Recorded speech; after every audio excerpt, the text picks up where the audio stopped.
God of War Ragnarok. There were crazy high expectations for this game, of course, coming off of the back of God of War 2018, the reboot of this franchise. People wanted this game to take everything that title did really well, turn the knob up to 11, and add in a bunch of other stuff, while tying up a Norse narrative saga that was epic enough in scale that they needed 2 games to cover it and not just 1. I mean, it's not easy to do what people wanted them to do. And I, for one, was actually quite skeptical of this game when it first was announced, because initially it was announced for release in 2021. Those of you who are paying close attention will know that that was last year. So apparently the original plan was for this game to come out last holiday season, and they took an extra year to polish and refine. That to me already is a little crazy, especially because that would indicate that in terms of scope, all of the stuff they wanted to do in this game, they figured they could complete within the 2.5 to 3 years between the release of God of War 2018 and the slated release of God of War Ragnarok. And that's not much time in modern AAA development. Honestly, I just expected to run around with Kratos and Atreus, beating up on enemies, maybe fighting some bigger bosses, and perhaps a couple of plot twists with Atreus being Loki. Maybe Freya forgives you and decides to help you, and then you all team up against the Allfather together. It seems like a pretty straightforward game to make. It's Ragnarok, everything ends and explodes, you set up for the sequel.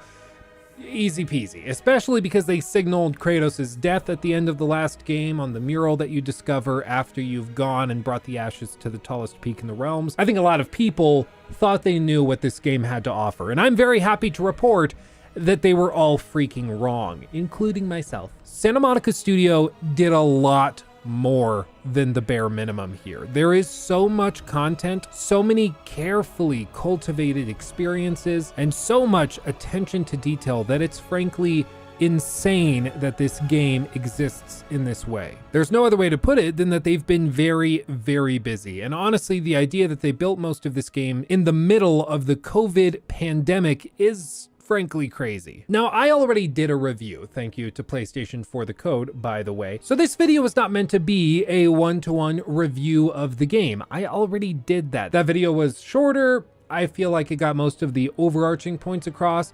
But this video is meant to go in detail, and that's why I'm going to warn you now that this will spoil pretty much everything. We're going to be going through the entire story beginning to end, some sections in broad strokes and some a little bit more specifically. We're going to discuss the intricacies of combat, open world design, some tidbits about the development process, a few hidden secrets within the side quests, and some speculation and theories about the next game and what's happening in future titles. All of this to say, we're spoiling everything, and if you have not played the game, this video is not for you, at least not if you expect to play the game in the future. Because we're going to go through everything similar to my videos on Cyberpunk 2077 and The Last of Us Part 2, this video in a lot of ways kind of replaces your need to play the game if you haven't done it. In a way, these videos are treated sort of like a commentary where we go through the whole game and offer you my perspective on the title from beginning to end. Of course, this video is going to be long like those other ones, and that's why I've also put it up on all major podcasting platforms, Apple Podcasts, Spotify, or SoundCloud, where you can download the MP3 directly if you'd like. I don't make any money from those platforms. I just know that a lot of you like to listen in the car or at work or doing something else, and so I figured I'd throw you this bone since not everybody has YouTube Premium. So if you go over there and you listen to this video, or I guess it's more of a podcast if you listen over there, then at the very least, if you could rate the podcast, that would go a long way. That way other people get notified. All you have to do is look up Luke Stevens on any of those websites, or you go down to my link tree in the description box and you can go directly to the page from there. Also, I do not have a sponsor for this video. Normally for a big critique like this, we would have 5 sponsors sprinkled throughout and it'd be a big money maker, but we're not doing this today. Instead, I wanted to give you a much leaner experience with the video. And instead, all I'm gonna do is briefly plug my new merch line, which we are launching today, actually. I've actually been looking for a team to partner with on merchandise for over 1.5 years, closer to 2 years actually. And it's been an active process. I've had samples sent to me, I've had conference calls, I've had tons of stuff come in where I evaluate all the fabric materials and stuff. None of it was satisfying until I found the current team I'm working with. And honestly, I'm just so excited to finally get around to doing this. I've always wanted to provide merchandise. You guys ask for it all the time, but I never wanted to do the crappy, like, $5, t-shirt that's like really poorly put together. I wanted to create apparel that was, for one, really, really nice quality that you're just comfortable wearing for like long recording sessions or whatever you're doing. And also merchandise that looks cool and that, doesn't scream crappy YouTuber merch, I wanted it to be something you'd be proud of wearing. And we have a ton of designs in the works, some of which we don't have ready yet and that I can't show you, but those will be coming out in the next few weeks and months. I'm very, very excited. Everything from custom mouse pads that will go over your desk with custom designs to stickers and everything in between. Like, we've got a ton of cool stuff coming, so just wait. But the two collections we have right now are the basic Luke Stevens premium merchandise. You see on the website, we have these cool little animations. This was like totally unnecessary, but I told the team, I was like, I really want something cool for the website so you can go in there and like mess with it. Why we needed this, I don't know. I just find it cool. Like, if you're gonna come to the website, you might as well have fun with it, right? But once you're done clicking around randomly on the background, we also have, as you can see, the 16X collection, which you might be wondering, what is the 16X collection about? Well, you see, whenever I look at merchandise, I always want really detailed merchandise, like say 16 times the detail in my merchandise. 16 times the detail. Yes, it's inspired by the Todd Howard quote. I know. We wanted to do something cool 16 times themed that wasn't just a picture of Todd Howard's face on a mug, because that's really weird. So instead, we created these little designs around 16 times the detail. It looks really fashionable. We've got hoodies and stuff themed around it. We've got beanies embroidered, very, very nice quality as well. I've also got beanies with the logo embroidered. Again, we didn't want to like rush through things. We wanted to get you something that would actually be nice to wear. The fabric used in these shirts is ridiculously soft. It brings the cost up a little, so I don't make as much with these. But I mean, who cares? It's soft to the touch. Come on. And like I said, this is just the beginning. In fact, we haven't even gotten the photos in of me posing in the merch items, which is coming. We did the photo shoot. Photos are just taking a little bit longer. I was too excited to wait, so I decided to put this out now and just show you guys. All told, it's super cool. We have distribution centers, not just in America, but also over in Europe and in Australia. So regardless of where you are in the world, it's likely that the products will get to you at a reasonable cost within a reasonable amount of time. None of this like, oh, I ordered merch and it took 6 months to get here. No, you order it, we'll get it to you fast. And of course, you're supporting the channel and these videos that we throw out for free in the process. Like, don't feel obligated, but like if you want to support the channel and me in return, and Jacob, my editor, who desperately needs help, then this is a great way to do it. And oh man, again, we have so much stuff coming. We have some crazy cool designs. Oh, I'm so excited for you guys to see some of the stuff we have coming down the pike as well. But yeah, this is like the baseline. This is the starting kit of merchandise. We're happy to launch the website now, LukeStevensTV.com. Check it out. All this stuff is available starting today. We have lots more stuff coming down the pike, but if you get this stuff now, you're part of the first people to ever get this merch, and I'd be very, very thankful. So check it out. Again, LukeStevensTV.com. Now, from the moment we boot up God of War Ragnarok, we're greeted with the title screen. This shows Kratos sitting at a campfire looking longingly into the distance. The top option on the menu is labeled God of War Recap, and this was something I was pleasantly surprised to see. Basically, it runs through the events of the first game in rough detail to give you an idea of what went on and what important plot points are going to return this time around. I had some people in chat when we were streaming this game on launch day asking if they needed to play the first game to enjoy this one. And while I think that this is certainly helpful for players who haven't experienced the first game, it's certainly supposed to be supplemental. It's sort of meant to be a refresher for people who played the first game and just need to be, okay, yeah, no, he's Loki, and then this happened, and okay, Baldur's dead. Okay, cool. I'm back. I'm with it. I see what we're doing. I really don't think you should be playing this game if you didn't play God of War 2018, and especially considering that God of War Ragnarok is also available on the PlayStation 4, I don't see the reason why you wouldn't just play that game first. It's not crazy long. It's still pretty good. It really does make it feel like a sort of prologue to the events of this game. It's like the intro, and then this is the real game. It's kind of crazy, but when played in their entirety back to back, the experience is like none other. I mean, it really does feel that fluid a progression. I actually did this myself, went back and played through God of War 2018 once again, right before the launch of God of War Ragnarok to get refreshed on all the gameplay systems, the narrative structure, the open world design, and everything else so that I would know what I was comparing it to when I played this new game. And while I still insist that God of War 2018 is tremendous in a lot of ways, I do think it has some pretty serious issues. Navigating between realms is always extremely tedious. Atreus honestly didn't feel that helpful through the majority of the game. Some plot points felt extremely rushed, and of course, the biggest complaint from most people was that the boss variety and the enemy variety was utterly atrocious. I can't even tell you how many times I was excited to play this next level and see what the big boss was going to be, only to be greeted by yet another troll. Ooh, I'm in Helheim. Am I going to fight the giant bird watching over all of hell? No, I'm going to fight an ice troll. Ooh, I'm within Tyr's temple, a super secretive area that's been guarded for countless years by a mysterious force. Am I going to fight some big apparition or version of Tyr that he left behind in a spiritual form? No, I'm gonna fight 2 trolls.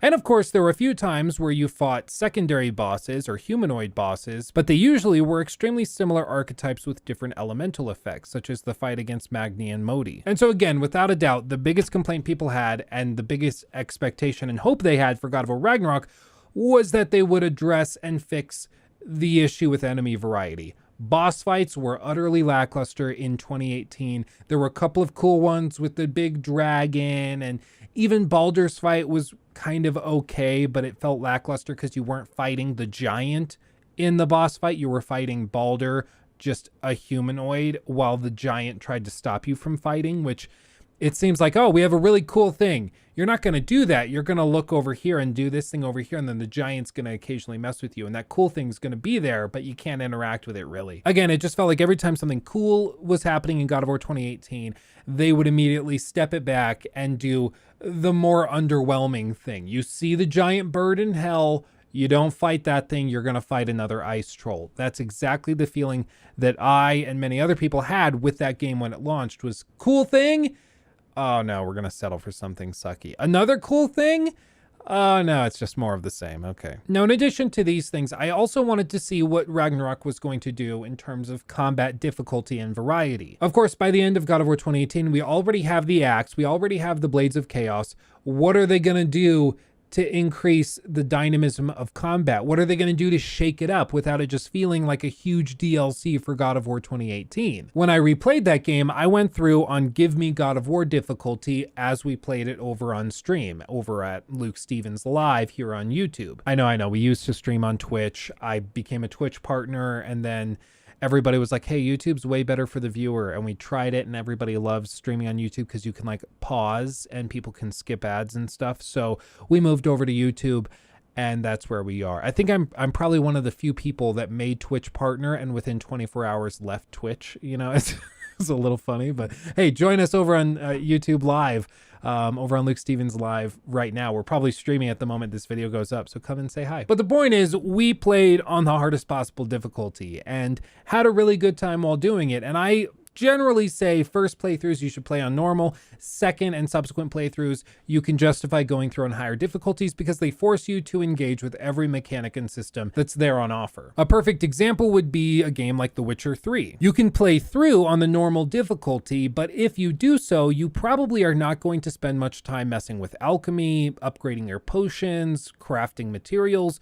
You'll mostly go through the motions of the game's story, collecting items, swords, and equipment as they are presented to you, and you very rarely will make active steps to seek things out to improve your character or combat ability. And I don't necessarily think that's like a bad thing, but I think unfortunately a lot of players are going to miss out on some really cool systems and mechanics simply because they aren't pushed or required to do it. In fact, if you play The Witcher 3 on normal, you probably are going to have an absolute joke of a time in combat if you take the time to learn how to use oils and craft all these carefully calibrated potions and get into alchemy, and then you go and you craft the best armor in the game. It's going to turn into an utter joke. But if you play on Death March, the hardest difficulty, it's assuming you're doing all of that. And so if you don't do those extra elements and steps, then you're going to have a nightmare of a time. But if you are doing it, the game is calibrated perfectly because they built the game assuming that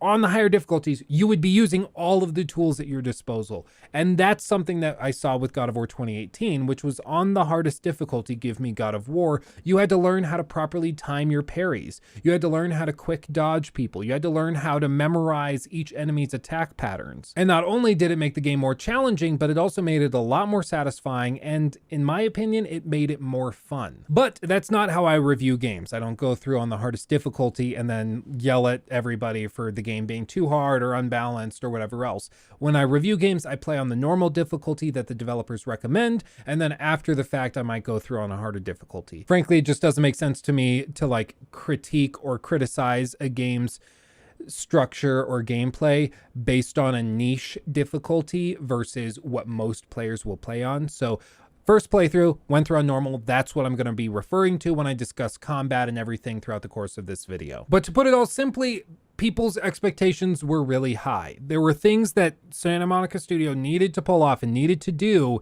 in order to satisfy players. Not a ton of crazy stuff. They just needed to do a couple of, box checkings over here and keep players happy over here and maybe throw in a couple of surprises over there. And as long as they did that, I think most of us would have been very, very satisfied. But they did so much more. After you watch the story recap, which is only about a minute or two long, you'll start the game. It begins with Kratos holding and gazing at the little sack. That sounds weird. At the baggie, is that better? At the baggie his wife's ashes were carried in. Despite my immature giggling about the word sack, it's actually a solemn moment with Kratos reflecting on Faye and what led him here. And real quick, can we just take a moment to praise this main menu? I love what Santa Monica Studio does here, where you just boot up the game and you're in it, and then you hit start and the menu fades and you're in the game. I love it. I find it so cool. I think it's awesome. Insomniac did a similar thing with the opening of Spider-Man Miles Morales. I just think that these sequences are freaking cool. I love it. It makes me feel like we're in the next generation, or I guess the current generation, but still, I think it's super awesome. After sitting at the fire for a moment, we see in the distance a young boy approaching. This was spoiled in the trailers and previews, of course, so it's not going to surprise anybody when I say that this is Atreus all grown up. He's carrying a deer, which I found to be a cool callback to the beginning of God of War 2018, when Atreus has no freaking idea what he's doing when it comes to hunting, specifically hunting deer. Now we see him, much older and more mature, actually going out and hunting by himself. Kratos was confident enough in his abilities to sit at the fire and stay warm while Atreus went out to collect some game. Already, we feel a dynamic shift has occurred. God of War 2018 in a lot of ways was about Kratos learning to be a father and also accepting that he can't control everything. And already in the first 2 minutes of the game, we see that Kratos and Atreus have reached a new normal, or at the very least, they're attempting to. If God of War 2018 were all about love and fatherhood and learning how to love this small being that's created in your image, then God of War Ragnarok is about trust, learning to trust that little creature that you created. And also it's about an acceptance of the inevitable and the unknown. Over the last 4 years since the previous game came out, a lot of us have been stressing out because we knew what was signified at the end of that game. We know that they showed Atreus cradling Kratos in his arms, seemingly dead. And over the course of God of War Ragnarok, we're going to hear a lot of dialogue about the inevitability of fate. Atreus and Kratos both know that according to that mural, he's prophesied to die. And in fact, even this opening sequence is a reference to that very reality and the stress and concern tied up within this dynamic. Because you see, they aren't just out hunting, they were out training, and then Atreus went and got a deer. We find this out later through some dialogue. And it's told to us over the last few years since the last game occurred, there's been a lot of training going on. In fact, pretty much every waking moment has been spent training and preparing for Ragnarok. Not because Kratos thinks that Atreus is incapable or that he is just terrible at what he does, but rather because Kratos thinks that he is running out of time. And pretty soon Atreus is going to be left all alone, and he'll need to be prepared for that. And that's why Kratos is constantly training him. More on that in a bit. After you get the deer loaded up onto your little sleigh, you both hop on and mush away. Is it mush away? Is it just mush? They go mushing. That's what they do. they mush. I remember that from like some random old movie in the like early 2000s I watched, where like this guy goes and he does this like wolf race sled racing thing. And the big plot point was like, you know, mush. I think he was a dentist or his mother was a dentist. I don't know. Somebody in the comments is going to know what movie I'm talking about. It's like I have visions of it occasionally.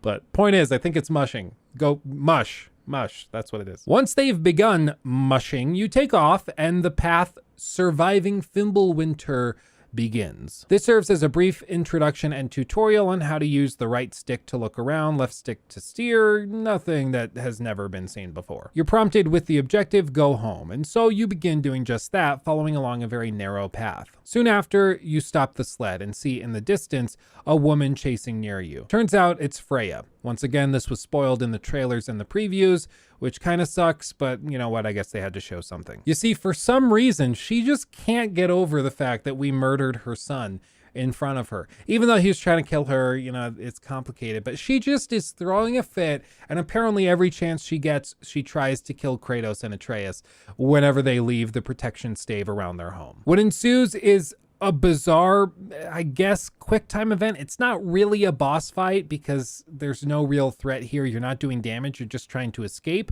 But I also like that for narrative reasons because it shows that Kratos and Atreus don't want to fight Freya. She's just angry, and in many ways she's trying to jump them, but they don't want to hurt her. It's a really interesting dynamic, and it sets the stage for their future interactions over the course of the game. The aggression here is obviously very unidimensional. The whole time Freya keeps attacking you, trees falling, earthquakes shaking the ground. Atreus and Kratos are just trying to get away. Get to home within the protection stave where Freya can't come. Even after Freya stabs Kratos directly in the chesticle, he doesn't return it in kind. He just shakes her off and continues racing home. And after she's been knocked off and you race by, she screams out and causes an earthquake to collapse the valley in between you two. It's freaking cool. And honestly, this is about as epic an opening as I could have expected. I mean, I knew that they were going to try to come out swinging in this game, but this was a pretty cool way to do it. I mean, we're not even 6 minutes into the game, and already it feels like there's been a concerted effort on the part of the developers to make every bit of this game more epic at every possible step. You know that feeling we had with the last game where every time we thought, oh, something cool might happen, or it would be cool if this thing happened. Whenever you have that thought in Ragnarok, they do something even cooler than you expected. Frankly, it's a subversion of expectations in a really good way. Normally, we would see this kind of thing in narratives where you expect, you know, oh, this character's gonna die, or everybody's gonna die because of this plot point that you set up.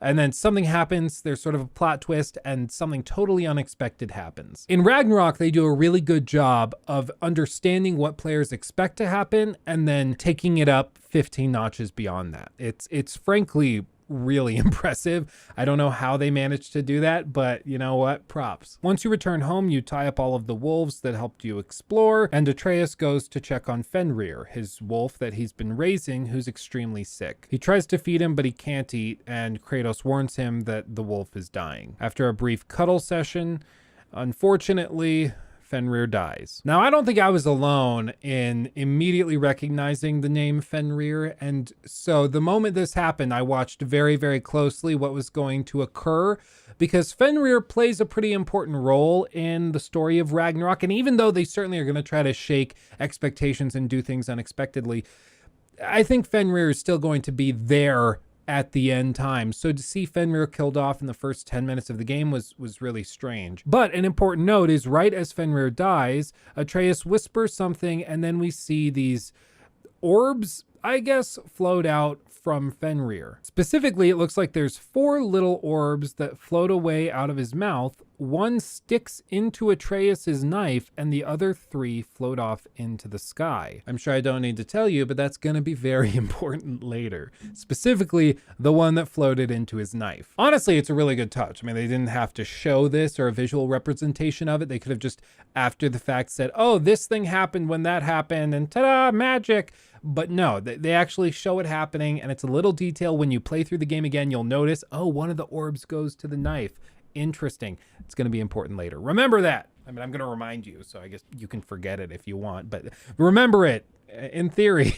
After Fenrir dies, Atreus asks Kratos if he can go off and bury the wolf. This is in response to Kratos' poorly timed command that they should go train, as Atreus cradles his dead friend. It just reminded me of like that one friend we all had in college when like something really sucky would happen. Then they'd be like, yeah, bro, that sucks. Anyway, you want to go lift? Like, I kid you not, there was one kid in our college house and his Meemaw, which I'm assuming is his grandma, passed away. This was like right before finals. It was like the worst possible time for this to happen for like a college senior. And it was really sad and depressing. And then one of our friends just turned to him after like 10 seconds of silence and was like, you know, if we went to the gym, it'd probably make you feel better. Exercise is really good for depression. It was just like, shut up, shut up. Like, not the time, dude. Calm down. Like, I get it. You're right. Yeah, it's good when you're sad to work out. It gets the endorphins. Yes, you're like technically right. But like, not the time. Chill out. Ask in like half an hour. Just chill out. That's Kratos. Kratos is that jock friend who never shuts up about the gym. That's who he is. But I actually took this as having a slightly more nuanced narrative point to it, not just that Kratos is always sort of socially inept. And that is that Kratos just witnessed his son have somebody close to him, his wolf, his friend, die in his arms. Just like, as far as he knows, he's going to die in Atreus's arms as well. And so in that moment, Kratos sees how devastated Atreus is, but he's reminded of why they've been training and why they've been preparing through Fimbulwinter for Ragnarok, because Kratos is gonna be that wolf pretty soon. So there's no time to rest or grief. They have to train so that he can make sure Atreus is ready for when that day does in fact come. Or, I mean, maybe Kratos is just a dick. I don't know. Maybe I'm reading too much into it. Let me know what you think in the comments. I don't know. Maybe I'm just reading into it. Okay, anyway, moving on. Atreus gives Kratos some guff about all of this and then wanders off into the snow with his wolf to give him a proper burial. Kratos tries to be understanding and allow him to do it and returns inside to speak with Mimir. I will just say it is utterly adorable that Mimir reads books using a spoon in his mouth to turn the pages. I don't know why I found this so adorable. I know he's like a very old man and technically just a severed head, but I just thought this was adorable. After this, Kratos lays down on the bed to get some rest while Atreus is burying his friend. Again, another symbol of the trust he has. He's a young man. He can handle himself out there. So Kratos tries to catch some Z's. Once he lays down, you see a third arm reach up and cradle his bosom. And no, not that kind of third arm. Chill out, you pervs. It looks to be a woman's hand. Immediately, Kratos is alarmed by this, turns over, stands up, and you'll see one of the coolest transitions that we've seen in this series so far has occurred. It's no longer Fimbulwinter. Kratos stands up, and it looks to be still winter or perhaps spring as the snow begins to melt, but then he turns around and sees none other than Faye. This was a total surprise for me and a lot of other people. I think a lot of us expected Faye to have a role in this game, at least narratively speaking, but it was probably going to be very similar to what they did in the last game, where you only ever see her outline and it's just left up to your imagination. But this time around, for whatever reason, they decided to actually show her in these flashback sequences. And honestly, I don't really know what to make of it. I don't think there's a huge benefit to showing Faye, if I'm being completely honest. It does do well, and it is useful later in the game during some big, like, emotionally stressful moments to go back and hear Kratos speaking to Faye.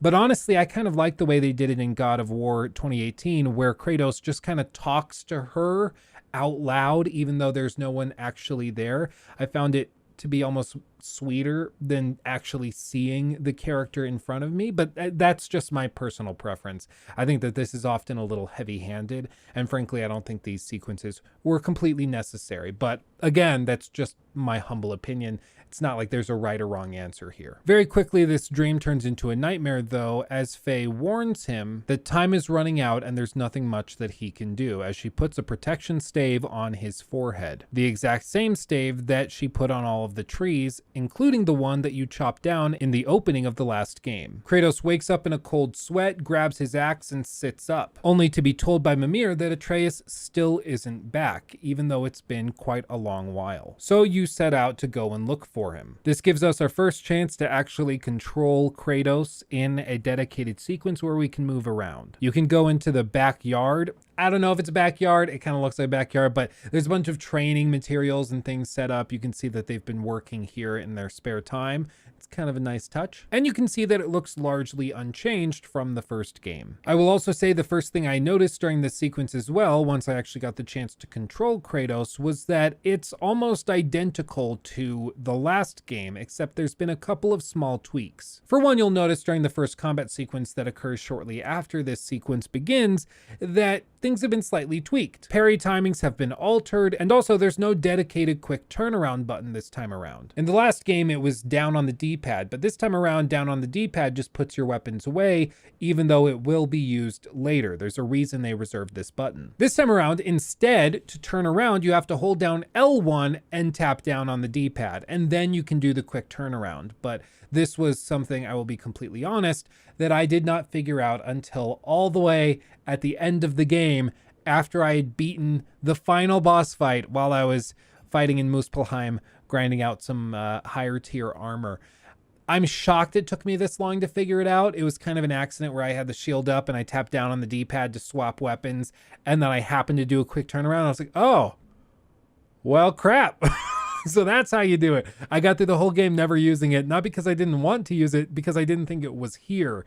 And so I think that could have been perhaps communicated a little more clearly, because I don't remember seeing a tutorial for this. Maybe it was there and I just ignored it. But I do find it really funny that I got through the whole game not realizing that this movement mechanic was even there. Everything else is basically the same with R1 and R2 attacks. You're able to throw the axe with L2 combined with R1 or R2. You can double tap L1 to do a shield break on enemies who are postured up in defensive stances. And altogether, it feels just as solid as the last game, though largely unchanged. I will say fighting these raiders who are actual humans, you will notice very quickly that there is a lot more gore this time around. Dismemberments, beheadings, cutting people in half, all over the place here. It was present in God of War 2018, but you didn't really fight people in that game. You fought specters and monsters and creatures and hellwalkers, but you didn't really fight human beings filled with blood. But seriously, the first time you engage in combat, you'll be blown away at just how sticky and gooey a lot of these finishers are. It's pretty dramatic. You'll also notice that Kratos defaults to his previous armor set, which is just a basic one, and the Leviathan axe has also returned to its basic loadout. Any alterations or improvements you made to armor or equipment at the end of the last game, regardless of how many times you grinded out those Muspelheim or Niflheim trials, all of that is lost. And I saw some people complaining about this, like on TikTok and Twitter. People like, oh, all the progress I worked so hard for, like, come on, you ruined it. I'm so sad. I mean, come on, it's a sequel. They had to find some way to keep it going. And the only way that you have any progression in this game is if you start weak and end up way stronger than you started, right? So if you started with the armor that you finished the last game in, they would have to make it feel utterly bland in comparison to the stuff that you get at the end of this game. So the only perk to it would be like maybe particular cosmetic benefits, or perhaps just like elemental effects and like character build outs and things. But all of that is probably better served by just starting you at ground zero and forcing you to restart. I know it's not the most realistic thing. I know it's not grounded. I get it. It would be more consistent if they just let you like carry forward your save and then it imported all of that. But I mean, come on, it's a video game. It's just one of those video game things you got to get past. But one thing that is new now is that you can charge up your weapons with different abilities. So for the Leviathan axe, you can hold down triangle to inflict a frost effect on it, or the Blades of Chaos, you can hold down triangle to inflict burning. And I actually thought this was pretty interesting and cool. As the game goes on, you can also upgrade these abilities through skills to have all sorts of different effects, maybe explosive impact. You could set it so it increases the runic effect of it, or perhaps increases the stun effect of the charged ability, all sorts of cool combinations. But all that being said, it's a really good introduction to the combat system, and it feels like a nice refresher for people who haven't gone back and played God of War 2018 recently, or at least right before this game. You run through the snow following footprints and eventually a blood trail because you find a very dead bear on the ground and a blood trail leading away from it. Worried that this is Atreus bleeding out and trying to find shelter, you start following that into a cave system filled with raiders. You fight your way through, looting as you go along, and eventually climb out into a clearing. After a brief moment of respite and quiet as Kratos calls out for Atreus, you're jumped by a freaking gigantic bear. And this constitutes the first actual boss fight of the game. Honestly, it didn't feel bad. I thought that it actually worked pretty well. It reminded me, at least in terms of the arena, of the original boss fight against Baldur, but it did immediately remind me of one of my biggest frustrations of God of War 2018, and that was the extremely narrow FOV. When you're locked onto an enemy like Bjorn, who moves around a lot and can zip past you very quickly, the camera movements can often be pretty exaggerated. And at times when you unlock the camera, it's probably even going to be difficult to keep track of what's going on since the field of view is so small. This could be easily fixed by either increasing the FOV or backing the camera up a little bit, but this is apparently a technical restraint because widening the FOV requires more items to be loaded on screen at any given time, therefore decreasing performance. And since this game also released on the base PS4 from 2013, they're a little limited in what they can do. It's not a game-breaking issue by any stretch of the imagination, but it is something that I found very annoying. And while this is one of the worst offenders of it, it's certainly a problem that carries through in the rest of the game. There was also a moment where the bear froze completely still for a solid 3 to 5 seconds while I just unloaded on it. I think this was either a bug or some sort of AI issue where it just stalled out or thought it couldn't move or something. I don't know, but it was really weird and it didn't really feel fair. It felt like I was cheating. But after you defeat the bear and complete the finisher, Kratos goes and grabs it in a chokehold and begins to suffocate the ever-living crap out of its skull. As he does this, the bear begins to transform, and this is where we see the first signs that Atreus is actually Loki, because he's the bear. You see, Atreus is the one that killed the bear we saw on the path. Apparently he was overrun with emotions when Fenrir died, and as a result, he transformed and has no memory of it. Panicked as a bear, he started running through the cave system, attacking different raiders, and then ended up in this clearing when Kratos came, which led to the fight that ensued. At this point, we're like 35 minutes into the game, and we've already had a pretty epic boss fight. We've had the introductory sequence, which was pretty epic with Freya. We've had a combat tutorial and everything. And honestly, I'm really enjoying it at this point. It feels like they're clipping along at a good pace. Maybe they were just trying to get things going quickly and then they were going to slow down. It's common for games like this to front load, but you know what? I was having a good time. I was very optimistic at this point. After all of this happens, Kratos is understandably very concerned about Atreus. In the last game, Atreus regularly couldn't control his rage and would consistently freak out, causing all sorts of problems. It seems like over the last few years, as they've trained, this has settled down a fair amount, but it looks as though it's back and stronger than ever with him fully transforming into different creatures. But exhausted, they decide to return home. As they head back, Atreus repairs the protection stave around their home, which was damaged by the raiders and the bear that came into their land. And right after, we see two baby cubs crying because their mother is dead. This is the other thing they do. In the first 45 minutes of the game, they've killed off a wolf in a really sad way, and then two small bear cubs are crying because their mother is dead and they're probably also going to die. It's just, they're coming for the feels. Coming out swinging on this one, and it's working. Because, there's nothing you can do. Do you think Kratos is going to get a baby bottle and nurse these things to full size? No, he's just going to be like, well, sucks to suck. Go die in the woods, I guess.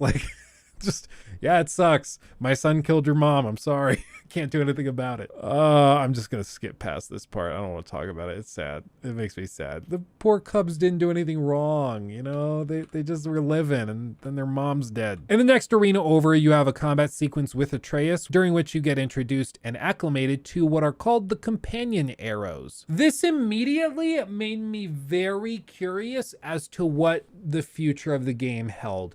Because in God of War 2018, they just refer to this as Atreus's arrows.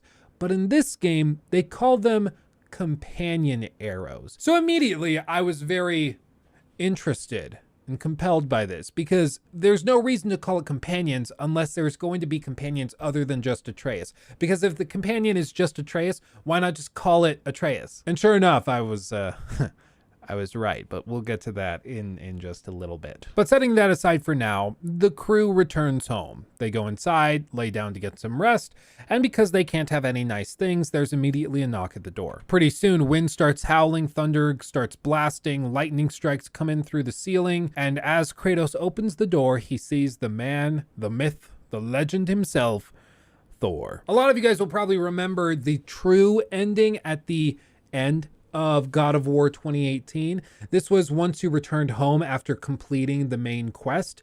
If you did so, went to sleep, you would then wake up in a dream sequence, basically, where Thor was outside the door, and you would see a reveal of Mjolnir, and it was like a cool thing. Oh, look, oh, they're gonna do it in the next game. You're gonna fight Thor. This is that moment. Now, the following scene is utterly tremendous, and I love it dearly. I think it is one of the best written opening scenes within the first hour of a video game that I can think of in the last 10 years. It really is that good. I mean, it's right up there with the opening scene of The Last of Us from 2013.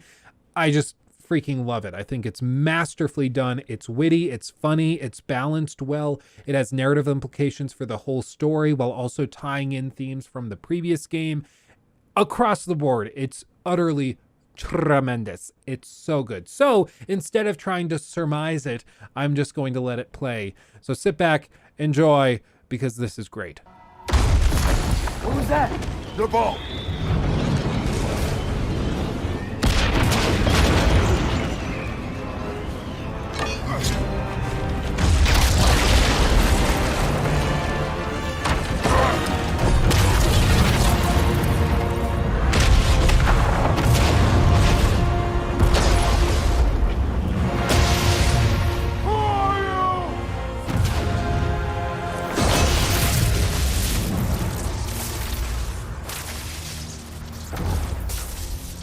I come in?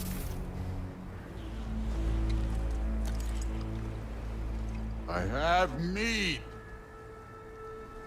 You would not find me good company. No. I'm sure we'll find lots to talk about.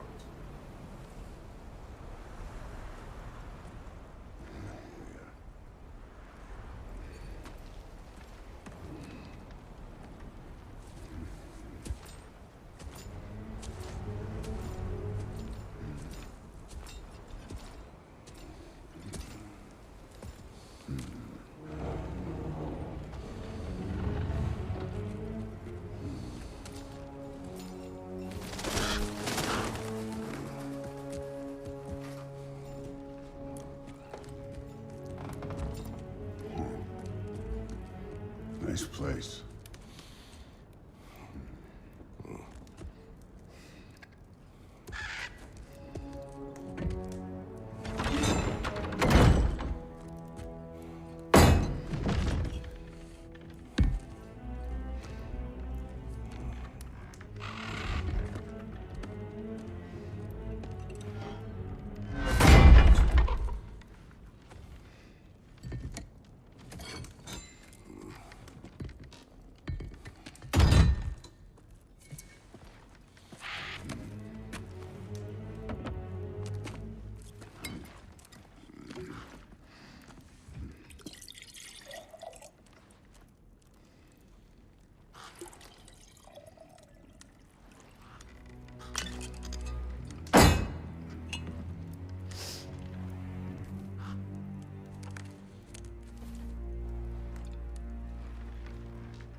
Could have told me before I poured.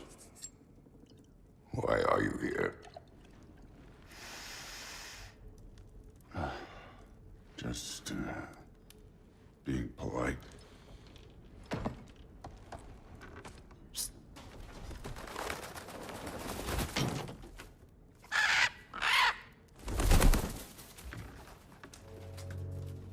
You seem like a calm and reasonable person. Are you? A calm and reasonable person. If the moment calls for calm. I'd say the moment calls for calm. Yeah.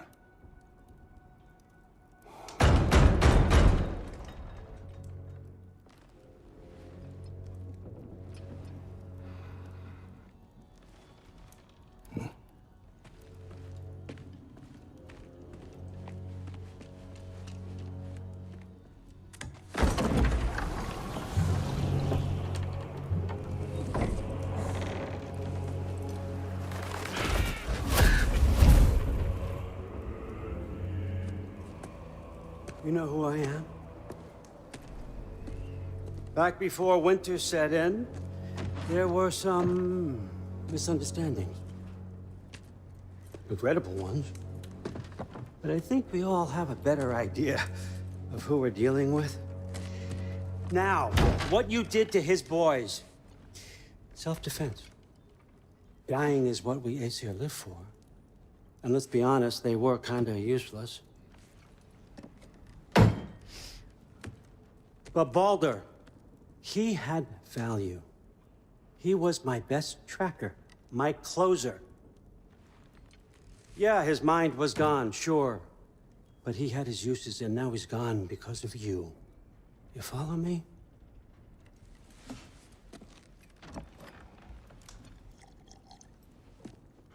You have a debt. You're no fun anymore. What do you want?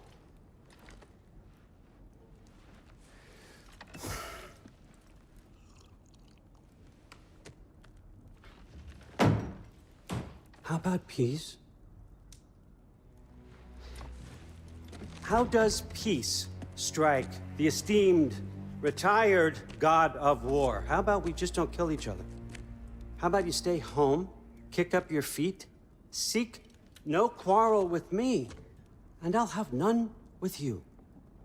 Of course, it means that that one has to stop his search for Tyr. Yeah. We know what you've been up to. Stop it. Tyr's old ways are dead. He is dead. You understand? And then that's it. Then we're square. Shit, I'll even sweeten the deal. I'll let you keep the prisoner that I know you stole. That's right. I know you're in here somewhere, you silver-tongued little shit. Why should we believe a word of you? What have your promises ever been worth? There he is, my old partner in crime. He's lost weight. If he tells you snow is white, he's lying. What kind of wisdom is that? Can't the smartest head alive see past himself? See that we all want the same thing? All right. Here's a deal I know you can trust. I'll settle your debt with my ex. Keep Freya off your back. Keep your boy safe. That's really all you want, isn't it? So what do you say?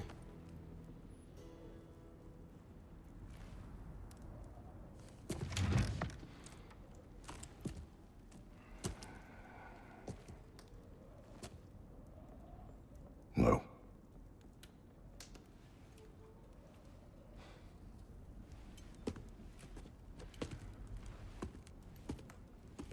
Don't take all day.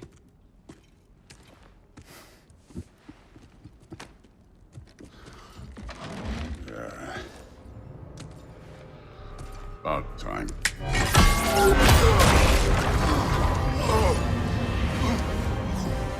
I've been waiting for this. You're not from here. We got a tradition called blood payments. It means I get a piece of you for what you took from my family. You'll pick it up.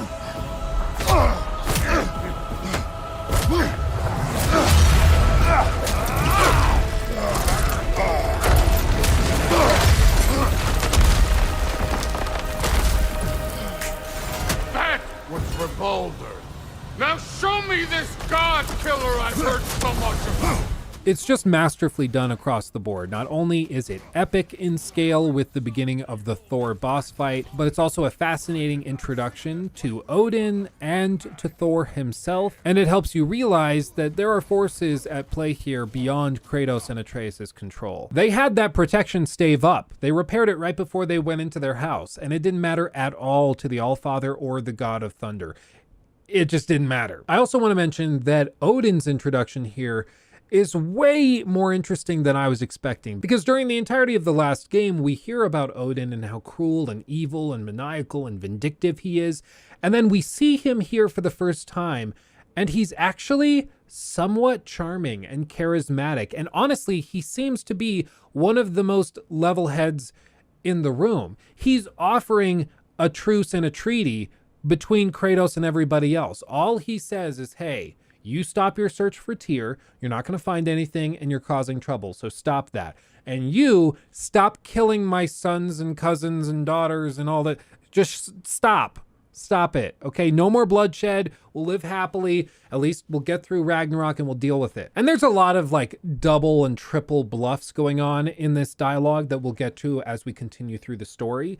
But I found this to be just a tremendous alteration on the idea of Odin, because they could have very easily just done the played out thing of Odin, big bad scary man who's evil and mean, kind of like what they did with Zeus in the original trilogy of God of War games. But instead, this time around, they do something a little more nuanced, and time again, every time Odin comes on screen, you'll start to question and ask yourself, is he actually the bad guy? Like, he seems pretty chill and cool. Like, he doesn't seem like the bad guy. And that's exactly what Odin wants you to think. That's exactly what all of this is designed to do. He is deceptive. He is smooth and debonair, and it's just so good. It's so good. Also, Thor is freaking hilarious. I freaking love him. Like when he tells Mimir that he's lost weight, that's great. This is yet another instance of sort of subverting expectations, because I went into this looking at the leak of Odin that came out before the game launched, which was basically, it looks like Odin as he appears in the final game, but in a different costume effectively. He seems much more gaunt and scary and broken and thin and gross. And then Thor, I think a lot of us expect, you know, kind of a big, bad, brawly man. But there's nuance here that's far more interesting. Odin having charisma and, again, being sort of suave is not something I expected, even though after seeing it, it makes perfect sense. I think it's a tremendously unique way of approaching the character and the god as he's been retold and presented in mythology for, at this point, centuries and centuries and centuries. And Thor is not actually just like the big, strong, brawly man. He actually has some nuance to his character. He's a family man. He doesn't want to disappoint his family. And he tries very, very hard to do what's right while also living under the thumb of his father. In fact, some of the sequences with Thor that we'll reach later in the game are some of my favorite. It's fascinating how they managed to take these characters that we thought we knew, whether it's through Marvel movies, as cringe as that is, or just through like high school studies of the mythology involved here.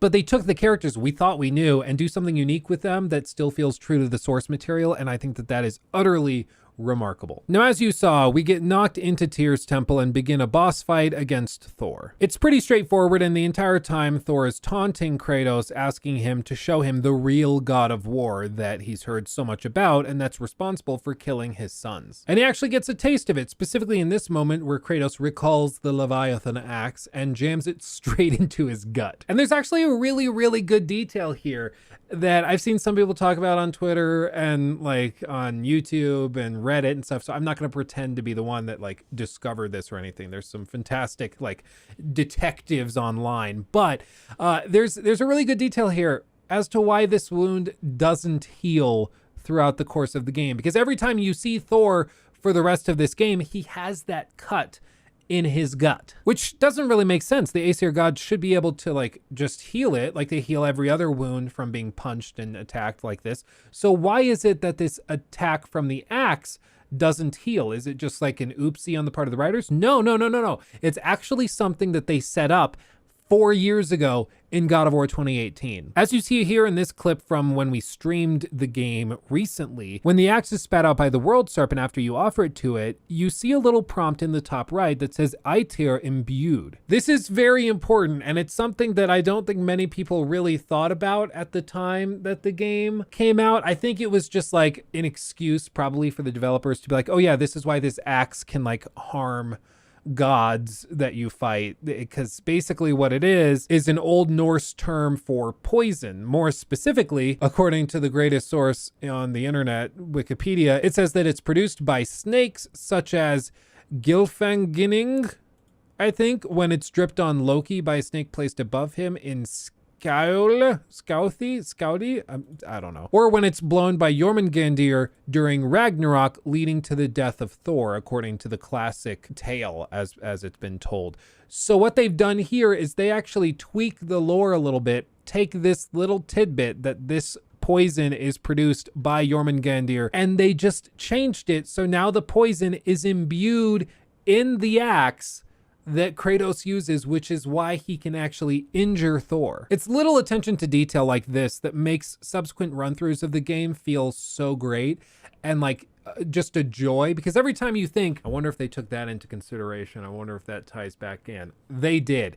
There are so many little details like this that are just tremendous. You know, you think initially, oh, well, that's probably just an oopsie on the part of the devs. They just kept the scar there to remind players that he and Thor fought or something. But no, 4 years ago, they set up why that would happen, and it all ties together. It's so cool to me. Props, Santa Monica Studio, props. Now, the fight continues with Thor out in the Lake of Nine, just outside of Tyr's temple. I feel like I should also note that in the process of being thrown all this way by Thor, he smashed into the statue of Tyr on the way down into the temple. As a result, pieces of that statue were scattered all around the Lake of Nine, and it's actually a side quest later in the game for you to go around and collect little bits and pieces from there, and that can be used to craft an armor set called the Guiding Light set, which actually is one of my favorite sets in the entire game, if I'm being completely honest. I actually recommend that you try playing the game with this armor set as soon as you can get it. It is a level 5 armor set, so it's not one you're meant to get until a little bit later in the game, but it's very, very strong. And what makes it really interesting is that it actually is a strength and luck armor set, which is not what I think most players will try using in their first run through, though it is pretty fun. You see, the closest one you could compare it to is probably the Lunda armor set, which you can get by running around in the river systems of Vanaheim, just collecting it randomly. That set is great. It's just kind of a standard sturdy armor set, but this Guiding Light set swaps out the defensive stats and the runic stats for luck stats combined with strength, which basically just means that it's like a min-max, high-risk, high-reward type of armor set, which makes it really fun to play with against difficult enemies or the Muspelheim trials and everything like that. It's not necessarily the easiest armor set to use, but when it works, ooh, it feels great. This is primarily because once you have the whole kit enabled, you'll unlock Fortune Strike and Weapon Blessing, which include moderate luck chance on any hit to increase the strength, runic, and luck of one of Kratos' weapons, which have the effects of melee attacks having a luck chance to critically strike, creating a damaging explosion that can affect other enemies as well, and moderate luck chance on any hit to increase the strength, runic, and luck of one of Kratos' weapons, respectively. We'll talk more about armor sets and how they structure this whole system within combat and the RPG mechanic, basically, towards the end of the video. But for now, I'll just say Guiding Light, it's a great set. It's one you get as a direct result of this fight and the Tyr statue being scattered all over the Lake of Nine. And I like it. It also looks cool. So, I mean, look at this thing. It's badass. I also have to mention that in this boss fight, there's one of the coolest fourth wall breaks that I've had in a game, probably since The Last of Us Part 2, when Ellie goes up to the workbench and is jumped in the middle of a menu while crafting. It just makes you feel like, okay, I'm never safe. They can like come even when I'm safe in a menu. It's just super badass. But look at this, watch this.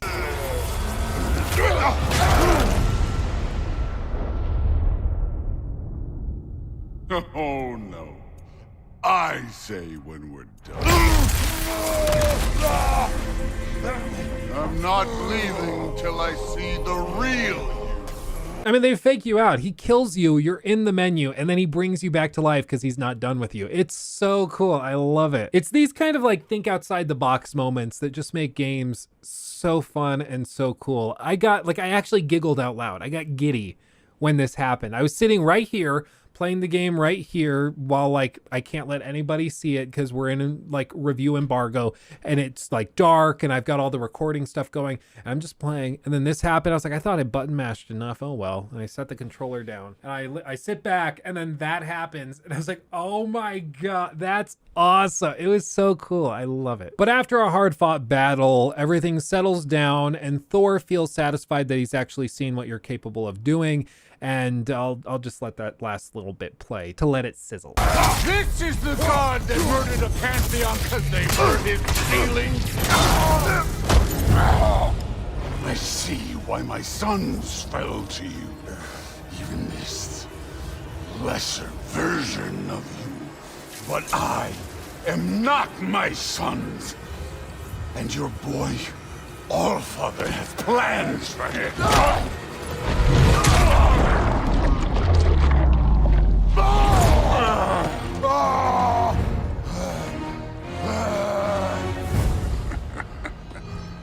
There he is.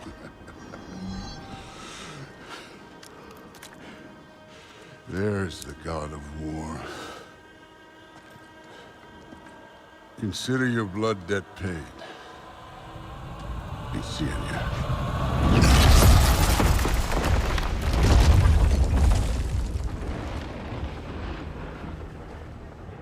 And really good detail here. When Thor pulls out the tooth and throws it on the ground, that's actually like an actual in-game item. You can actually see that in the game. You can see like in this re-uploaded TikTok that somebody did, you can actually look on the ground and find the tooth sitting there.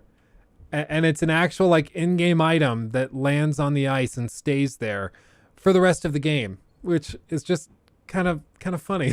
I don't know, it's just a good touch. And just like that, we've completed the first hour of the game. We've already had a couple of pretty epic boss fights. We've had the opening sequence with Freya where there's like earthquakes and ground transformation and deformation and stuff that's super cool. There's been a couple of really important narrative beats. There's been one of the coolest cutscenes in gaming in a hot minute, just in terms of writing and performances. It's utterly tremendous. And again, we're only an hour in. At this point, I was just all out giddy. I was all in. Because at the end of God of War 2018, I just wanted more. I wanted more badass moments, more witty dialogue, more epic sequences, more boss fights. I just wanted more.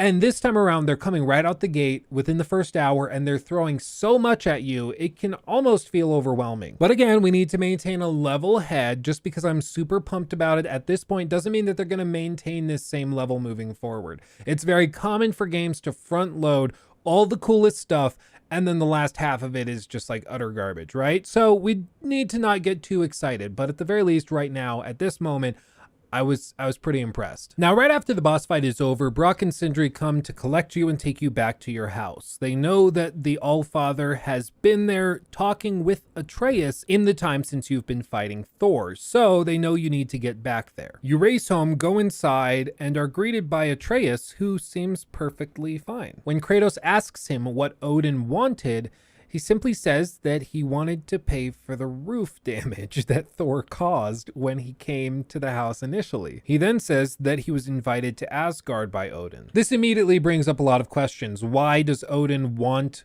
Atreus to go to Asgard? What does he have that he needs? Clearly, he must have some knowledge that Loki is going to be involved in Ragnarok, so maybe he's trying to get ahead of it by bringing his enemies closer and keeping him within the fold so he can keep an eye on him. There's got to be some ulterior motive here. But Atreus seems aware of this, and he told the Allfather no. And this clears the way for Kratos to express his distrust and disdain for the actions that Atreus has been taking. This goes back to the search for Tyr that he's been engaging in over the last few years. You see, Atreus seems to think that Tyr is still alive, but rather being held prisoner instead of having been actually killed by Odin years ago. He believes he has evidence that can demonstrate this fact, and he believes that Tyr could be of a great help to them in the inevitable case that Ragnarok comes to their front doorstep. So, trying to be understanding, Kratos agrees to let Atreus show him what he's found and what's going on. Though it's important to note that at this point, he's very distrustful and he thinks that there's something Atreus is not telling him. Which is true. There's a lot of things that Atreus doesn't tell Kratos because he thinks that Kratos is not going to want to hear it or won't be understanding, and vice versa. As I mentioned earlier, Kratos saw the mural at the end of the last game showing that he dies in Atreus's arms. But you see, he hasn't told Atreus that, and he hasn't told him because he wants to prepare him, and he doesn't want him to constantly fight fate or to try and prevent this from happening, which would just cause it to happen in the end. This whole game, there's constant miscommunication, and it's usually tied up in a lack of trust between the characters. Again, if the last game was about parenthood and fatherhood and loving and caring and everything, this game is about trust and embracing who you are and what you need to do to become the best person you can be. But before they can set out on this adventure, they know that they have to find a place to rest for the night that isn't their home, because now they know it's not safe. There's raiders all around. The protection staves are really finicky at this point, and they know that Thor and Odin are not at all limited by those protection staves. So at this point, they go out to stay at Sindri's house with him. And this is the first time you're actually introduced to the equipment system. There are a few different playstyles that can be used with these armor sets. The way I broke it down was a strength build that focuses on damage, a runic build combined with cooldown to increase the frequency with which you can use the runic abilities, a defense and vitality build which basically makes you into a tank, or a luck build combined with any of the above. As I mentioned earlier, the guiding light armor set is focused on strength and luck, but you can combine different pieces of different armor sets to make like a luck and defense armor set or a luck and vitality armor set if you want. Now, initially, I didn't actually think that this system was very robust. In fact, while I played through the game for review, I wasn't actually that thrilled with how different each of these build outs felt. They certainly look different. The armor sets, some of them look badass, others look frankly kind of underwhelming. But all told, other than the vitality stat, which actually shows a marked increase on your health meter, there wasn't anything that really felt as though it made a really impactful difference in actual gameplay. However, this completely changed once I finished the main story and started going through some of the secondary content in the end game. This is when the armor actually starts to have a real impact and you start to get very specialized builds. It's unfortunate that it took so long for this to take place because I feel as though you probably should be able to put these armor sets through their paces by the time you fight the final boss. But on the normal difficulty, you can get through the end of the game easily with a level 6 and possibly a level 5 Kratos. But from all of my testing and with all of the hours I've spent in Muspelheim and other places grinding out endgame content, I would actually say that like around level 7 to 8 is when the armor sets really start to feel heavily differentiated, where you can put one on and when you're actually in combat, it feels totally different to a different set. Now, I do have to clarify that, of course, there are some people who will go through this game and will grind out every little side bit of content before they take on the final boss. So they'll have the level 8, level 9 gear by the time they actually go and have the final boss fight take place.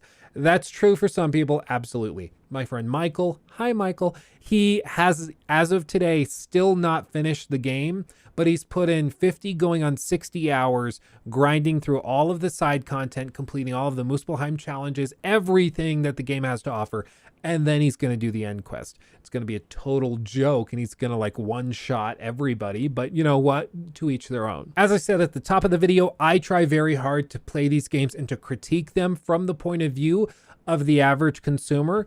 Michael, I love dearly, but he's not the average consumer. I think most people will play through the story at what feels like a natural pace, doing some side content, some endgame stuff, but they'll finish the game and then the endgame stuff will come in the end game after the end of the game. You know, like that's what it's for.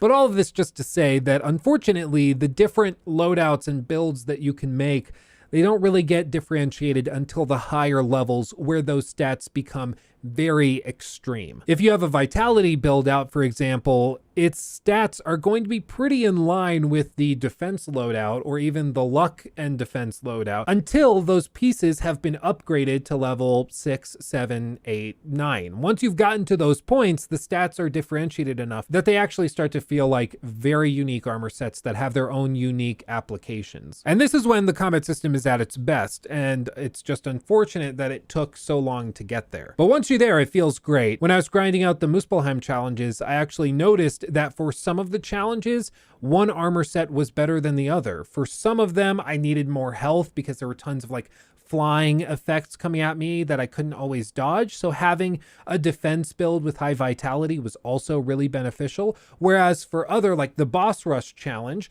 I just needed DPS. I needed to focus on critical hits or maybe stuns. So I would change out the loadout of my companion, and then I would go in there and I would tweak out my armor settings so that I would use the guiding light set, which is like a strength and luck build. So I could actually do the min-max high critical damage with, you know, if I take a couple hits, I'm going to get hurt, but I'll focus on just dealing as much damage as I can. And that was when the combat felt the most fun. And honestly, it's why I think those challenges in the end game didn't feel sucky. They actually felt pretty good. But beyond armor, we also have all sorts of attachments for our weapons, whether it's the axe, the blades of chaos, or the things that we'll get access to later, which we'll discuss at that point. Again, these all are pretty much interchangeable, at least until they start to get to level 5, 6, 7, 8. Once you get to there, they actually have a marked difference. It's unfortunate it takes that long, but what are you gonna do? One nice change I do have to reference is the ability to tweak the Spartan Rage ability. So in the last game, it was always this ability called Fury, which is where you double tap both of the sticks and then Kratos goes all crazy and just beats things up with his fists. And every time he hits, he gets a little bit of health back. It's a pretty straightforward thing, very God of War. It makes sense. This time around, you can actually tweak this and change out Spartan abilities for different ones. Some of them might be able to give you a quick burst of healing. Others might be able to slow time or allow you to focus one big attack on one enemy. It's a nice change. I ended up just using the Fury ability most of the time, if I'm being honest. Even fully upgraded, I felt like the healing ability didn't do much to actually justify its own existence. So I just ended up using the regular Fury ability, but it is nice to be able to change it because there are times where the Fury ability wasn't that useful in regular combat. We also get introduced to the skill trees at this point. You'll have different trees for each of your companions, the axe, the blades of chaos, everything. These can be purchased with XP, and certain abilities can also be disabled if you don't like the effects that they have. I never turned off any effects. Maybe I'm missing something, but I just never ran into a situation where I was like, that's annoying, I'm going to turn that thing off. I guess it's nice to have here if you really hate accidentally doing a certain combo a lot. Maybe that's a bad thing for some people, but for me, whenever I accidentally made something happen, I was like, ooh, cool. Maybe I'm a simpleton. Maybe I just don't get it. Maybe I'm just not cut out for this. But like seriously, I don't feel like I ever like needed to do that. But you know what? It's not for me. It's not a feature for me. It's for someone else. One thing I'll say about this is that it's not really a skill tree, if I'm being real. By the time I beat the final boss, I had literally unlocked all but 6 of these items. And those items were all tied behind one weapon that I hadn't happened to have found the full upgrade items for at that point, because it's tied up in some side content. But that was all I was missing. And so it doesn't feel quite right to me to call it a skill tree if all players will end up in exactly the same place. Like it's just a skill line, or it's like, hold on, I'm gonna get MS Paint. I did this with Assassin's Creed Valhalla actually, and I think it demonstrates the point just fine. Like a skill tree would be if we had multiple destinations. Maybe each of these X's represents like a different play style, like high damage, high defense, maybe high luck stats, high vitality, whatever it may be. A skill tree would mean that each player can like go about selecting different abilities along the way, and then they'll end up in one of those spots. Hold on, let's just sprinkle in abilities along the way. There, I'm a master at MS Paint. So that's one player's journey to that playstyle, right? As they go along the skill tree, they select different options and it leads them to that location. This player goes, and along the way, they're like bouncing between these and they're having a good time, but they end up over at this playstyle. That's what you would expect a skill tree to do, right? Like you can end up in different spots based on what you choose, but at the end, players will end up on a different branch of the tree. Well, if we just divide this here, in God of War Ragnarok, it's just this. So you have starting destination where players begin, you have the ending destination where players will end, and every single player will take a slightly different path through the skill tree, if you call it that. But no matter what, they're all going to end up in the same location. They might take a slightly different route, but along the way, they end up in the same spot. At this point, they're in different spots on the skill tree. They might have different abilities, different things they can do. At this point, they're very different. At this point, they're very different. But they all end up in the same spot at the end because eventually you just have so much XP, you have to spend it on something. So you just end up fully upgrading all of your abilities because you have nothing else to spend it on. It's one of my frustrations with games nowadays where it seems like every title feels the need to have like an action RPG built within it, but very few of those games actually know how to do it. Like Elden Ring, total skill tree, totally different and unique. Your character is going to be completely different than all of these other characters based purely on the choices you have. And every single one of those builds, or almost every single one of those builds, is just as viable as the next. This is not an RPG. This is just like faux RPG mechanics where you feel as though you're doing something along the way, upgrading skills and stuff. But really, it's just hard-gated abilities that everybody's going to unlock at roughly the same point in time through their playthrough. But setting all of that aside, in a last-minute decision before going off to Sindri's house, the crew, Kratos, Atreus, and Mimir decide to go out and see what Atreus has been up to in his search for Tyr. Along the way, there's some combat challenges. There's a fight against a mini-boss called the Huntress. She's a scary centaur with glowing horns, and while I didn't find her overly difficult, I did like to see yet another unique boss presented to us. At this point, I was pretty confident that there would be regularized mini boss fights throughout the entire game that were unique and not trolls. I will say there are trolls in the game. I can think of like 2 or 3 instances of them. I think everyone that I'm thinking of were all side content. So they went like a full 180 on that. They were all too aware that people did not want to see more trolls in this game. So they tried very hard to buck that trend, which I can appreciate. You fight your way off to one of the shrines that you actually saw in the last game, but this time Atreus puts his hands on it and a door reveals itself. Upon opening the door, you actually see a shrine that tells a story that was hidden from everybody's view initially. This is basically a prophecy meant exclusively for giants. There's a lot of stuff shown in these prophecies, like the moon being stolen, Ragnarok beginning, but the key takeaway is that Tyr appears to be present in this prophecy by the giants, which would suggest that he's not actually dead by Odin's hands. Both Kratos and Mimir are a little skeptical, though this certainly is quite compelling that Tyr may in fact still be alive if the giants hid this prophecy away from Odin all this time. And this sets up one of the major premises of the story, and that is that Odin has been preparing for Ragnarok according to incorrect prophecies.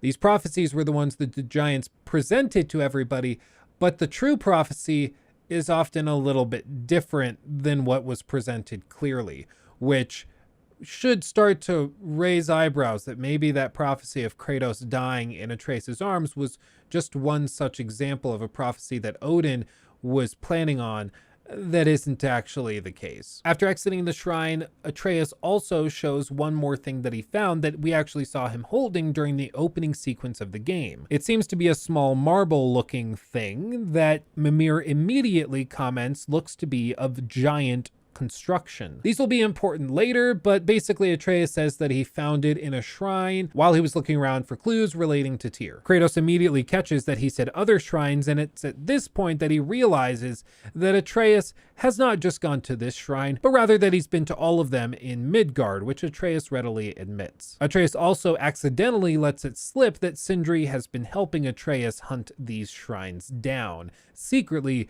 behind Kratos' back. This sets up a little friendship between Sindri and Atreus that we haven't actually gotten to witness too much, though we'll get to see references to it later, and it's going to come up time and time again throughout the game.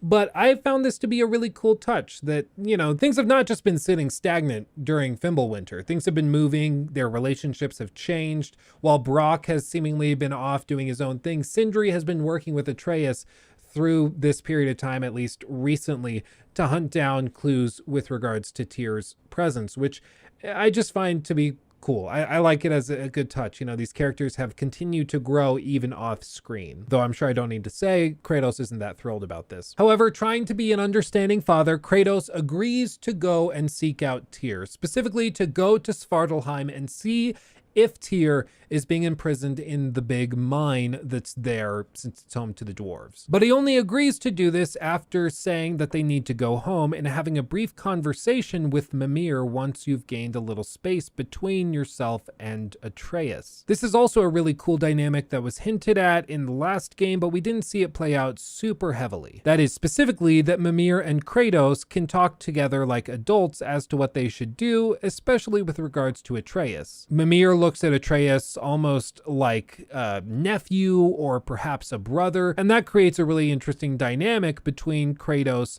Mimir, and Atreus, where they can all share information and ideas between each other, and sometimes they keep things hidden from each other. But in moments like these, it's actually pretty cool to hear Mimir tell Kratos certain things that he probably needs to hear, such as trusting Atreus, at least for the time being, so that he doesn't push him away farther. At times it feels as though they're both working to parent Atreus, or at the very least, Kratos is seeking out Mimir's advice regularly. And it's in one of these conversations where Mimir encourages Kratos to actually allow Atreus to lead them to where he thinks Tyr may be imprisoned. So Kratos agrees and decides to let Atreus lead them to Svartalfheim to look for Tyr, though the deal is that if they do not find Tyr, this search will end full stop. They will go stay with Sindri or go back home, continue training and preparing for Ragnarok. The crew goes to Sindri's home. They talk with Brock and Sindri. After a brief reunion, Kratos drops off his shield with Brock to be repaired since it was broken in the fight with Thor. And then you speak with Sindri, who's preparing a device to allow you to travel between realms without having to go to the big chamber within Tyr's temple in the center of the Lake of Nine. And this is really important because Svartalfheim is not actually reachable using those means, so they have to think a little bit outside the box. So using this new device and Mimir's head, they're able to imprint on these doors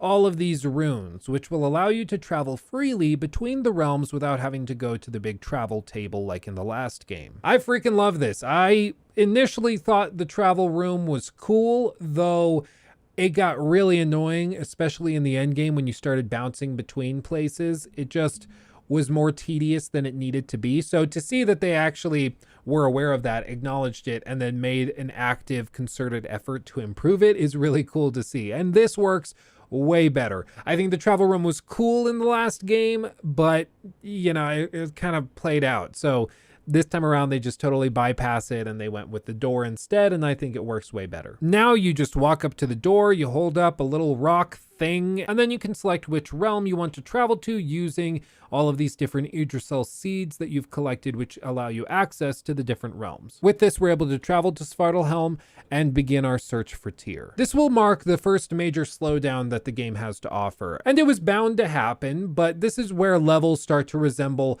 that of God of War 2018 for the majority of its runtime, where there are areas you just need to get through. There's a bunch of enemies you fight through. Then you move on to the next area. There's a puzzle you have to solve. And then you move on to the next area, more enemies, and you rinse and repeat for like 45 minutes until the next story beat happens. It's fine, but with how fast-paced the first hour and a half has been of this game, this really felt like a brick wall that we blasted into at 45 miles an hour.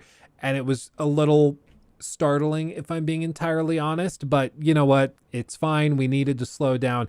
I don't know if it's a criticism of this sequence or just praise of the previous ones that this felt so slow in comparison, but I felt like I should mention it. Over the course of the next 20 to 30 minutes, you'll solve a bunch of puzzles, complete a bunch of combat challenges, collect some loot as you push in towards the city. Once there, you'll notice that there are a lot of citizens here, but they're all hiding within their houses, seemingly not wanting to talk to you. In the town square, we can meet with Sindri and get access to a new ability for Atreus, which is a different effect for his arrows, which will allow us to blow up these green glowy things. This is also the moment where you start to notice one of the strengths of God of War's level design, and that is that they lock within these levels a bunch of very specific areas which are tied to certain elemental or runic abilities or weapon abilities that you don't have yet. Initially, it can be a little frustrating because you'll see a chest in the distance and you're like, ooh, I want whatever's in that. That looks cool. But once you go there, you'll realize you can't get into it because you don't have whatever special arrow you need. You don't have the weapon ability to throw the spear into the wall and climb it, whatever it may be. And it can, again, be frustrating, but long term, it's actually a net positive because it gives you a reason to return to these levels later, re-explore them with all of your newfound abilities and capabilities, and discover all the loot that you missed initially. Sure, I could complain about it and be like, oh, well, you know, it sucks because they're just reusing levels, but I don't really see it as reusing. It's just adding depth to the levels. Like, yeah, they could strip all that stuff out, have it be very like flat and one-dimensional, but instead they have multiple layers of it. There are multiple puzzles tied within these levels once you have all of these different abilities to combine together. I really like it, and I initially found it frustrating, but by the time I got to the end of the game, I actually found it pretty cool because I had a reason to return to these levels that I hadn't been to in 20, 30 hours of gameplay, and I actually found it to be kind of cool to return to them, though initially I was frustrated. But with that, we need our regularly scheduled coffee break to get more coffee because these videos are long and take a lot of work. So please like the video if you're enjoying it so far and subscribe and stuff. I'm gonna be right back. Give me a second. And we're back. I had to go outside, check the mail and everything. Thank God I had my Luke Stevens official embroidered beanie. And I also could have worn my 16 times the detail beanie as well if I felt so inclined. 16 times the detail. Yeah, see that? See that? The soundboard's coming in handy. Now, as I said, the crew has gone to Svartalheim to look for Tyr, but they were told by Sindri and Brock that there was actually somebody there that might be able to help them.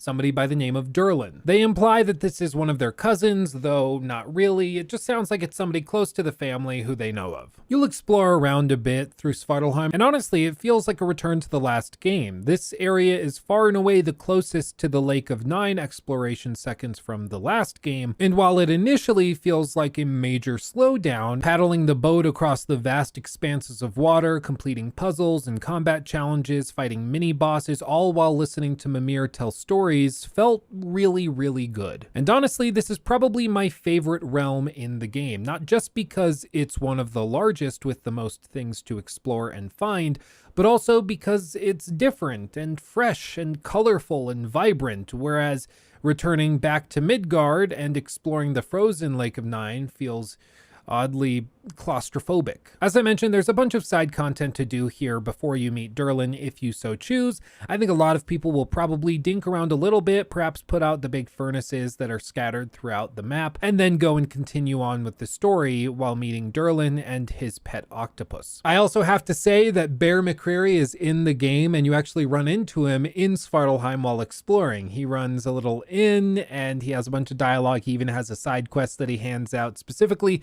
and he's there at the very end of the game where you reach the official credit sequence, but I'll get to that at the end of the game. And in case you don't know, Bear McCreary is the composer. He does all the music. He came up with the dun dun dun, you know, that whole theme. So he's kind of a big deal, and it's cool to see that they gave him a part in the game. It's fun. Now, after speaking with Durlin, he gives you directions to find Tyr, but disguises them as a fine for causing trouble, blah blah blah. It's important to remember that Odin has a ton of influence in Svartalheim and is always watching, and as a result, Durlin can't be too careful. So he's very covert in how he decides to help Kratos and Atreus, which I thought was a good touch, instead of just being like, yeah, sure, go here, do this. this. It's actually a little more nuanced than that. With these instructions, the crew knows that they need to work their way up the mountain into the mine, which is exactly where Atreus thought that they might be keeping Tyr. As you spend an hour or two working your way up the mountain, you'll fight a Dreki, which is a gigantic lizard monster thing, in a mini boss fight, which I thought was actually pretty fun, and the finisher is badass. I mean, look at that. That's so cool. Like father and son finishing a giant creature and killing it by stabbing its brain. I mean, it's what every father dreams of for their child one day. I'm gonna tell little Lachlan, I'm gonna be like, hey, one day we're gonna kill a giant lizard together and it's gonna feel great. Oh no, my bearded dragon heard me. I'm joking. I'm joking. I would never hurt a lizard. I love lizards. Oh yeah, by the way, if you didn't know, I have a big bearded dragon in an enclosure right out of frame. I don't have him in frame because the lights mess with like the focus of the cameras and stuff. But that's part of the reason it's always so hot in here when I film videos, because I have a lizard with like heat bulbs and stuff. So I kind of have only myself to blame. There's also this moment I should mention as you work your way up the mountain to the mine that I thought was pretty funny and kind of a reference to the first game, kind of tongue-in-cheek. Basically, you're riding a cart up the mountain when you're attacked by a bunch of little creatures who start breaking their way in. And honestly, what follows is one of my favorite little vignettes and little moments in the entire game narratively, and it's also a callback to the first game where they kind of poke fun at themselves as developers. So I'm just gonna let it play. It's super quick. Uh-oh.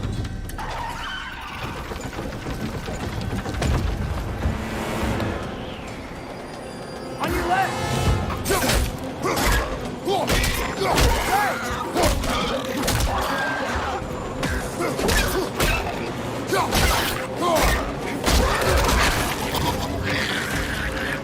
me where! Look for a break to stop the train! You should be a leader of some sort! Damn it! The brake's stuck! Keep trying, little brother! Father! Stop this train!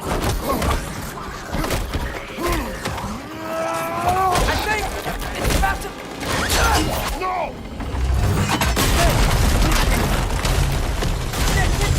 Shit!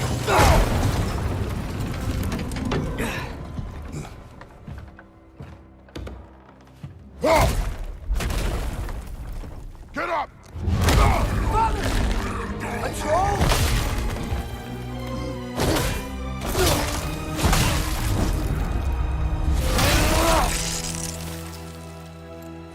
So, quite the mouth you had on the train, lad. It's just a word. I've heard way worse from The word does not matter. You lost control. We were falling through the air. I thought we were gonna die. Is that what you truly wish your last word to be? No.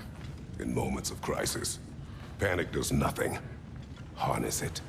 Let it serve you. I just love this sequence, for one, because you see Atreus being real and dropping some bad words that his dad doesn't like, and he teaches him a little lesson about it in the process. And then also the gigantic troll that comes in, and then immediately Kratos just hacks his head off. No boss fight, no nothing. They're like, yeah, we know trolls suck. They're awful. So he just goes in there and hacks his head off. I think that it's just a great sequence. I love this. It was good. After this crash, we are in the heart of the mine, and you'll notice that there are a lot of puzzle elements here. This is actually one of the most frustrating elements of God of War Ragnarok, and that is that puzzles like this often spoil themselves before they've had a chance to really shine. You see, what you're supposed to do in these puzzles is throw your axe up at the yellow troughs where the water is pouring out, and this will cause them to freeze and then the water to overflow on a lower level, which would help you to turn certain turbines or do whatever else you need to manipulating the water. Time and time again throughout the game, there will be puzzles where you think you've figured out what you're supposed to do, and then they just spoil all of the fun by telling you exactly how to do the puzzle right as you arrive. Honestly, I think a lot of this comes down to bugs and problems with timing. There's probably like some 10-second timer or 30-second timer once you cross this threshold where it's going to trigger a clue, audio, something or other to play for that particular puzzle. And in this case, the cue is just too short. It's timed at 10 seconds instead of like maybe 50 seconds or 120 seconds, whatever it may be. So I have full confidence that this is something that could be easily patched out later. And who knows, maybe it already is patched out and it was only really a problem during the review process or the first few days after launch. I'm not sure, but at this point, it's kind of difficult to gauge because I already know how to do the puzzles. So no matter what, when I go to these sections now, I'm just going to blast past them. I'm not even going to hit the quick queue because I just know exactly what to do. So this is something I can't really gauge anymore, unfortunately, but I'm just going to let you know that in my notes, I have a lot of comments about puzzles that kind of were spoiled for me because they kind of let the secret out too soon. This section, again, is very slow paced. And honestly, I would say this particular area of Svartalheim is my least favorite area in the game. While the section that you can explore freely using the boat is a highlight, this section is definitely a low point. The puzzles aren't difficult, they're just tedious, and because the game constantly spoils how to solve them, it's not difficult or engaging, it's just annoying. I've said this before, I really don't like games that put puzzles in that aren't like engaging or fun or difficult. They're just tedious. Like you look at it, you know exactly what you have to do, but you just have to spend like 2 minutes turning cranks and running around doing this thing, run around, move that block, run around, move that block. I don't find that fun. I find that annoying as hell. And it seems like a lot of games do that now to just pad out gameplay time. And unfortunately, God of War Ragnarok does it at times as well. Not as frequently as the last game, but it's still here. But after dealing with all of that tedium, we stumble onto a carefully guarded area of the mine. We break the door down and inside, we find Tyr. He's tied up and has clearly been held here for a very long time. This god of war does not seem to be too much of a god or a god of war and combat because he seems to be a total pansy now. It seems like he's got a bunch of PTSD because Odin, he says, has been torturing him for a long time just for the fun of it, and so he is very scarred. And as a result, for the rest of the game, he's going to be very, very weird. Not wanting to fight, not wanting to contribute to the process that they're chasing. It's a little weird, but you know what? Torture is an awful thing. Maybe he is honestly just scarred. Who knows? All we know is that we're going to save him. Hopefully he'll come to by the time Ragnarok comes around, especially because the giants seem to have prophesied that he will be present. Once rescued, you'll leave with Tyr, head back to Sindri's house, do your bits and bops with armor upgrades and equipment swapping, and then return to your quarters for some much needed rest. There's a little cutscene that plays out between Kratos and Mimir having a brief conversation about Atreus. Kratos says that he's really worried about Atreus because he seems so heavy-handed and restless, but Mimir encourages him, saying that it's important that he let the line out and allow Atreus to figure out who he actually is, because keeping him on a tight leash won't actually help anything. And during this conversation, the camera has panned outside the window looking back at Kratos and Mimir. But you'll notice right after this ends, there's something interesting that happens. His pain is fresh. You expect too much. Aye, perhaps. Pity Freya still wants to kill you. That's an ally we could use. That is not an option. No, I don't suppose it is. Trouble sleeping. Ah! Shh! You cannot sneak up on me like that. There's something I have to do in Midgard. What? Without me? I thought we were partners. We are, just wasn't sure you'd want to join me. I'm visiting an old friend. Oh, I see. Or possibly not doing that, taking into account she's determined to murder you. She wouldn't really. Oh, look, I think it's lovely that you see the best in people. I really do. And I want you to continue to see the best in people by not getting yourself murdered. But we need her. It's worth the risk. Is it, though?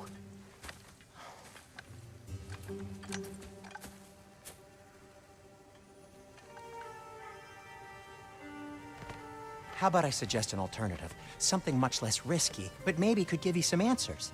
What are you talking about? A certain old friend you haven't seen in a while. A very giant friend. Jormungandr? Did you find him? Why don't I show you? It's just on the way to the vengeful goddess who wants you dead, so it'll give us some time to decide about not going there. So, you know where Freya is? No. I mean, yes, but look, let's just talk to the snake first, and then I won't take you to Freya. How's that sound? That's right. We get to play as Atreus this time around. This was something I thought they might try to do, but I was really unsure. Honestly, I didn't think that they were actually going to go through with it until I saw that companion prompt or companion arrow prompt during the tutorial section, when I knew, okay, characters are going to be swapping out, playable characters are going to swap out. Maybe they'll actually do some character swaps. That actually might happen. But to see that we actually get to go through entire sequences as Atreus with Sindri as our companion, that's not something I expected. I expected maybe like we'll do some missions with Freya fighting alongside Kratos and that'll be it. But this is way cooler than I expected, because they have an entire combat system tied around Atreus. They have, of course, his bow abilities all tied, unique puzzles specific to him. It's pretty cool. Again, a perfect example of subverting expectations in a great way. They knew that players would probably expect to play as Atreus, or for something to be different at the very least. But then they take that and they're just going to keep cranking the dial. If you think that this is where it stops in terms of cool gameplay reveals, you're very wrong, because it's just going to keep getting better and better. And also, I think the funniest moment in all of God of War Ragnarok happens right as you get control of Atreus, head to the Lake of Nine and start exploring by yourself. I'm just going to let this play because it's amazing. Basically, you know how Kratos opens chests. He just kind of punches it and breaks in. Watch this.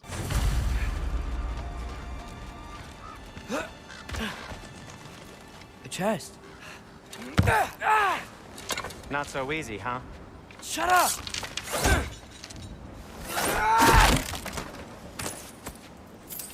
You'll notice right as this happens, the camera freezes and I stop moving. That's because when this happened, I was dying of laughter. I was shocked.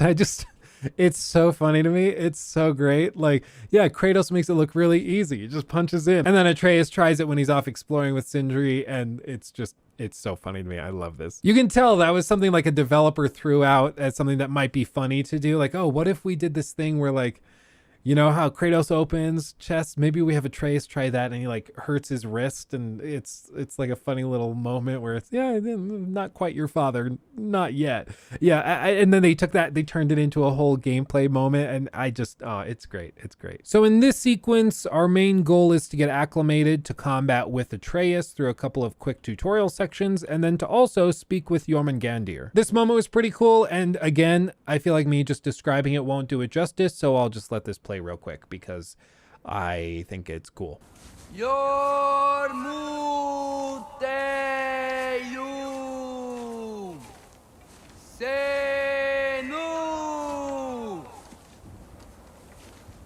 That's not weird at all. Shh.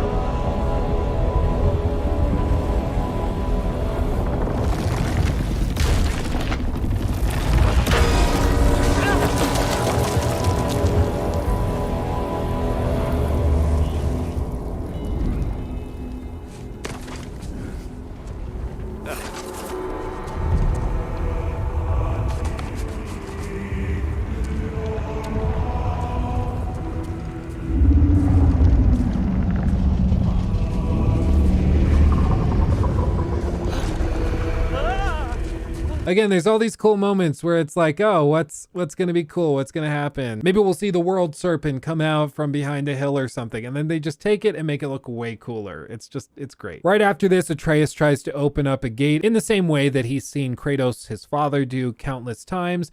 And it's not as easy as he thought. Now our goal is to push on through to Freya and speak with her to try and convince her that she needs to team up with Kratos, Mimir, Atreus, and Tyr, because Odin is the real enemy. This is pretty ballsy. I mean, not gonna lie, it's pretty bold, but Atreus is confident that Freya doesn't want to kill him because she sees bits of her son in him. She wants Kratos. She's not happy with Atreus for sure, but she wants Kratos first and foremost. You return all the way to the Valkyrie Council, which you'll know from the last game, that is, at the very least, if you fought and defeated all of the Valkyries, including the final one, Sigrun, in this very same arena, though now, of course, it's completely frozen over thanks to Fimbulwinter. And yes, I did get through that fight, and yes, it was utterly miserable. I know this isn't a critique of that game, but I will just say the Valkyrie in that game were extremely frustrating because they felt like they were axe sponges. It felt like they just had such huge health bars, especially on higher difficulties, that it just wasn't even fun. They were all just endurance fights of like, okay, don't screw up for 15 minutes straight. And while some people might find that engaging or satisfying, I find it really frustrating and annoying. I would rather have a boss fight where there's like, okay, if you're really good, you can take them down quickly. Like, you know, this fight I did against Blood-Starved Beast in Bloodborne, where you learn how to use beast blood pellets and pungent blood cocktails. You corner him and then you quickly knock him out in the span of like 45 seconds. He's a very difficult boss, but if you know how to approach it and if you're resourceful, it's a relatively easy fight.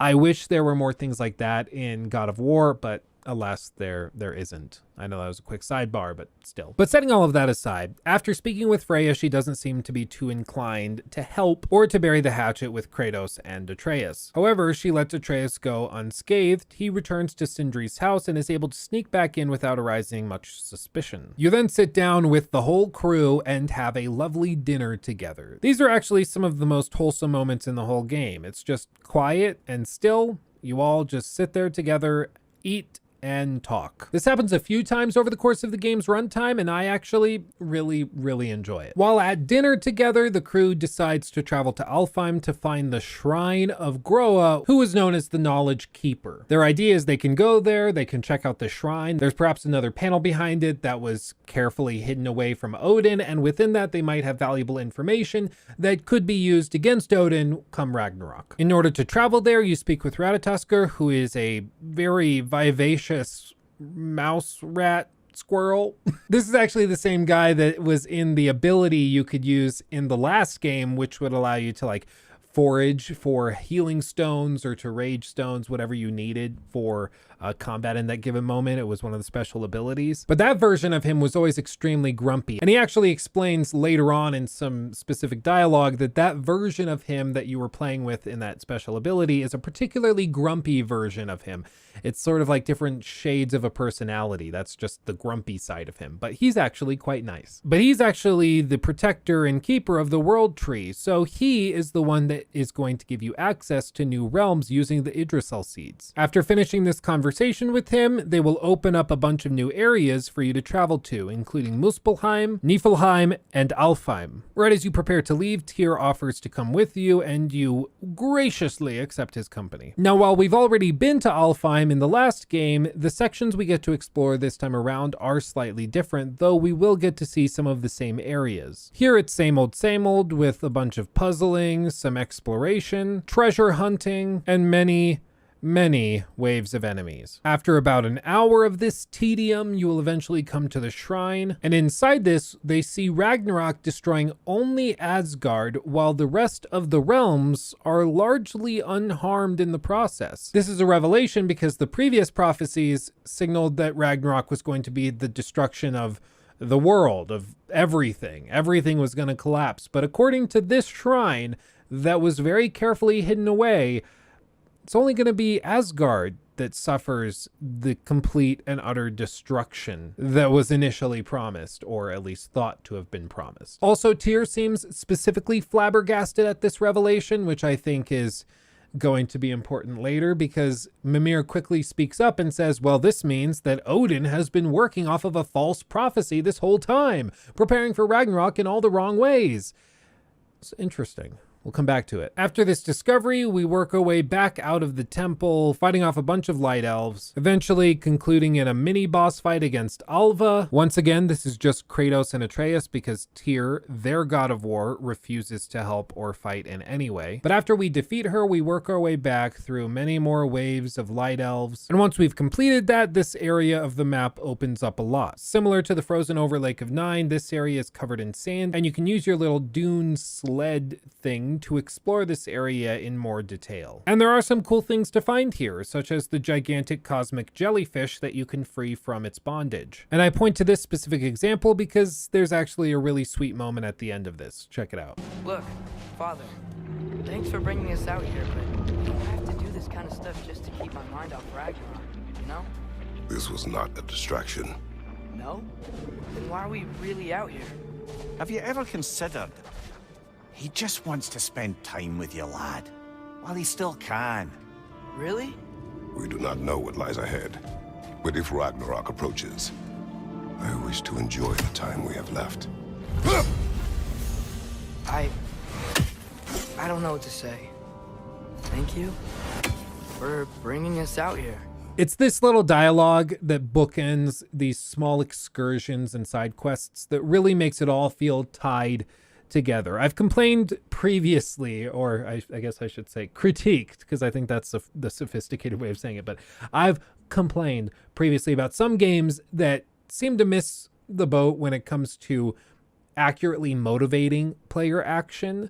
And what I mean by that is, take an example like Fallout 4. In Fallout 4, the premise of the story is that your son, your character's son, has been kidnapped as an infant while you were in cryogenic sleep. And as a result, you have to save him by searching the wastes, following some clues around the map, discovering the Institute, blah, blah, blah. It's not the worst story ever, but in a game like Fallout 4, it doesn't actually work very well with the gameplay loop that they've established. Because you see, what will happen is most people who are taking the story actually seriously will seek out their son first and foremost, before they do anything else, before they do any side content. They will look for their son because their freaking infant child has been stolen. However, the gameplay loop of Fallout 4 is built around you participating in all of this mindless tedium on the side, building your base, crafting all of that, exploring the wastes, finding different components for, you know, your power armor and all of that. And that doesn't actually jive with what the story would have the character do. In order to behave the way most players will have to behave in order to have fun with the game, exploring, crafting, you know, building your base, they would have to be a total maniac or a careless psychopath that doesn't care at all that their child's been kidnapped.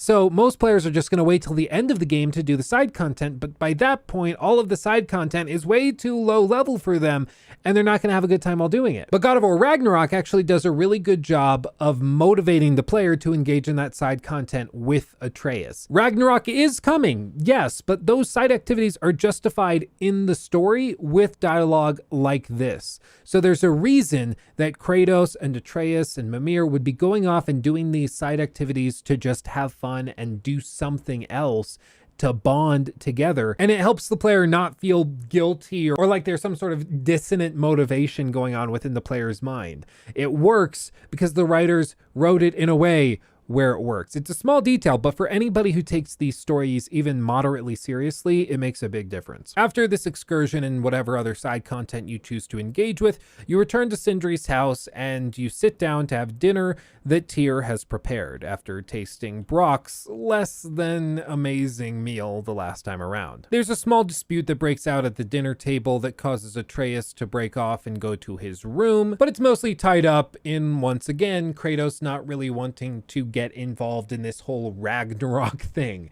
He wants to steer clear. He doesn't want to mess with it. It's not his place. He's just going to let it play out however it plays out. But Atreus wants to actually get involved and help fulfill the prophecies and things because he feels as though he is going to play a central role in this whole thing. In his room, he has a really sweet conversation with Sindri. Once again, we get to see just how close they are. And Sindri stresses that he should lay down and sleep. They've been going pretty hard for a while now, and he should get some shut-eye. After falling asleep, Atreus has a dream where he's transported to some bizarre realm where he sees visions of the last game when he was younger, discovering he was a god. He even dreams that he's stabbed by himself. I actually thought a lot about this, and I wasn't sure exactly if there's like a super deep meaning to this dream sequence or if it's just meant to signify like Atreus feeling as though he hasn't grown up enough after the comments that Kratos has made. I mean, clearly it's a direct mirroring of what happened in God of War 2018 when young Atreus finds out he's a god, gets really full of himself as a child,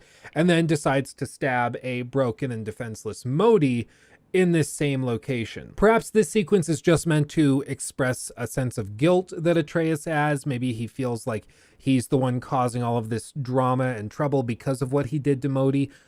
Who knows, maybe it's just as simple as showing that Atreus is really worried about what's going on. After he dreams that he's been stabbed, he yells out and seems to wake up from this dream, though he's not in Sindri's house anymore. He's somewhere else. He's greeted by a wolf that starts leading him through this dense forest. And I don't know about you guys, but I cannot help but think of Monster Hunter World whenever I look at this sequence. It just screams of like the Coral Highlands or someplace like that. Maybe I'm the only one who thought that, or maybe now that I've said it, you'll never be able to unsee it, but that's all I could think of. This whole section and chunk of gameplay, I was just like, oh yeah, no, I'm playing Monster Hunter, God of War, the Monster Hunter expansion. But regardless of its similarities to other phenomenal games, after pushing through, you meet a young woman who is painting some sort of mural that seems to depict Atreus and some woman. That woman apparently being this one, which of course would mean that she saw this moment coming, began painting it, and timed it out perfectly so it would be just about done right as he arrived. And she says as much, communicating clearly that her destiny is to share with Atreus, or Loki, his destiny. After a brief exchange, she introduces herself as Angrboda. She lives in this realm and has the ability to reassemble things that have previously been destroyed, almost like a time rewind. She also makes it very clear that she's been waiting for the moment that just occurred, that is, the moment where she meets Atreus, for her entire life. He's a little thrown off by this, doesn't know what to say, understandably. I mean, imagine you meet like a cute girl and you're like, oh, hey, what's up? What's up? And she's like, I've been waiting for this moment my entire life. You're like, oh, me too? Cool. Kind of a heavy-handed pickup line, I'll give you that. But you know what? If it works, it works. The following hour or so of gameplay is pretty slow paced, but I actually found it to be a nice break from the monotony that was Alfheim. There was a lot of combat, a lot of light and dark elves that got pretty tedious and repetitious. So to have these moments where there's just some quiet dialogue, some beautiful scenery, was actually a nice shakeup. The whole journey, she keeps stressing that she needs to show you something and tell you about your destiny, but she has to show you first. So you wait patiently and work with her as you fight through some basic enemies later on in this sequence and eventually come to the location she's been leading you to. You see, there's a collection of these marbles, the same thing that Atreus showed Kratos and Mimir when they first started on this journey to find Tyr. Within these marbles are the souls and spirits of the giants, or at least some of them. There's something about these objects that can possess and contain these spirits and souls, and she tells Atreus that it's his destiny to carry these with him. This is also going to be very important later, and it's going to tie into something that already happened in the story that I also told you to remember for later, so for now, I'm going to keep you in suspense if you don't know what's happening, but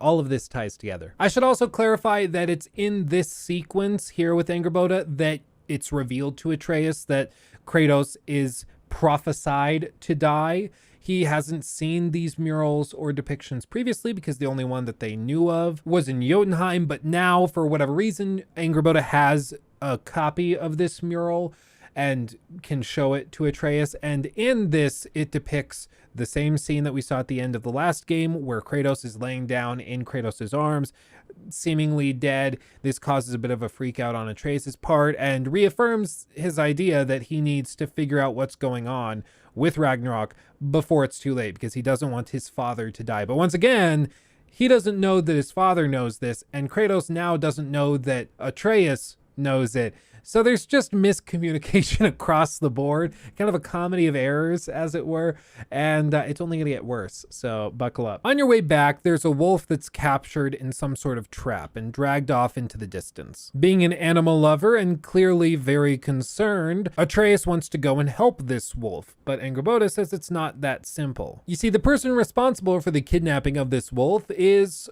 Angrboda's grandmother, named Grilla, something like that. I wrote it down, but I don't remember how it's pronounced, and frankly, I'm too lazy to put on my headphones and listen back to it. So here we are. I mean, how wrong could I possibly be? Grilla, Grilla? I don't know. It's something like that. She says that her grandmother has basically gone a little crazy ever since her father said that he wasn't going to do anything to avert his fate. She just kind of lost it and has started to collect souls of the animals that she finds out in the forest. And that's the fate that this wolf is going to soon suffer. So deciding that they must help, Atreus and Angerboda push into her grandmother's house.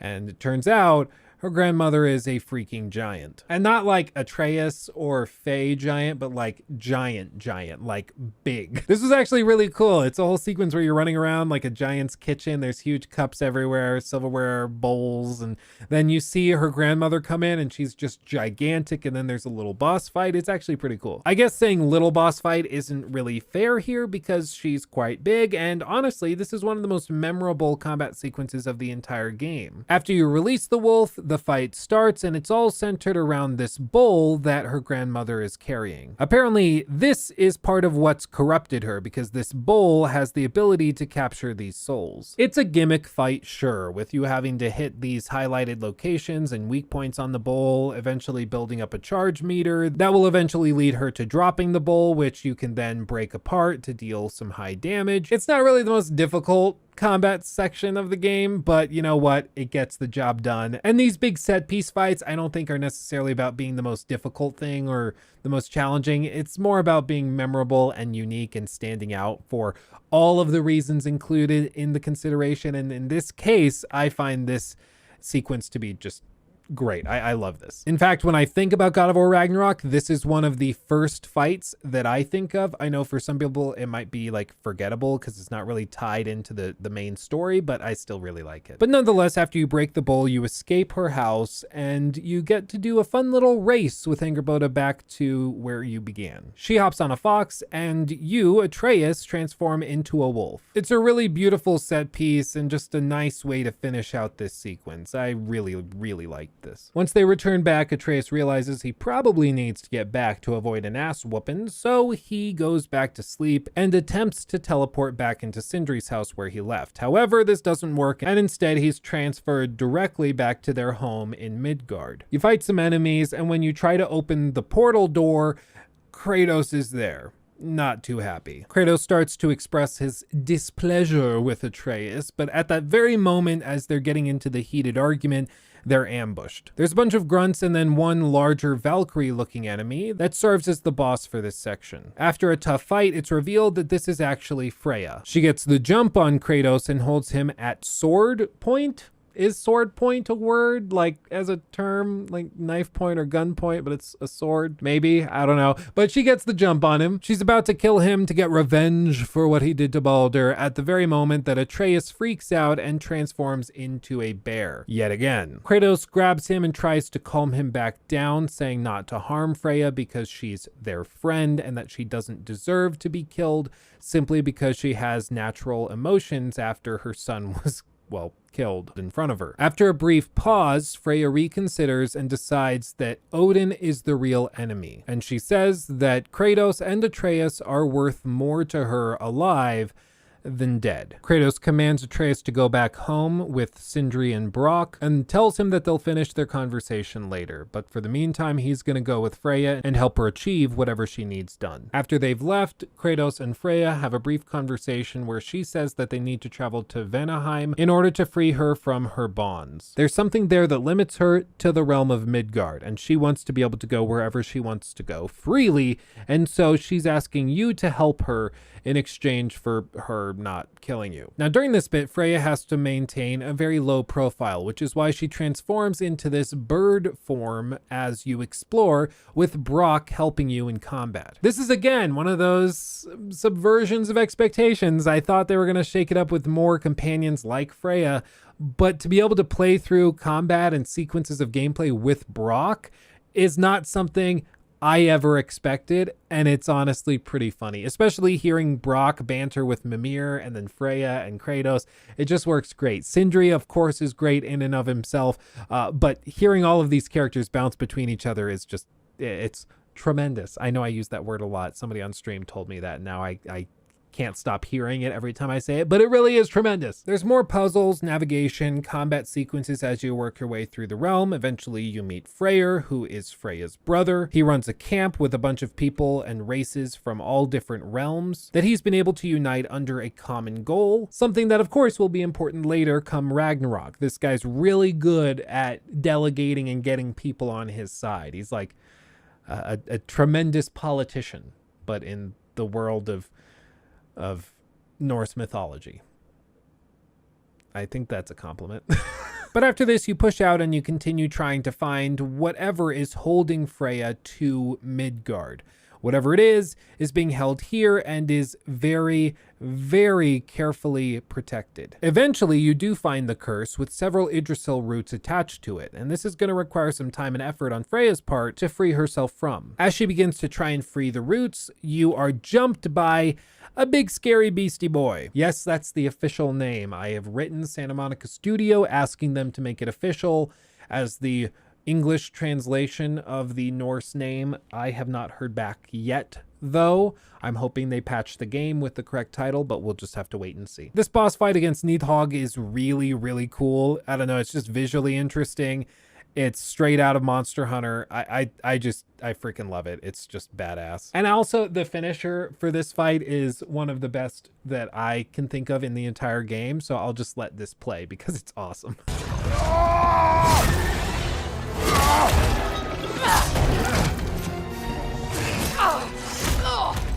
It's going back in! We will not let it!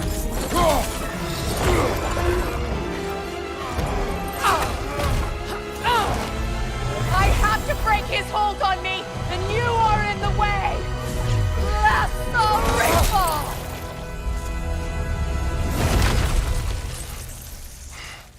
Was that badass or what? That was awesome. After the boss fight's over, Freya is able to free herself from the binds that constrained her to that realm. This also means that she can now freely explore without having to be in falcon form. It's also right after this that Kratos apologizes to Freya for robbing her of the choice between life and death. She wanted to allow Baldur to kill her because she preferred that to the alternative, which is what inevitably happened. Kratos acknowledges that it was wrong of him to take that choice from her, and she accepts this apology. At this point, she's not ready to forgive him outright, but she is very appreciative of the apology nonetheless. Right after this, we also unlock the Amulet of Yggdrasil, which is actually a pretty interesting gameplay system. Basically, it's an amulet that starts out with 2 free slots, and as you play through the game and complete side content, you'll unlock more pieces of this to be able to repair it, unlocking another slot, eventually unlocking all the way up to 10. In these sockets, you can place different enchantments that have all different abilities. It could be an increase to cooldown, runic, strength, defense, luck, vitality, whatever, and they're each part of a set. And once you complete the set, you get the qualifications and set bonuses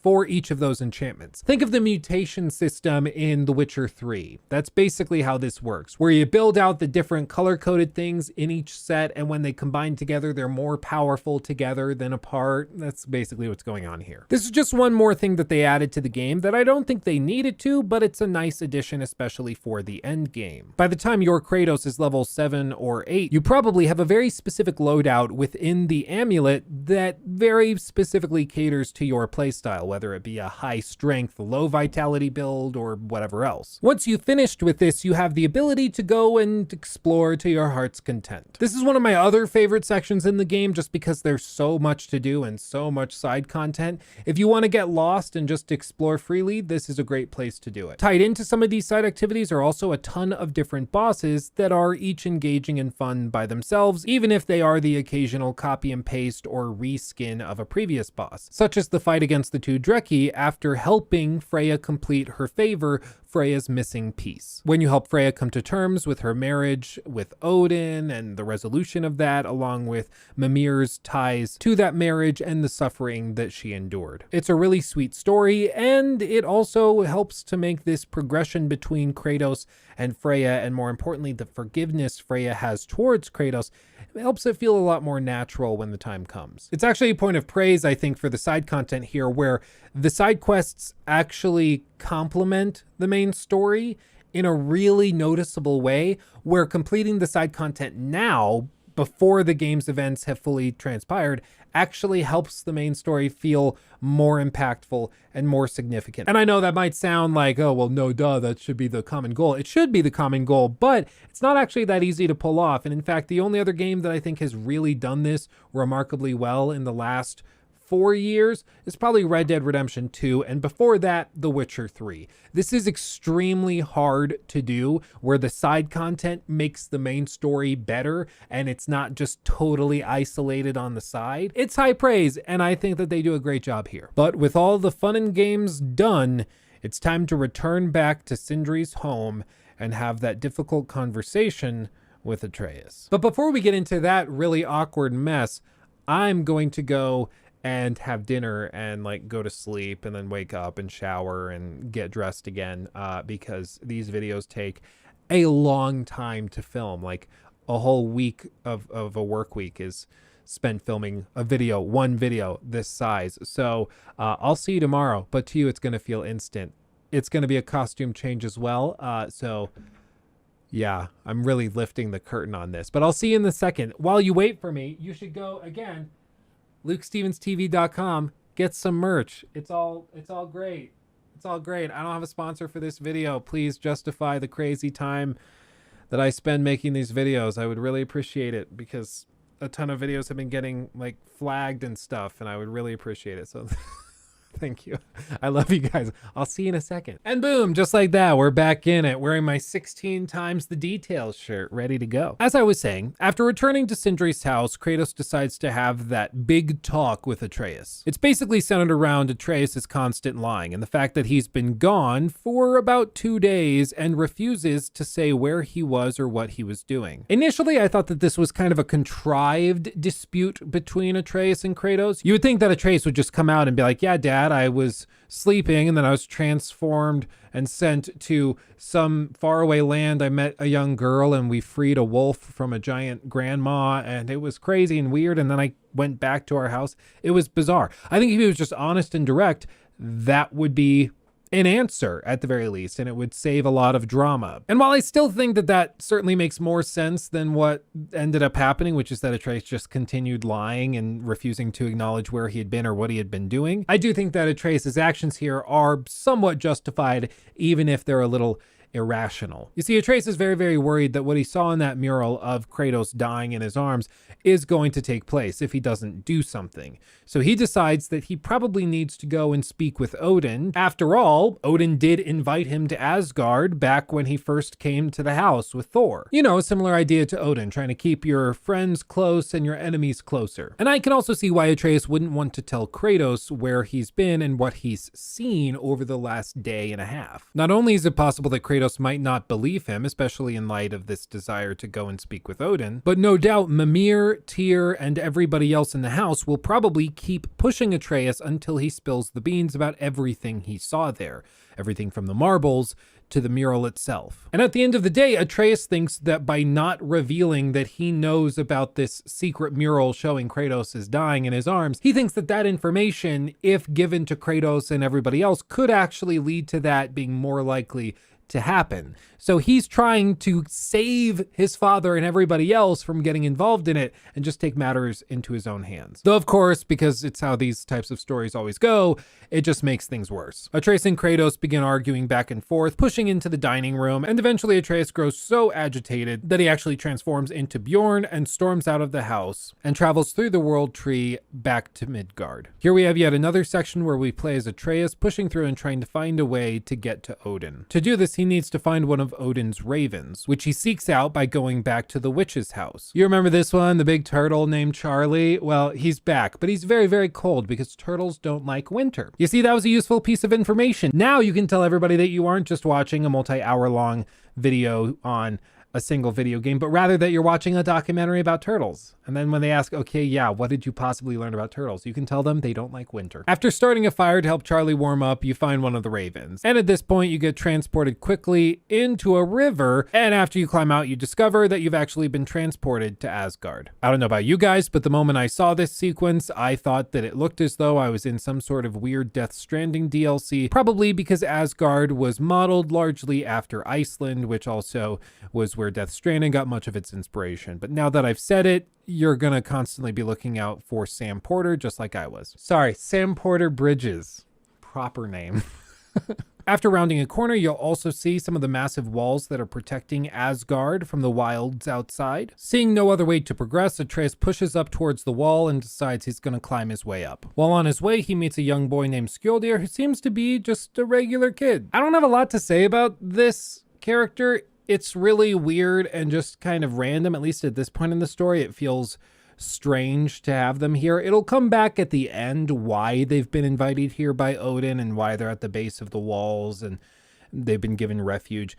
But at this point in the game, it felt like a really artificial way of introducing a new character. Like he just shows up on your way to climb the wall and then he's just like, he follows you along a little bit so you learn who he is.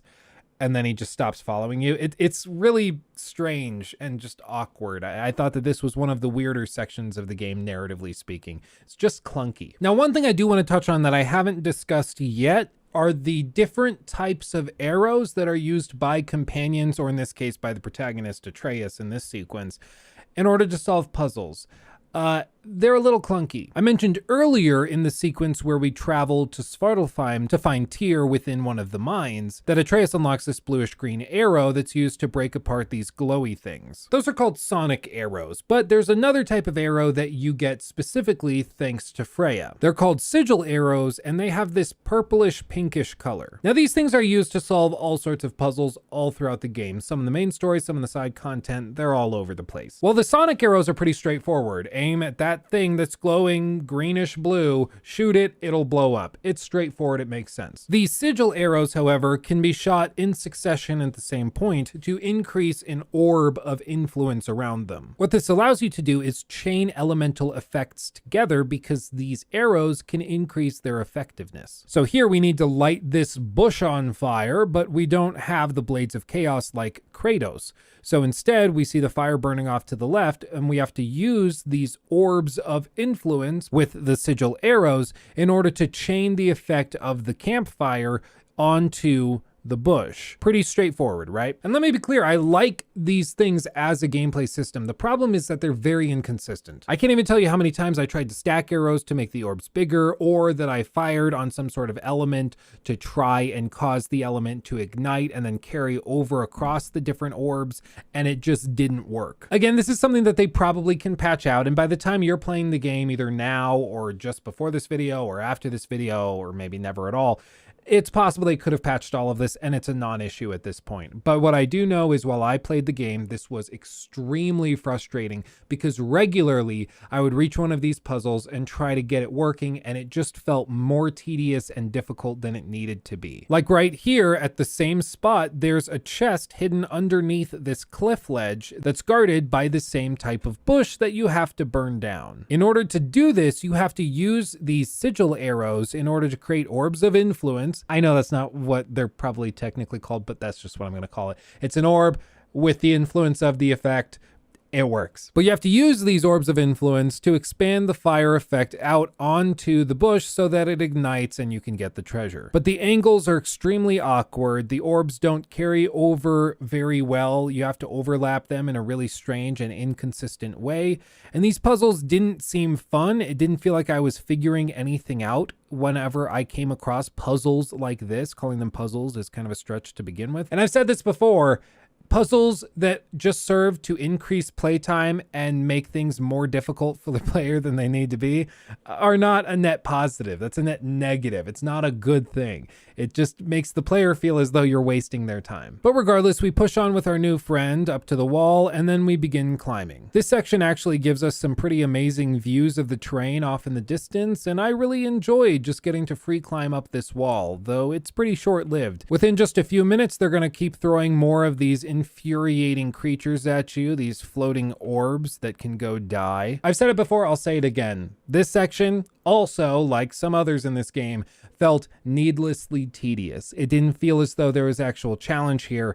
They were just trying to slow me down so climbing the wall would take longer. I think I'm particularly sensitive to this type of offense because once I notice it, I have a really hard time not noticing it because usually developers will stack whole chapters of games with events like this. There's some really simple activity you have to complete, but in order to pad it out so it takes you a full hour, they fill it with all sorts of mindless garbage. Here, we're just climbing a gigantic wall. I don't think it needs to be more complicated than that. I think if they kept it so it was just a free climbing section, maybe with some light platforming, shoot down that ladder and then it drops, you climb up. Something like that would be just fine. I don't know why every single rock ledge and cliffside has to have all of these little enemies and creatures for you to fight. It's just annoying to me. One thing I will give them is that on this cliffside, you can see down to the Lake of Nine, and you can understand why it's no longer accessible from the travel room that we were at in the first game, because the whole thing is totally broken. Regardless, you keep pushing up the wall, and eventually you make it to the top and are greeted by none other than Heimdall. This guy's commonly called the god of suspicion or intuition. Basically,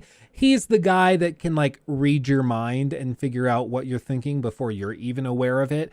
And that makes him a great guard, because if somebody comes in and says, I just want to talk and hang out, but they have ulterior motives, he can see right through you. Understandably, he doesn't think that you are trustworthy, and he would much rather send you off the cliff back down to your death. But he can't do that because he finds out very quickly that Odin has personally invited Atreus here. This immediately should set off red flags within the player and Atreus's minds, because if Heimdall knows what's going on and is going to communicate that to Odin, Odin's got to be playing some 4D hungry hippos chess in order to navigate all of these nuanced motivations, where Atreus feels like he can get the jump on Odin, but he also is just sick of his father and everybody else back at Sindri's house, so he's trying to play everybody at the same time.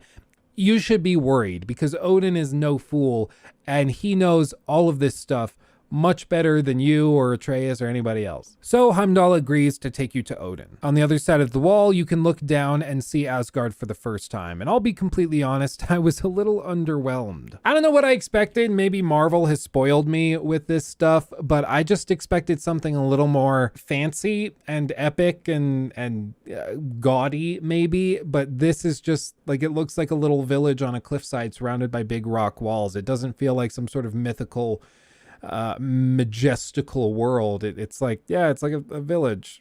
It's kind of a small one at that, but okay. I don't know. Maybe I'm the only one who thought this. If you thought that this was like super epic and cool, then let me know in the comment section. But I don't know. I couldn't help but feel like this was a little underwhelming. After taking an elevator ride down and then riding some big creature over to Odin's humble abode, Heimdall rips you off of it and then summons a bunch of guards to attack you. Heimdall lets Atreus know that he is aware that he does in fact have treacherous intent. Again, he can see right through him. He knows that he's not here just to cozy up to the Allfather. So you fight some people off and then try to have a mini boss fight with Heimdall, but very quickly you realize that you're not able to land a single hit on him because, well, he literally knows exactly what you're going to do before you do it. This is one of the few times in the game where I really felt as though we were fighting a god, like somebody who has inordinate abilities and powers that we just can't even compete with. And that's the point. Everybody says Heimdall has never had a single hit landed against him because he is always aware of what everybody's going to do before they even think of doing it. So naturally, it's going to set up some really interesting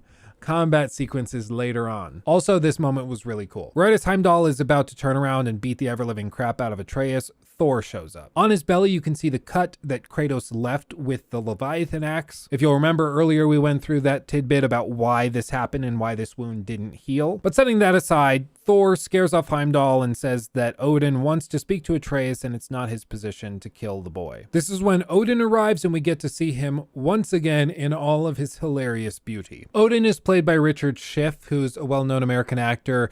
I know him best from his prolific work as none other than Titus Fisher in the greatest movie of all time, Johnny English Reborn. Oh my God, if he was here and he heard that I said that his greatest work was in Johnny English Reborn, I'm sure he would slap the crap out of me. But truly, he is a very gifted actor. He's amazing. And the charisma he brings to the role of Odin is just ridiculous. It just oozes charisma out of every pore. Odin is amazing. Heimdall tries to warn him that Atreus wanted to betray him, and Odin goes, well, yeah, I mean, of course, I haven't given him any reason to trust me. Of course he wanted to betray me. I have to earn his trust, which at this moment, the player is sitting there like, yeah, I don't trust you because I don't have a reason to trust you. Everybody says I shouldn't, but you seem kind of cool. And he just starts like giving you a tour of his house and being really nice to you. It's really really weird. I mentioned earlier that the whole time you're dealing with Odin, you keep questioning whether or not he's actually the bad guy that everybody talks about. If anything,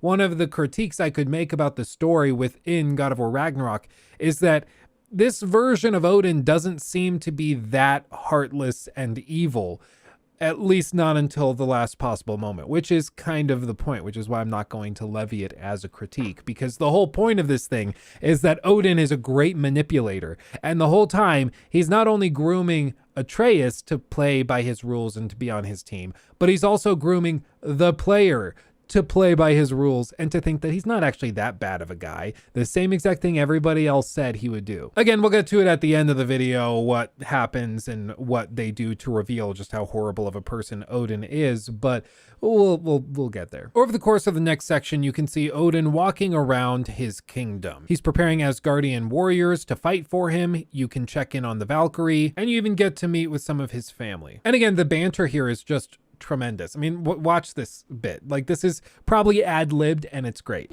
But with all respect, you need to know, I came to study, not to serve. Another servant is the last thing I need. I need someone with drive, with curiosity, someone who'll take initiative. That looks good. Is that braised? But why me? Is it because I'm half giant? Big deal. So's Thor. Erlen, try to stay awake for me. Okay, but... Look, don't overthink it. I mean, all of that dialogue is just so natural. It just plays off. And again, Odin doesn't seem like a bad guy. He just seems like the man in charge who's like a little silly and goofy. And it's great. You know, today on stream, we were actually talking about this methodology that Santa Monica Studio put forward in this game. And that is that they're trying to make the gods of the Norse realm like crazy gods like we saw in God of War 3. These versions of gods are much more grounded, they're much more human, and much less mythical in scale. And while initially I found that kind of underwhelming after being spoiled by the crazy huge set pieces of God of War 1, 2, 3, and all of the others, I actually kind of like it because it makes the characters the focus, and that is in and of itself kind of epic in its own way. A couple of important things to note: as you continue following Odin around, he transports you all the way to Svartalfheim, where you meet with Durlin once again. Of course, he recognizes Atreus because he helped him find where Odin was hiding Tyr, but he doesn't spill the beans and keeps quiet. It appears that Odin has commissioned the dwarves to craft a bunch of siege machines in order to defend Asgard come Ragnarok. This will be very important later. You'll also get a change of clothes, which I found to be one of the coolest armor set pieces in the entire game, especially for Atreus, but I also think across the board, this is one of the coolest looking ones. You also get to meet Thor's daughter, who is by herself a force of nature. You'll get to hang out with Thrud a little bit more later, but as for right now, she just seems to be very skeptical of the young boy that her grandfather has welcomed into their house. You eventually meet Odin in his study. He gives you a sword that seems very special since it can fly around and do all sorts of crazy things. He tells you that it's a perk of the job, and it seems pretty clear that he's trying to win you over. He takes you underneath his study into a cave complex where there's a bunch of study materials scattered about, and one very suspicious looking tear. He calls it a rift and says that it contains all of the knowledge and truth in everything, like full stop. And because it contains all knowledge and truth, this rift also contains the knowledge of how to stop Ragnarok, how to save everybody's lives, how to protect the ones that you love, how to live forever, what happens even after you die if you can't live forever. All of that info is inside that weird, like, space vagina. But in order to access this information, they need to use some sort of secret sacred mask, which Odin has found one part of, but that he needs Atreus to help him collect the other pieces of. You see, Odin needs Atreus to help him find the rest of the mask pieces because Atreus is able to read whatever secret language is written on top of it, which clues the reader to where the next piece can be found. Little contrived, sure, but it's a video game, whatever. And this sets into motion one of the craziest and most unexpected sequences of the entire game. And that is that we are going to go to Muspelheim to look for another mask fragment with Thor as our companion. Yeah, I knew that they were going to take it up a notch. I knew they were going to do something crazy and they were going to subvert expectations here and there, but never in my wildest dreams did I think we would, for one, be playing as Atreus, but also that we'd be playing as Atreus and be partnered up with Thor for like an entire sequence. It was so surprising to me when I got here. All my notes say on my Google Doc is, what? And that perfectly explains how I felt in this moment. I was like, no freaking way. And sure enough, you go to Muspelheim with Thor and you start looking for the mask pieces. There's some really interesting dialogue here between the two. You can tell that Thor isn't super happy to be babysitting him, but you know what? It's cute. Thor also helps you navigate up crazy ledges by just grabbing the scruff of your neck and then jumping up using Mjolnir. It's really funny and I loved it every time it happened. And here we fight side by side with Thor to take down all of these lava people. I'm like, actually kind of in love with this. Yes, it's more waves of enemies and it starts to drag a little bit, but just being able to play side by side with Thor makes it a treat in and of itself. We also get to try out this crazy sword that's able to swing itself, which is actually pretty interesting and cool. I really liked using this thing. Unfortunately, it won't stay with us for too long. As we fight through waves and waves of enemies and look for different places where the mask could be by holding it up and seeing where it glows, dialogue and banter is exchanged, and at one point Atreus even sees one of the giant shrines off in the distance. He knows he needs to get there because it's probably going to contain more secrets that they can use in their fight against Odin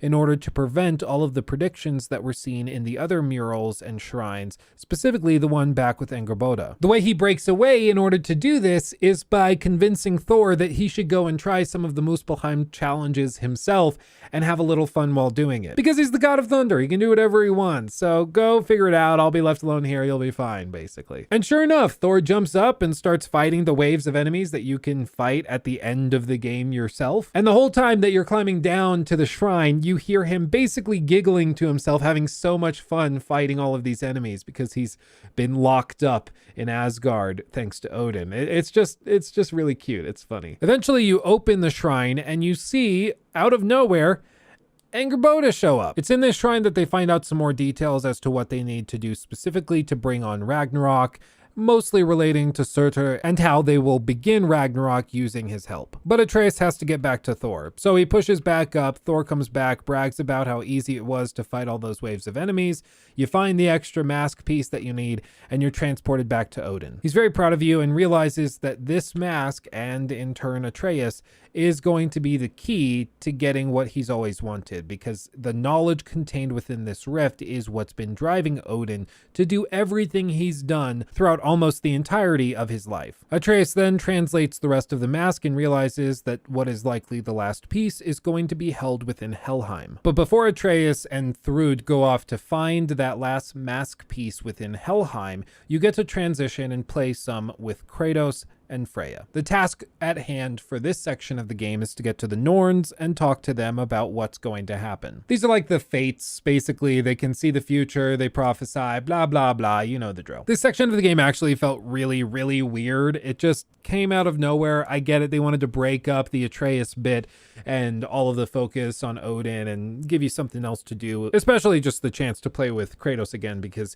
he certainly has the more, I guess, flushed out gameplay systems. But honestly, it just felt kind of weird. I get that they don't have a lot of other ideas as to how to get to Atreus and save him from Odin's influence, because as far as they know, Atreus just ran off to go to Odin. So it's very weird. Like something odd is going on with him. They need to save him. Maybe the Norns know how to do it. So you'll spend like 2 hours hunting them down, going through a bunch of side quests if you so choose, building up your armor and leveling up, eventually riding a water horse to them. Not that kind of water horse, but like, you know, an actual horse that's in water. There's not a lot to be taken away from the Norns. They're largely unhelpful.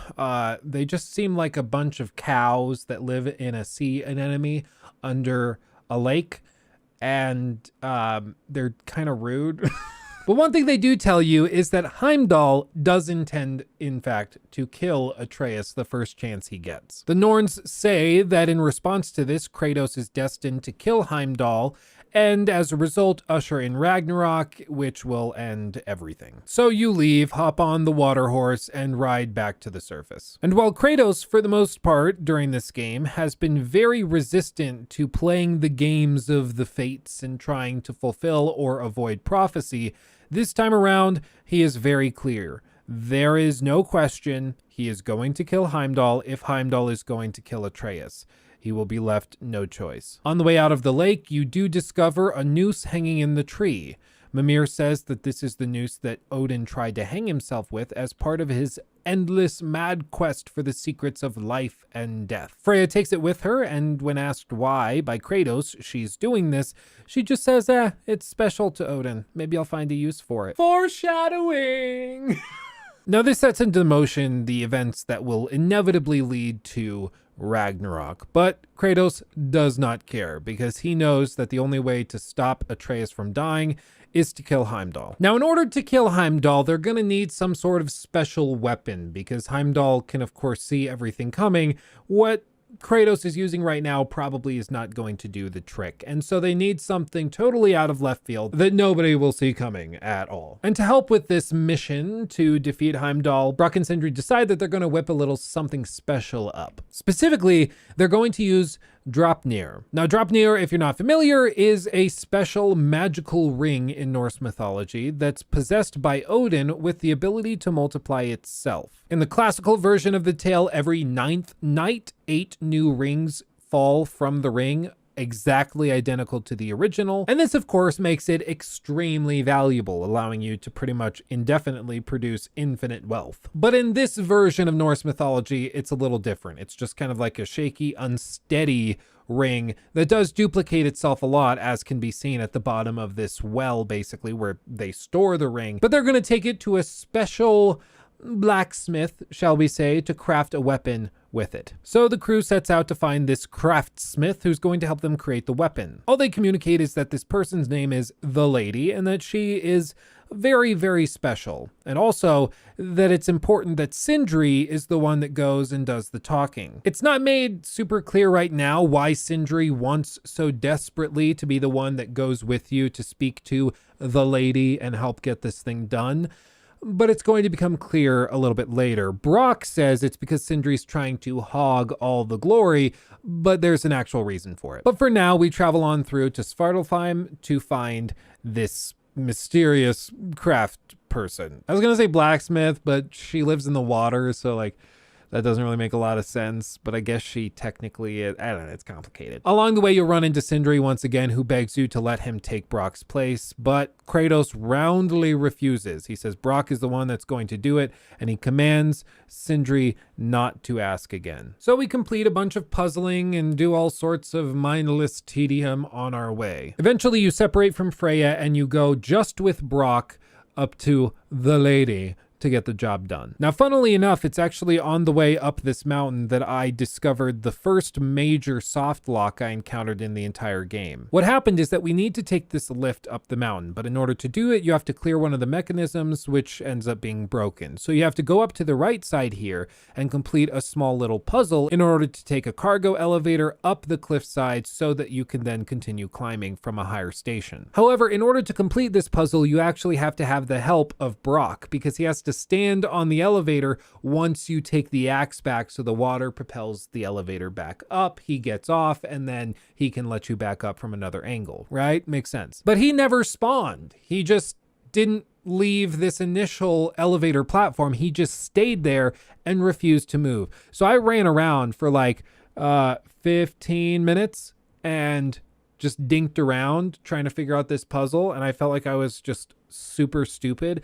And this was before the review embargo lifted, so there were no guides or anything. I just thought I was being dumb and I couldn't figure out the puzzle. But eventually I just said, screw it, I'm gonna reload in case something went wrong. And then when I did that, total problem fixed. Brock runs right over to the platform. You lift him up. It's like a super quick and easy puzzle. It was a big bummer that it's soft locked like this, but I sent the soft lock directly to the developers, and I've been told by somebody at Santa Monica Studio that apparently it's been fixed, which is pretty cool. I did encounter one more soft lock that we'll get to at the very end, because it literally happened in like the last 30 seconds of the game before you reach the true ending, which was really frustrating, but we'll get there. Now, once you've climbed the mountain, you reach a small area where there's a lake in the cliffside. There also appears to be some sort of diving bell, so you go over after collecting some basic materials around this area, and the diving bell drops you down into the water. Soon after you drop down, you're approached by a freaking mermaid. This is the lady that they were talking about. But it's strange, she doesn't look at or talk to Brock at all. She just reaches in while staring at Kratos, takes the objects that you've collected, including Draupnir, pulls away from the diving bell a little bit, swirls her arms around to make some sort of weird spear salad, and then in a matter of moments, there's a freaking spear crafted. The spear is then imbued with Kratos' blood, and she gives it to him. This thing takes the form of a ring that he keeps on his hand, but it can summon infinite spears as long as he's wearing it. Now, initially, I was like, oh, well, that's kind of stupid. Like, why is that going to defeat Heimdall? Can't he just read their minds and realize that there's a spear that they're going to use that he can just keep throwing and he'll never run out of it? Can't he just deal with that? Apparently not. Apparently the whole point of Draupnir is that it overwhelms Heimdall's senses because it technically has infinite duplication abilities, which is just like taking a computer and then overloading its RAM with a ton of bloatware. That's kind of what they're doing to Heimdall. There's also a really important portion here with Brock that I'm going to let just play out for narrative reasons because I don't think I could do it justice. So here it is. For Tyr almost forgot. Ma'am, it would be an honor if you might bless it for us. Are you, hello? Hello? The fuck was that? She acts like I weren't even here. Mermaids don't speak to our corporeal bodies. They speak to a part of our soul. A part specifically you might be missing.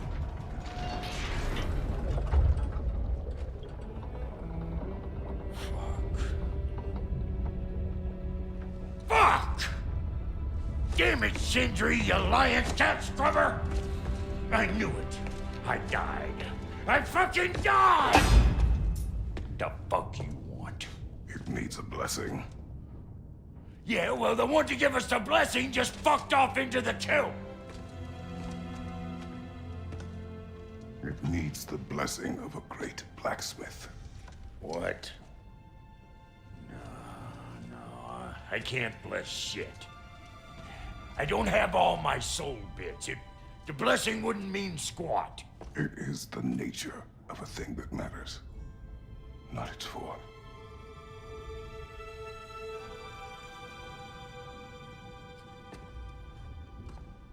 All right.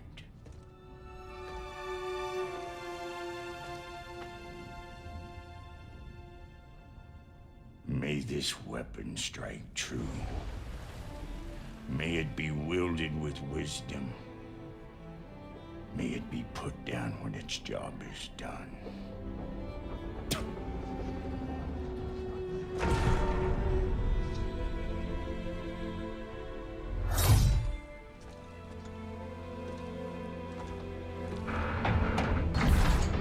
Let us return home.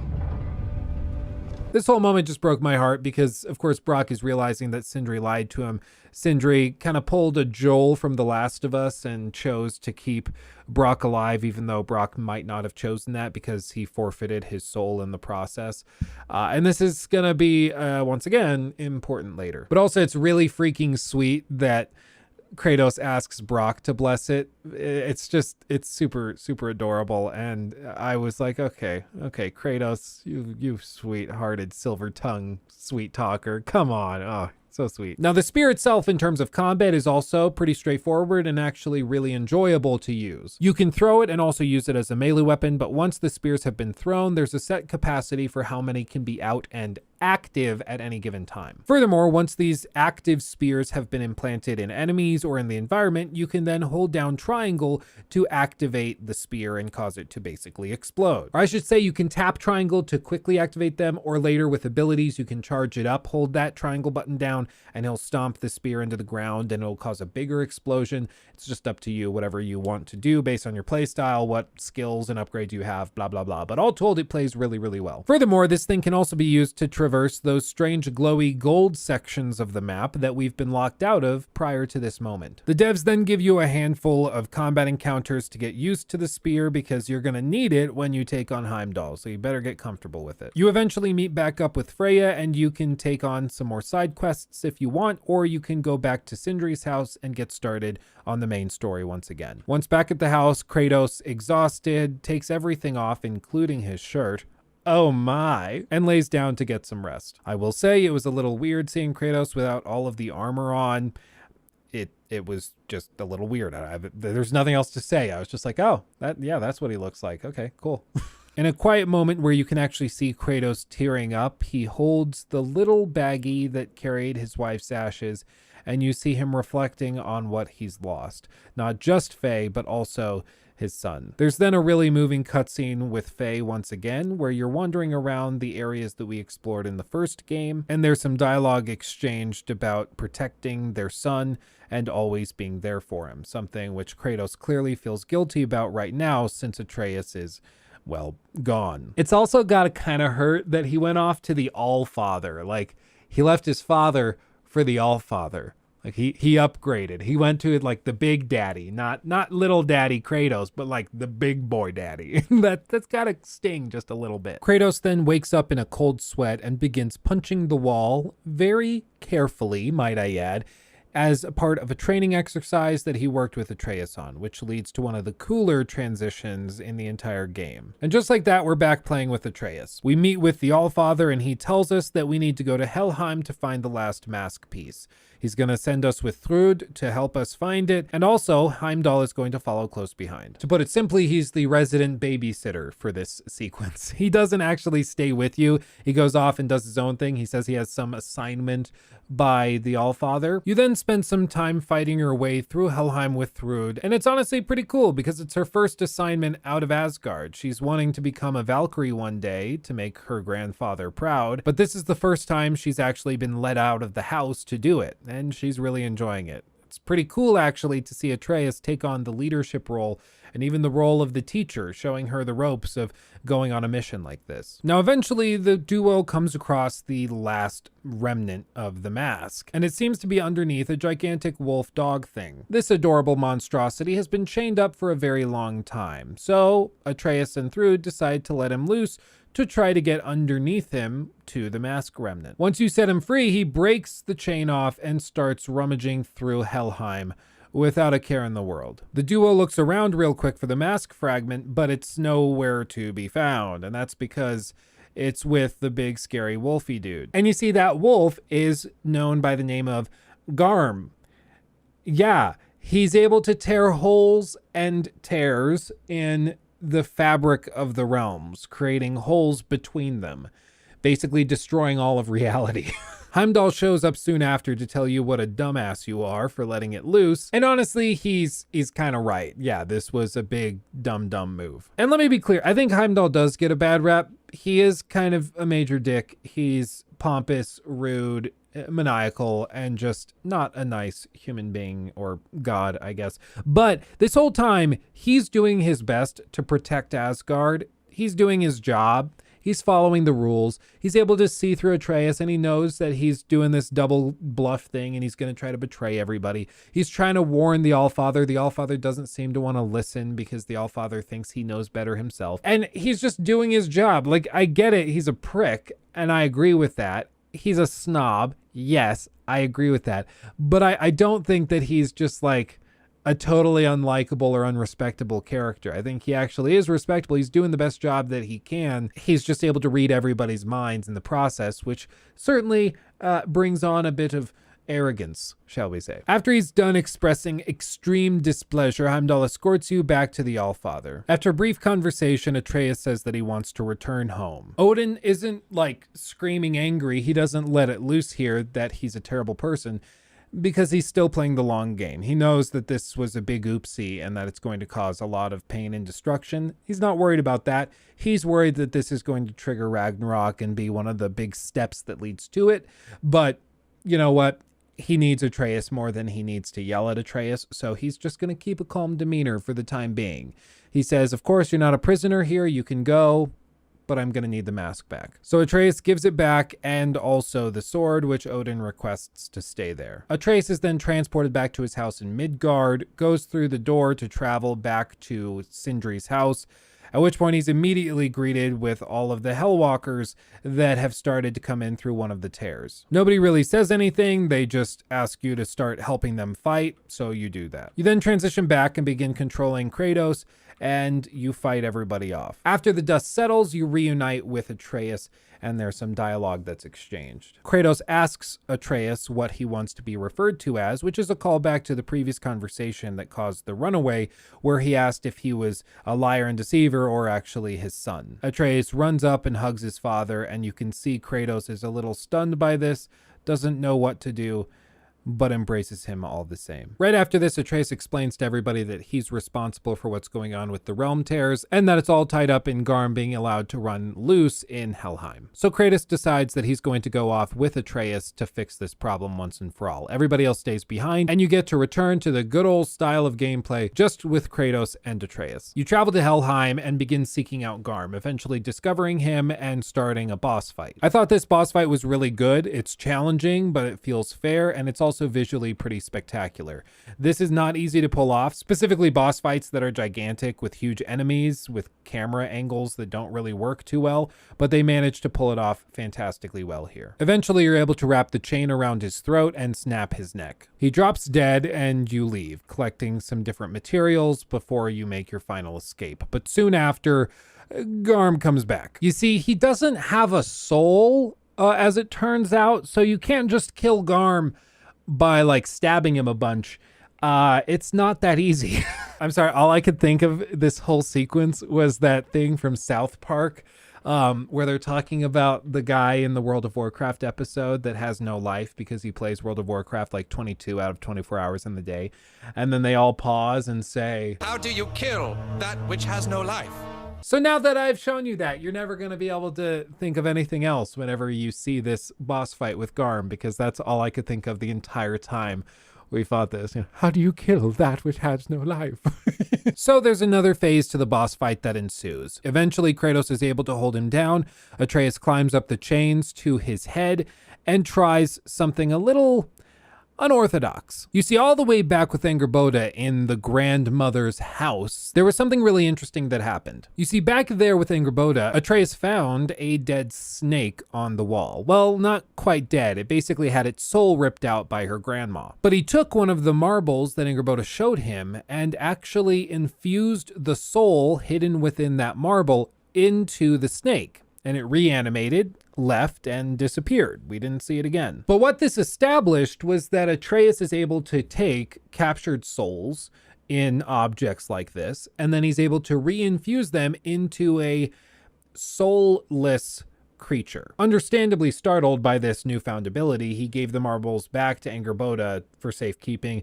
They're not really seen again until the end of the game, so it's not really important that he doesn't have them on his person this whole time, but, you know, it's whatever. I guess it's a good detail to throw out now that I realize I forgot to mention it earlier, so there you go.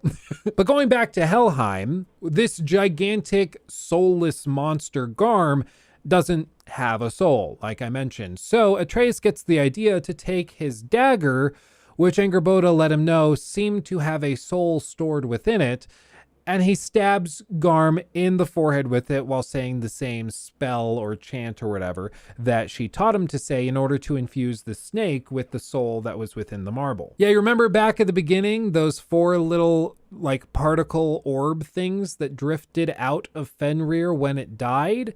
And then one of those orbs went into his dagger? Guess what? Yeah, the soul of Fenrir was infused into the body of Garm, which is how you get the gigantic form of Fenrir that we all know and love from Norse mythology. And I thought that this was just a really cool way of doing this. I mean, the whole game I was waiting for Fenrir to come back. I was like, did they really just take this iconic character or being in Norse mythology, Fenrir, and then just kill him off as like a quick side plot in the first 20 minutes of the game? Did they really do that? No. They bring it all the way back at the end or close to the end of the game right here. and it's just masterfully done. I loved this moment. It was a great way of defeating Garm, and I thought this was great. And goodness gracious, that's a good boy. That's such a good boy. One little tidbit that will also be important here is that because Fenrir now embodies Garm's body, Fenrir is able to tear freely between realms willy-nilly whenever he wants, wherever he wants to go. So that's also probably going to be important later. At this point in the story, we hit a bit of a lull because you can feel everything is inevitably coming up to the crisis that is Ragnarok, but you're prompted with the option to pursue a lot of side content if you wish. Freya returns to her homeland in order to help her brother prepare for the inevitable fight against Asgard, but you're allowed to go wherever you want and do whatever you want. I messed around for a good long while doing a bunch of side content, but after a few hours, I decided to return back to the main story. Once again, as I mentioned earlier, I thought that this worked really, really well in terms of motivating side content. It felt natural to go off and dink around and explore a little bit before the inevitable occurred. And I just want to say again, yeah, this was another great natural pause in the story. Kratos doesn't feel the need to go after Heimdall now that his son is safe in his keeping, so he doesn't feel like he has to go and kill him, though perhaps that might change. He keeps the door open. You know, Kratos is a flexible guy. You know, flexible like really nice fabric on a high quality tee from LukeStevensTV.com. Go shop for merch right now and you can get a piece of merch with 16 times the detail that you would normally see in a piece of merchandise from a YouTuber. 16 times the detail. Thanks, Todd. Eventually, you go off to help Freya and Freyr, her brother. Soon after arriving, you can actually meet an old friend, Hildisvini. If you don't remember who this is, it's the boar that you accidentally shot in the first game. That's right, this guy can shapeshift and transform all over the place, and he previously took the form of a boar that you accidentally shot as Atreus back in the first game. But this time around, he's transformed back into a human form, and, you know, he's a regular guy. He's just been shot. I thought this was really cool. It took me a second to recognize Hildisvini. Who's Hildisvini? What is that name? Why is that so familiar? And then he lifted up his cloak and showed like the arrow hole in his side. And I was like, oh my God. And he says something like, oh, Mimir, you're more of a pig than I ever was. And yeah, it all clicked in that moment. But it was cool. It's cool. It's a good touch. Now, while in this realm, Kratos and Atreus seek out the wolves that are going to help reset the moon in the sky. This was something we saw in an earlier prophecy in one of the shrines, so we seek out the wolves. Eventually, Atreus shoots an arrow in the sky and the wolves chase it, causing it to immediately transform into night. This began one of the most underutilized gameplay systems that are present here, and that is the ability to transform the realm between day and night using these little stations where you can summon the wolves. It was a really cool idea because there's some plant life that only grows at night, and then when it transforms into day, it shrivels so you can navigate around levels differently.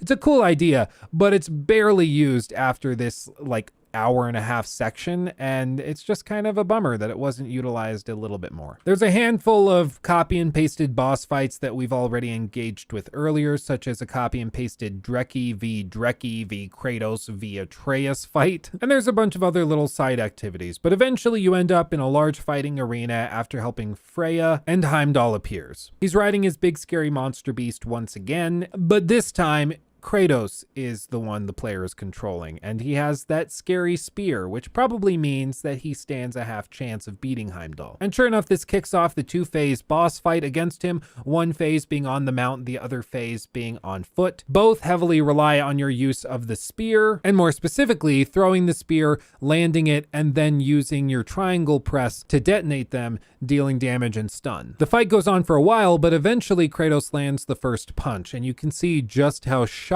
Heimdall is. And this causes him to begin freaking out, losing focus, and he falls right into your trap. What ensues is one of the most satisfying boss fights in the game because it's challenging, but it also feels fair, and it's satisfying more so than most boss fights because this guy really deserves it. He taunts you the whole time, and seeing him slowly realize that he's not as special as he thought he was is immensely gratifying. Eventually, you get prompted to do a finisher, and I'll just let this play out in its entirety because, once again, it just feels good. Look! That's all this is!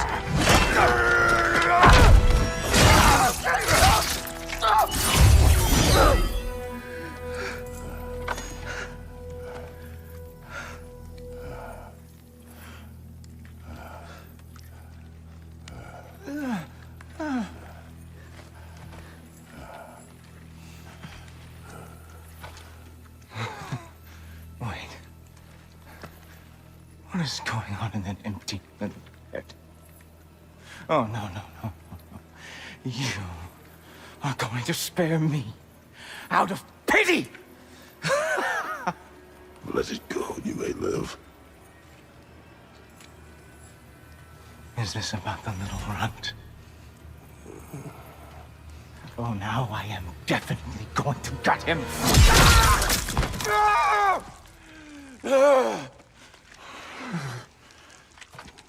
This is your final warning.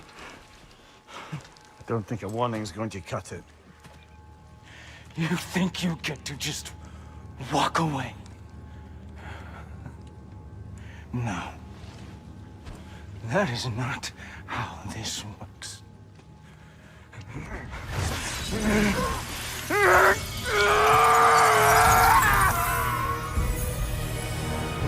You do not get to decide my fate! You are dead, sunshine. Yeah, we're not done yet. He has a magic arm now. He's a magic guy. You proceed to beat the ever-living crap out of him once again, and then this final finisher, the real one, happens. I'll let it play.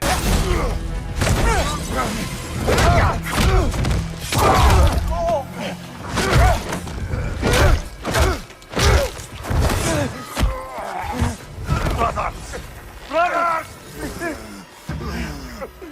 This isn't who you want to be!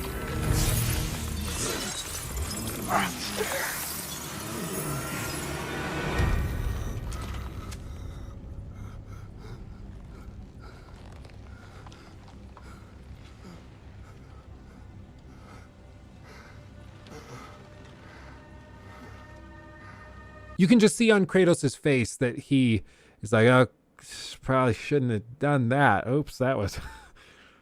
Oops. Because that one event is basically what triggers the beginning of Ragnarok. Kratos snapped a little bit.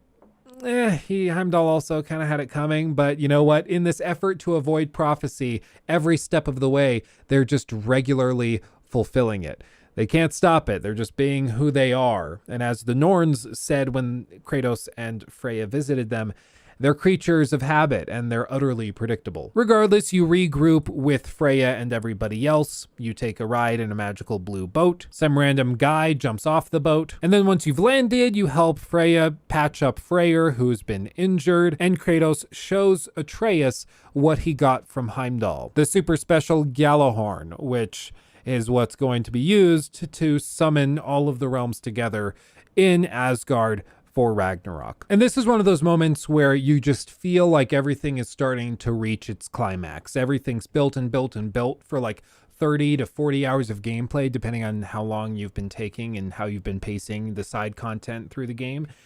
And it's just now reaching the pinnacle. You feel all of the characters are super stressed out. They know the end of the world is coming. They know that it's happening, especially after Heimdall's death.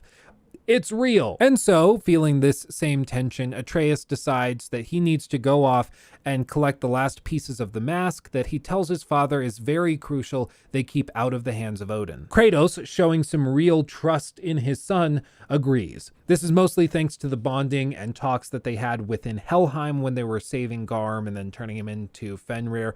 You know, it's the whole thing.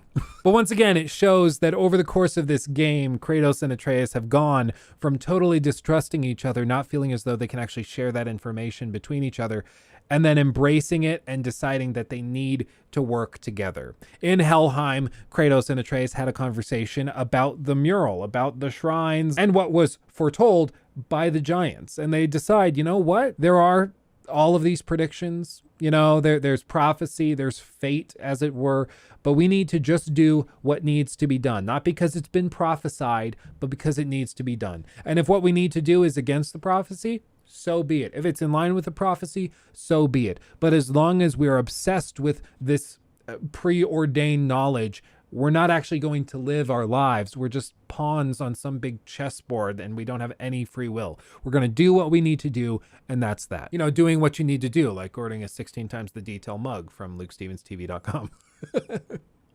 Okay, I'll stop. I've been watching some Linus Tech Tips, and they're so good at the random ad plugs, you know, where they're just like, oh yes, this thing tastes really good. Out of this water bottle from lttstore.com or whatever it is. And you know what? One day I'll get there, but right now it's a little clunky. I'll give you that. So Atreus goes back to Asgard, speaks with Odin, gets permission to go off and find the last piece of the mask, takes the 2 pieces that they've already collected since it's going to guide him to the last remnant. You get to participate in a bar fight with Thor, which was actually one of the highlights of the game for me. Again, things I never expected to be here. A bar fight with Thor and his daughter. Who would have predicted that this would have been in this game? Nobody, but it's great. But after the bar fight, you travel to Niflheim, you seek out the last piece of the mask, you find it, and I'll just let this cutscene play out because it's very important what happens. It's here.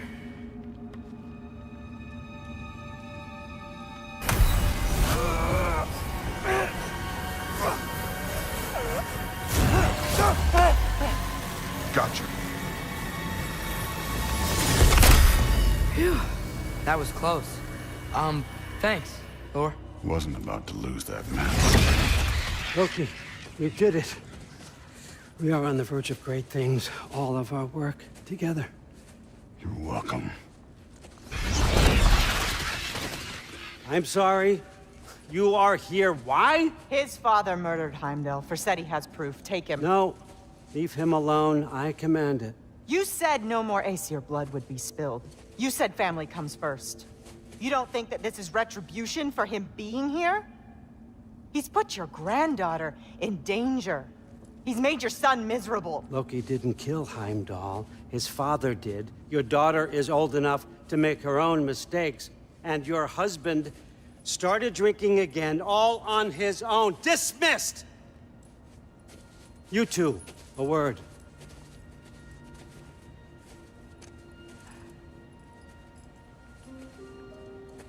Can't you see what's happening? He's not protecting us. Magni, Modi, our boys. We used to tell them stories by the fire. Do you remember? We would carve those wooden horses. We would play and laugh until the sun sank and they fell asleep in our laps. They were thrown at the Allfather's problems like brittle knives to a mountain face. And for what? What if Thrud's next?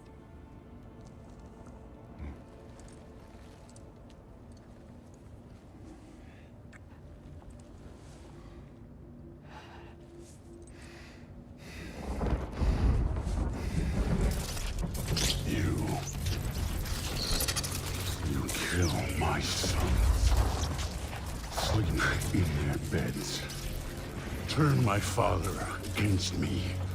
My daughter. I have no idea what's happening. You know, I finally thought of something I can teach you. Hey! Young. Stand down! Sindri better be right. Where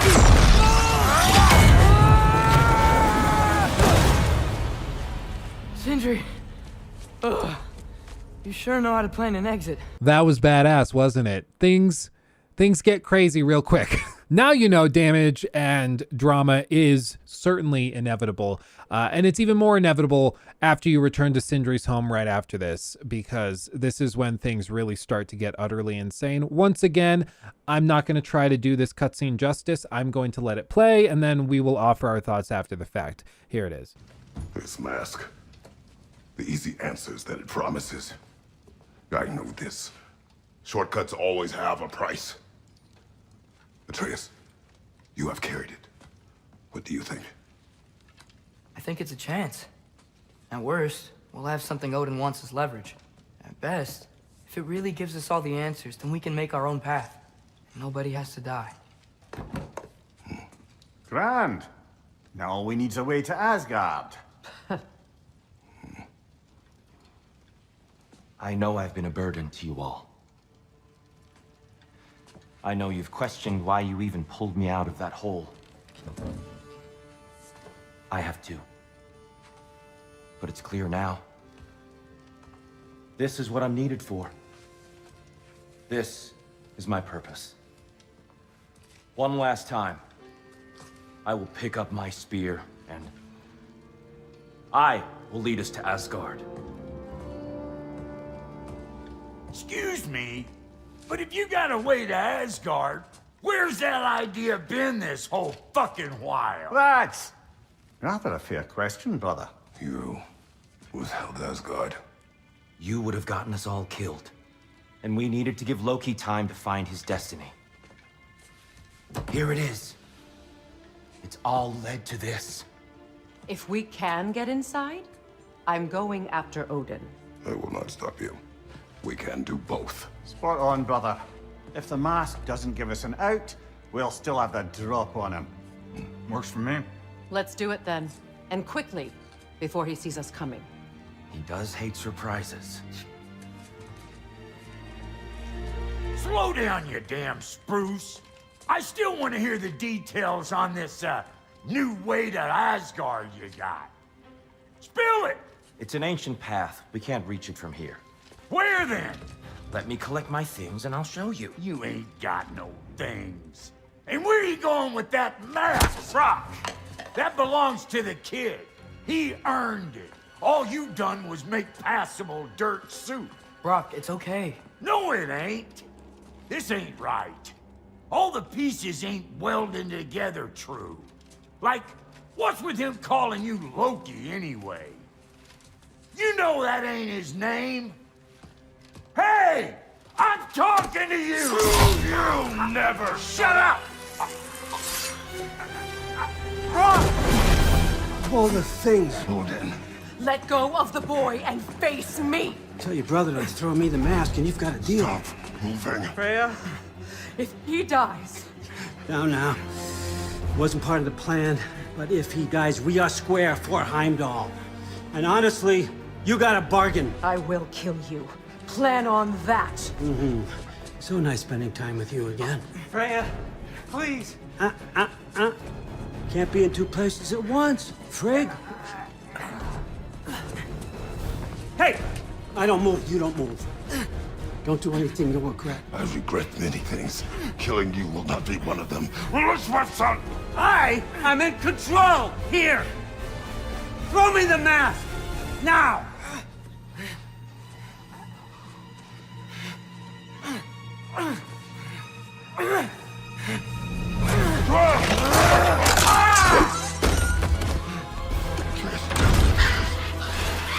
Too bad, son.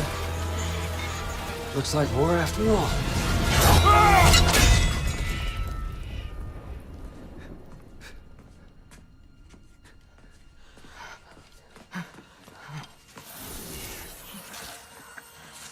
Please, you have to save him. You have to. He can't. You can't. Maybe if I go back to the lake. Stop it.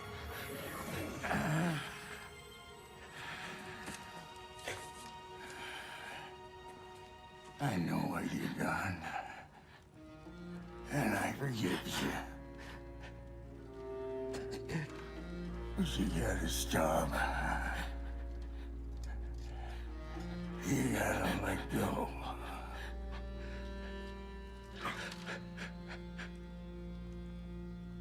Bro.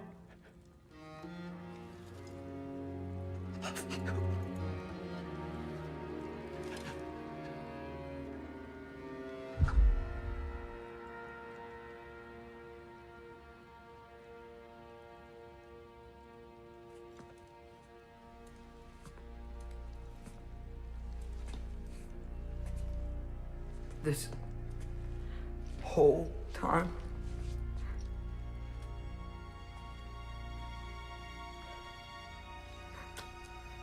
So, what do we do now? Now we kill Odin. And anyone who gets in our way. Atreus.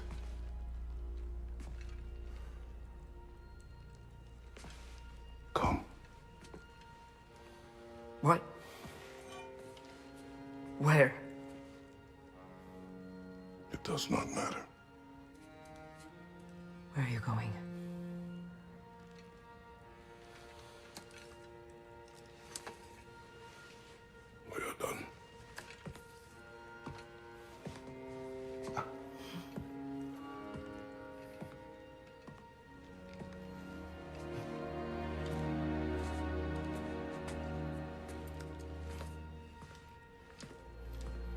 You can't run away from this, Kratos.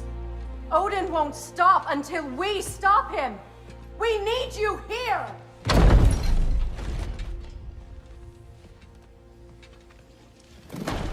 Yeah, I know. So for one, elephant in the room, Tyr is Odin. He has been the entire time. He set up this elaborate ruse to make Atreus and everybody else think that Tyr was in fact still alive, so that he could take Tyr's form, transporting back and forth between Asgard and Sindri's house using a crow. And he did this because he wanted to keep his enemies close.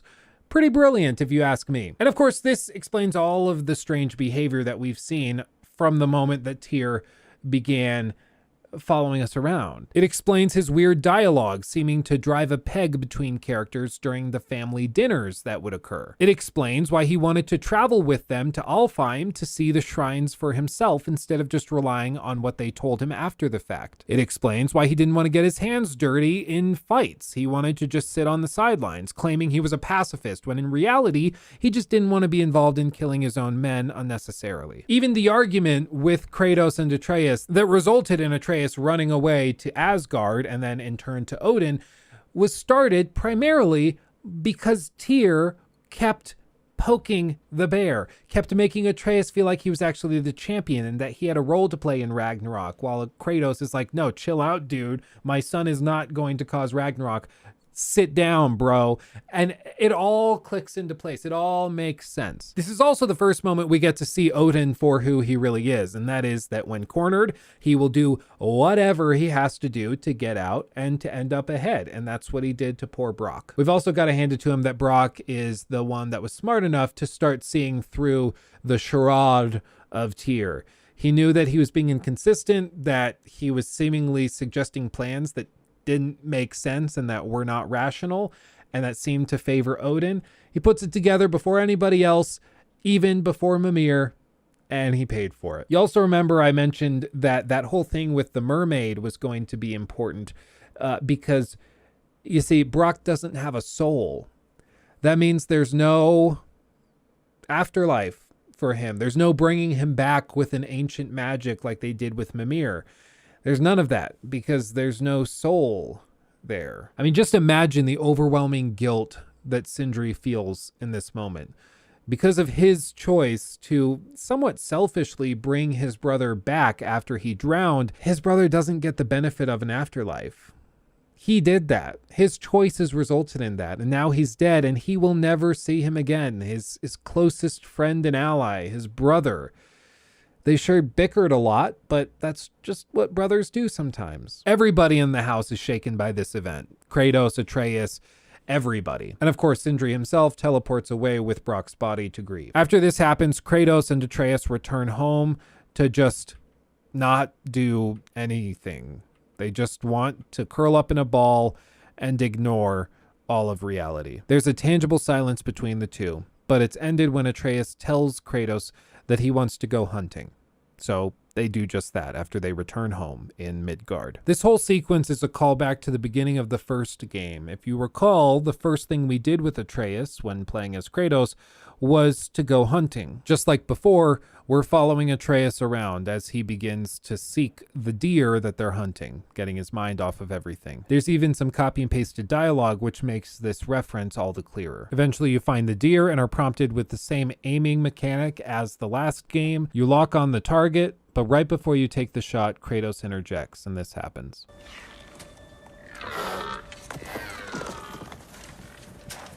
Why? That was running.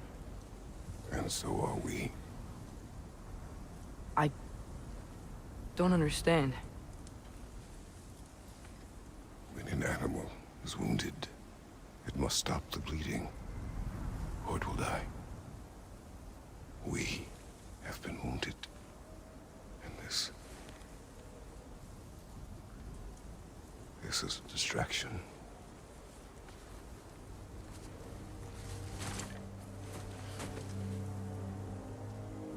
It's my fault. No.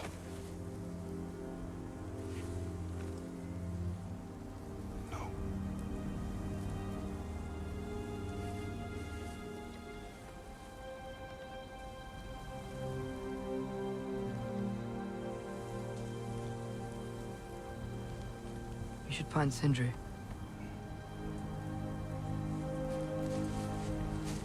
I have a pretty good idea where he might be. Lead. And this is why God of War Ragnarok and God of War 2018 pair so great together. And it's why, honestly, I can't wait for a few years from now when I go back after having some time and I play through both games back to back, beginning to end. Because as a package, there's a character arc. And in each individual game, there are character arcs. Just this scene shows how much these characters have grown from the last game at the beginning. How they deal with grief, how they deal with fate and the inevitability of their choices. It's really masterfully done. And I don't know what else I can say about it other than it's utterly tremendous. I mean, all of the dialogue, all of the plot points, everything. It has like a lot of detail. Like, dare I say, more than like 4 times the detail or 8 times the, like almost 16 times the detail. Okay, I'll shut up. Eventually, you'll find your way back to Sindri's house where you meet up with everybody. It's agreed that Ragnarok is coming and that the only thing they can do is to try and prepare for it. So everybody goes off to complete their various tasks. For some people, it's collecting more armies and soldiers. For Sindri, it's getting the dwarves on their side. And for Kratos and Atreus, it's to go back to Muspelheim and speak with Surtur to get Ragnarok underway once and for all. So you do just that. You travel to Muspelheim, you fight a bunch of enemies, including these phantom creatures, which we'll see more in the Muspelheim challenges that we'll discuss in a little bit. But eventually, after a lot of combat, you come upon the man, the myth, the legend himself, Surtur. This is the guy we've been looking for. He guides you down underneath Muspelheim to the spark of the world, which is, needless to say, pretty visually impressive. And you walk all the way with him to the cliff right at the edge of the spark of the world. He then guides you through the ritual that will cause him to become Ragnarok itself, asking you to take the blades of chaos which have been infused with his flames and jab them straight into his heart. You do so, he falls back, and then you're immediately assaulted by Hrist and Mist, 2 Valkyrie. You then get a pretty badass boss fight between the 2 of them with an interesting shared health pool mechanic. And honestly, I will say this was one of the most interesting boss fights of the game. There aren't a ton of these Valkyrie type fights in this game because they kind of played it out a lot in the last one. There's of course the Nya, I know it's GNA, but I like to say Nya, queen of the Valkyrie fight that you can engage with in Muspelheim after the main credits roll. But this was just a nice change of pace, especially after the hordes and waves of enemies that you've been fighting through Muspelheim and for the last few levels. Eventually, you'll defeat them with the help of Atreus transforming into a bear in what has to be one of the coolest finishers of this whole Norse saga. I mean, just like, look at this, father and son.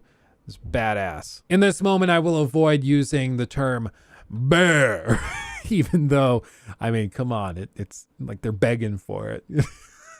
It's not boy anymore. It's you're a bear. You're my bear. But having completed the ritual and defeated the Valkyrie, it seems as though everything is complete and Ragnarok is ready to go. So you fight your way back to a portal, travel to Midgard, meet with Freya and one of her generals, Sigrun. You might remember her from the end of the Valkyrie quest line. The last game, you kind of beat the ever-living crap out of her if you finish that quest line, but you know what? She doesn't seem to be holding a grudge, so we'll move on. In this brief conversation between the crew, Kratos is asked if he will lead the armies, to which he expresses some hesitation, but he's not immediately out of the running. Basically, he says that he'll sleep on it after Freya asks him to carefully consider the option, because they need a true general to help them win this fight. Kratos then goes off to his tent to lay down, but even though he has his own tent, Atreus comes in and asks if he can sleep in the tent with his father. They both know of the prophecy, and they know that this very well could be the last time that they actually spend a quiet moment together. There's also a really cute story here that Kratos tells, which I'll let him handle it. So here it goes. Then I will tell you a story.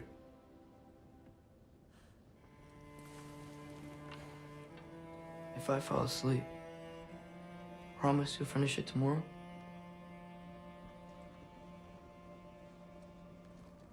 Of course. Now, close your eyes.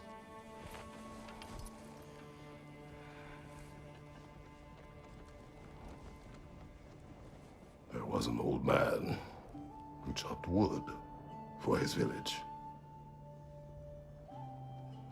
Every evening he bore the logs on his back and delivered them to his people.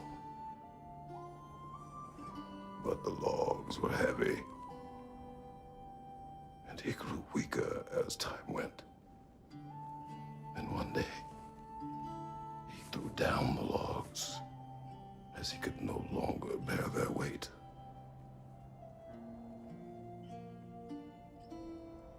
And he called for death to come to him. And when death arrived,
We then get one last section where we get to see Faye and hear her wisdom one more time. She offers him one last piece of wisdom, which is to open his heart to the suffering of the world so that it becomes more worthy of living within. This is, of course, a reference to the line of dialogue that was used in trailers and that was also told to Atreus while climbing up that cliffside after the Baldur fight. You know the line where he says that you need to close your heart to the suffering of your enemies and to the people that stand in your path.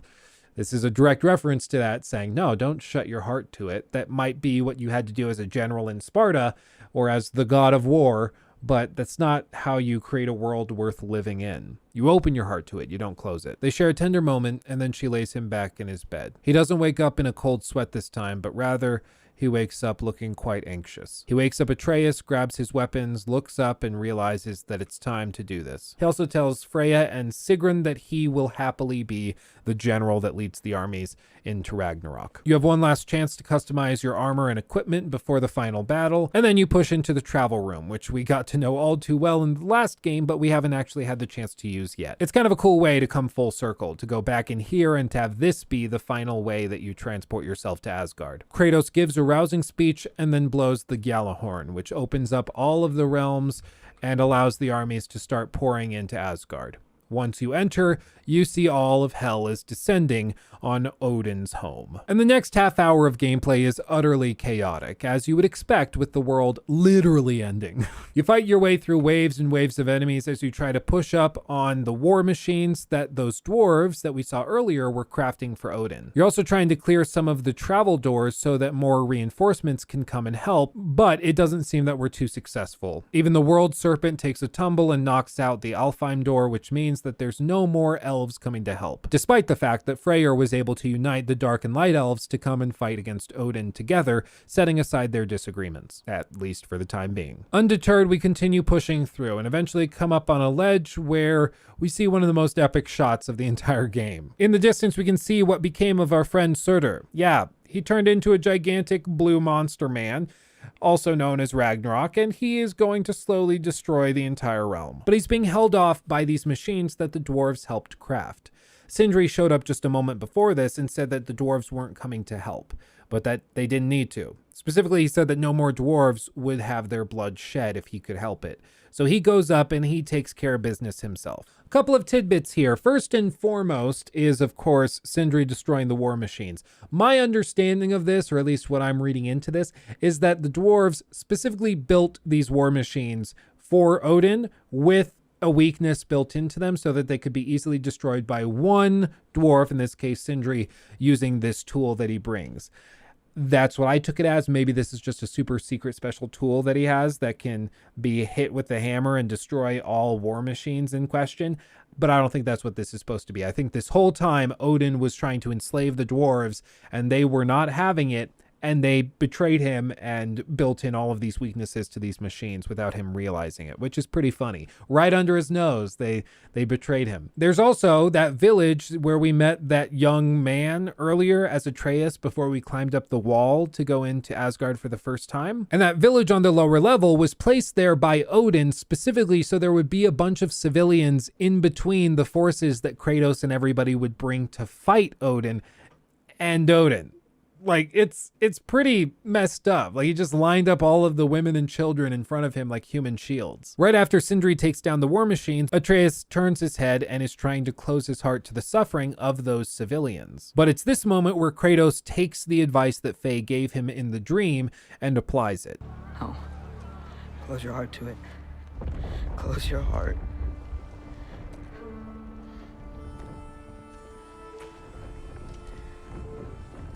Who are they? Midgardians. Odin took them in. They shouldn't be here. They're not soldiers. Odin put them in our path to die.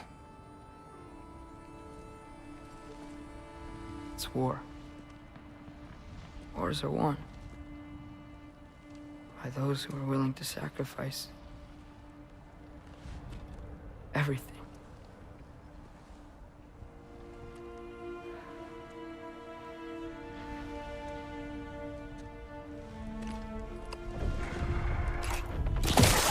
What are you doing? Son, listen closely. You feel their pain because that is who you are. And you must never sacrifice that. Never. Not for anyone.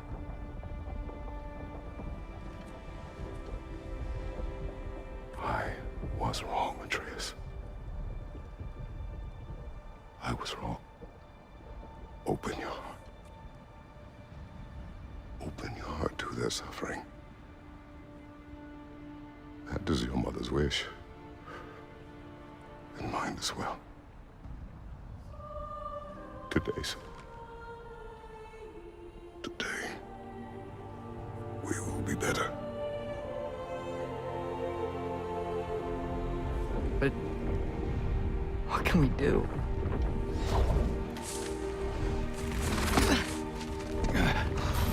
See the size of that thing? I think we're gonna win. I mean, if they don't kill us first.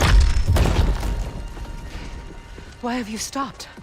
Ragnarok is here. We finally have Odin right where we will stop Odin. But we did not come to sacrifice the innocent. We will breach the wall at Hrimthur's Flaw. With what army? Atreus and I will be enough. That's suicide. It may be. But we will die seeking justice, not vengeance. Can that weapon break open the flaw? Only one way to find out. You three. Get those people to safety wherever you can find it. We will see it done. Freya and I will do what we can to slow Ragnarok. He was not mindless before. See if he will listen to reason. Odin will not get away. If he does, so help me. I know. Valky! No! No! Protect him!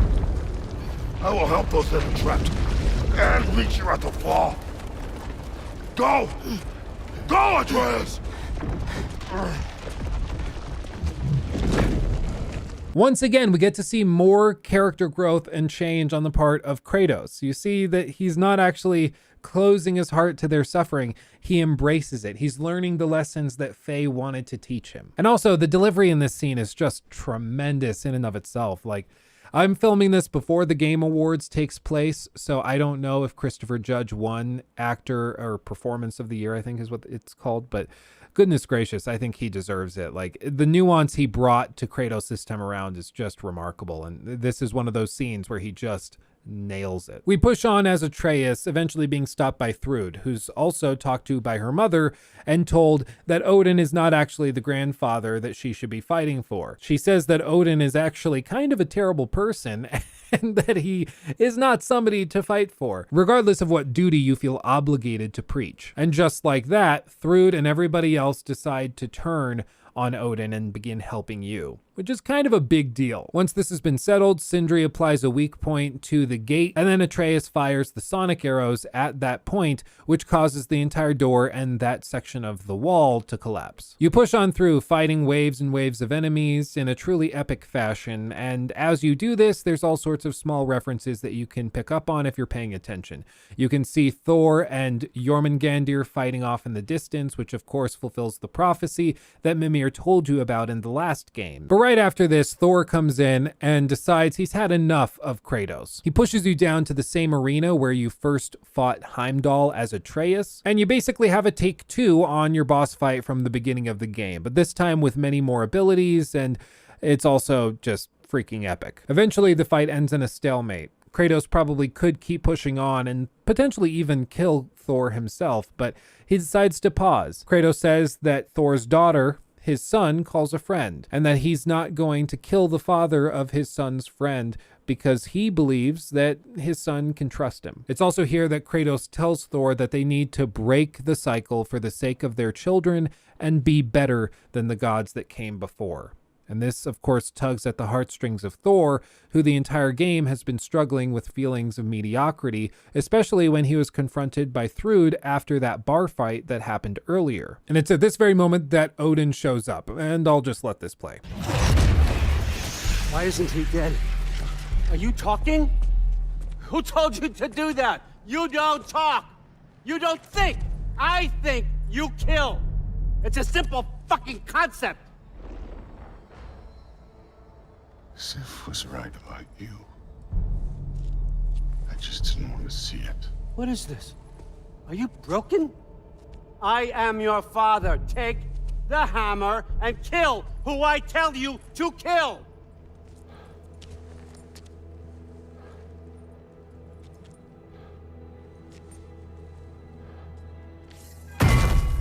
No.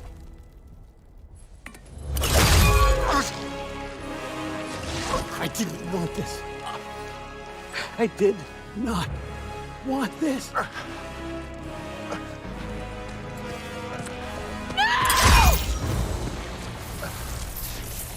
Dude, this was all their fault. They've done this to us, to our family.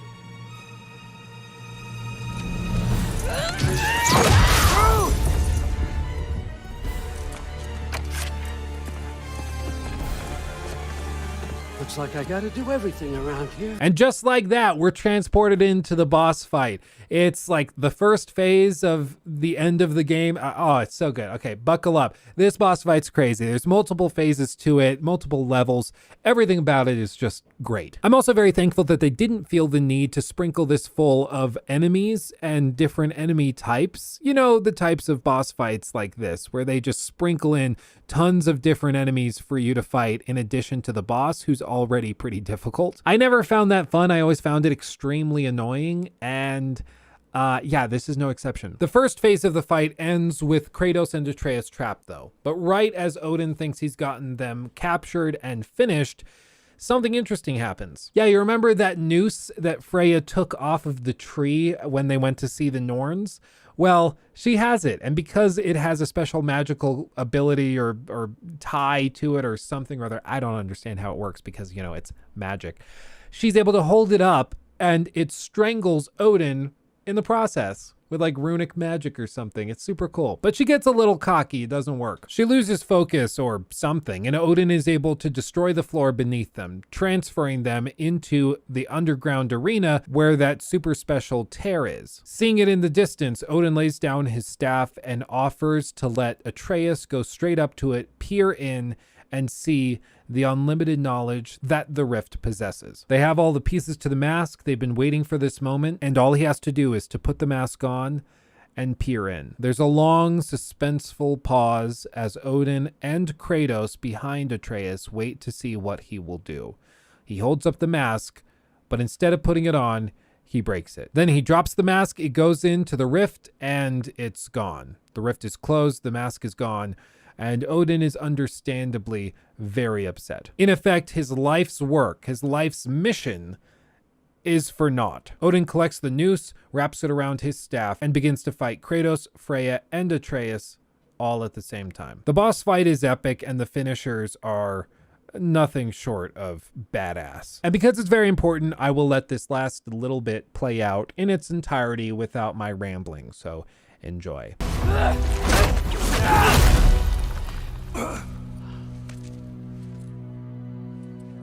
This was our chance, Loki.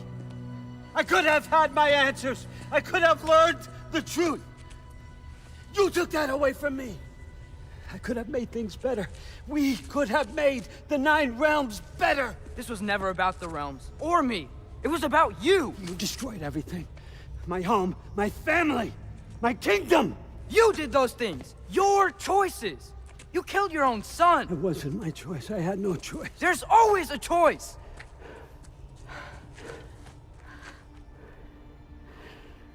You have to stop. You can choose to be better. No, I can't. I have to know what happens next. I will never stop. Why'd you have to say that? Sofna. Upfra. Desu. Sofna. Hithan. Sofna. Sofna. Sofna.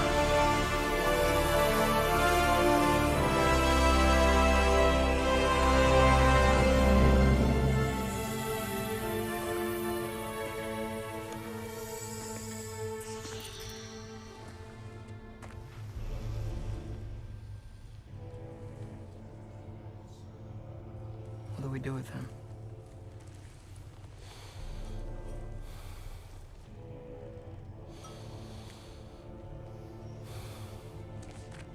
I swore I would never rob from you the choice between life and death.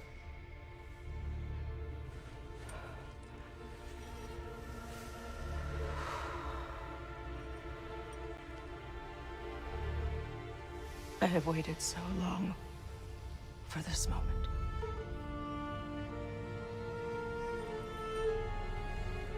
And now that I'm here,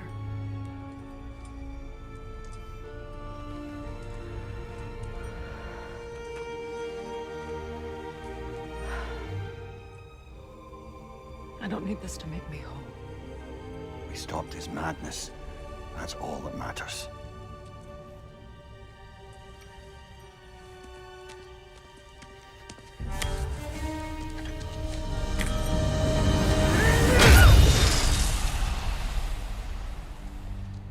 That's what comes next.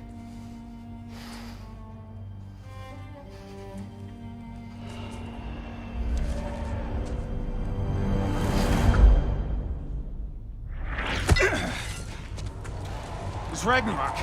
He's here.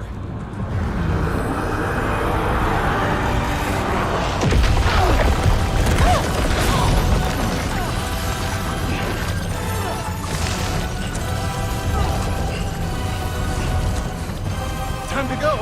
Go where exactly? You didn't exit? How? It's giant stuff. Okay, follow me, quickly.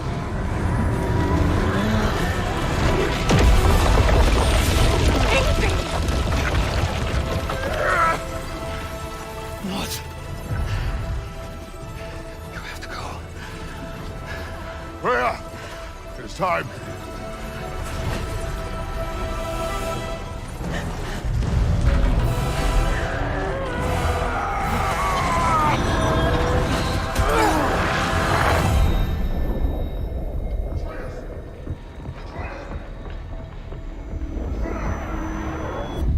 Don't be afraid. No matter what happens, I'll be with you. But your path is your own. Follow it, and you'll end up right where you're supposed to be. Huh? There he is. Wake up, Atreus. Wake up.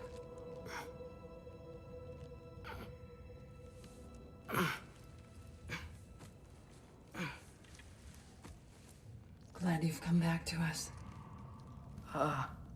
Hi.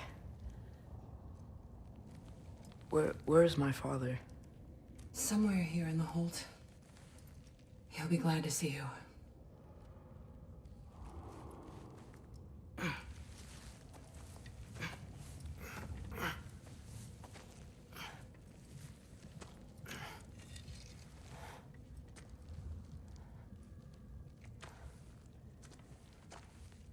Thanks, Hare.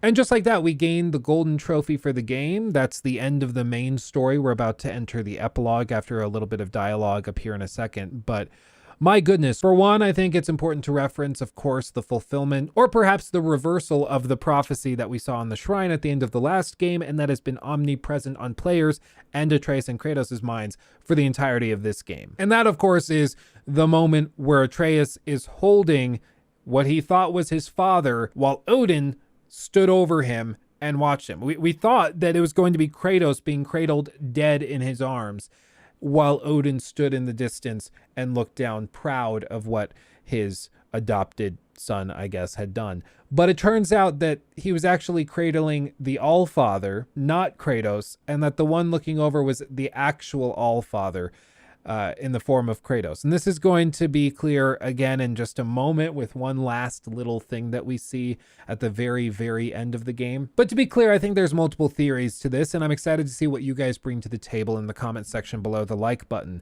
because there's so much stuff and there's so many possible explanations of why the shrines showed clearly Kratos with the face paint and everything, and why what ended up happening was completely different. It seems like in the process of breaking the mask and allowing the rift to be closed, there was a bucking of prediction in effect. He could have looked into that, seen the answers, and then just followed in the steps of those answers, fulfilling the future that was seen within it. But by breaking the mask, he said, no, we don't need all of this knowledge. We're going to live our lives with limited knowledge, embracing the unknown, and also opening our hearts to those who are suffering. You know, it's a great fulfillment of all of the themes of the franchise thus far. And I think it works well, though it does leave many questions as to why specifically those shrines showed that one thing. Was it perhaps like a double bluff where they wanted Kratos and Atreus to think that this was going to be their fate, which in turn pushed them into this fate, which was the actual prophesied one? Or was it actually that they bucked prophecy altogether?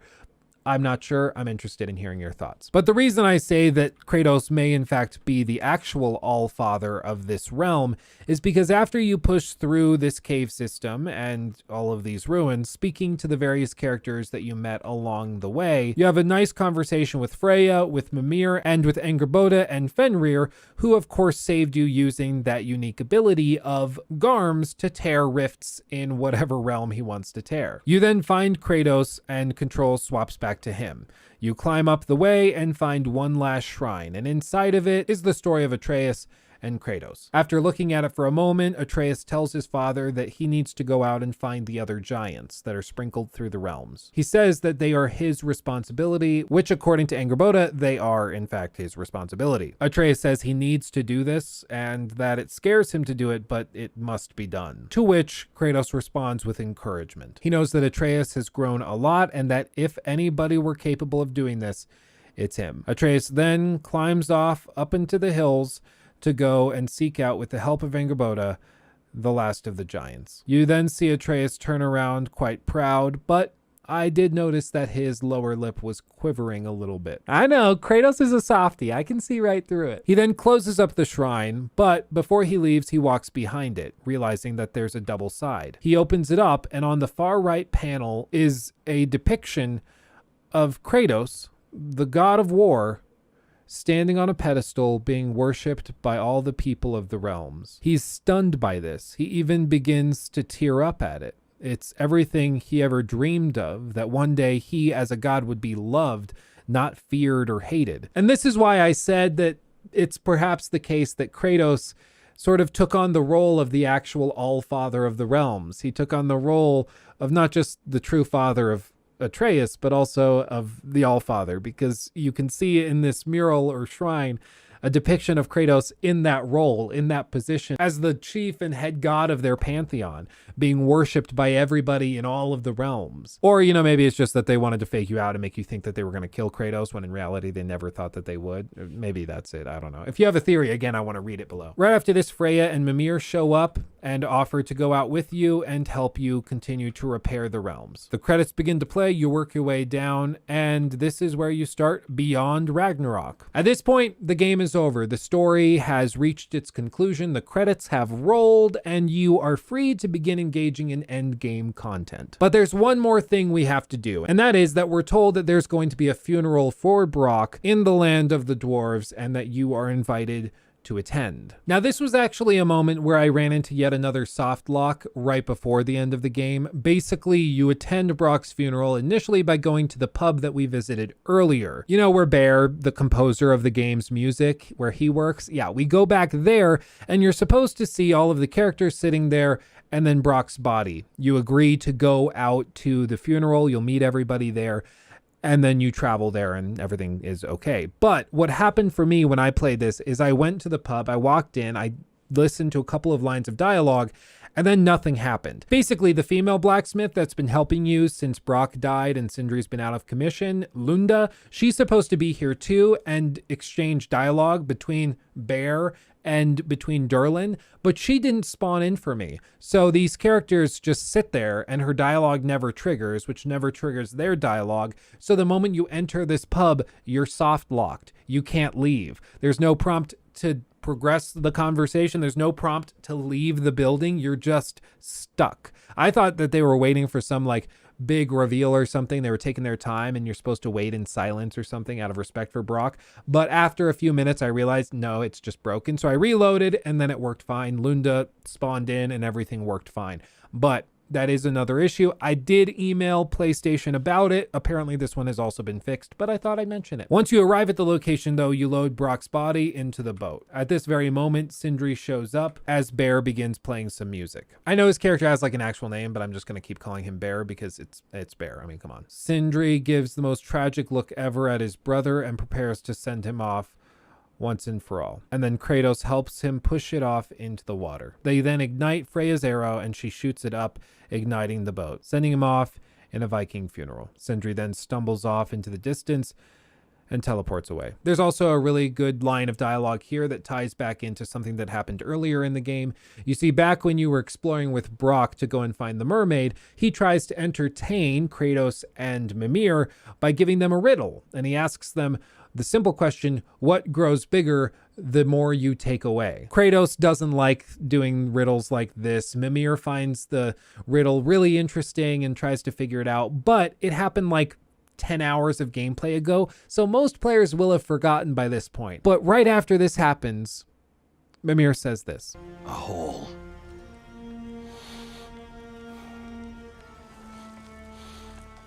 What? Gets bigger the more you take away.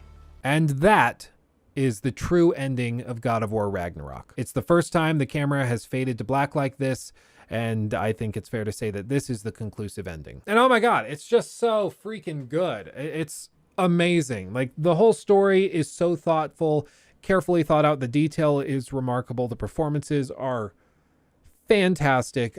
I honestly don't know if I have a ton of points that I haven't expressed yet on the story, other than perhaps some intensive obfuscation on the part of the writers and seemingly intentionally confusing plot points and devices, such as the shrine that shows Kratos but is actually going to be the Allfather when all is said and done. I don't totally understand how that worked, but you know what? There might be a theory. Again, leave your theories down below. But with that, we're ready to transition into a final concluding discussion of random tidbits and things that I didn't get a chance to talk about over the course of the analysis of the story. So with that, I'm going to do another costume change because I've been filming for hours and hours and hours at this point, and I will see you on the other side. I'll be right back. So after the base game is over, there's still a bunch of stuff you can do. You can go and complete the Muspelheim challenges, complete various favors around the realms, go to Brock's funeral, as I mentioned before, and there's other world events you can participate in as well if you haven't completed them yet, such as discovering Lyngbakr, which is the gigantic whale-looking monster in the lake in Svartalfheim. One of the highlights for a lot of people, such as myself, was taking on the Valkyrie Queen that Odin promoted. The word of warning, this lady is not to be messed with before you're at the proper level, otherwise you will get absolutely curb stomped. And of course, there's a bunch of other stuff you can do as well. There is a ton of content in this game, and realistically, if you want to 100% it,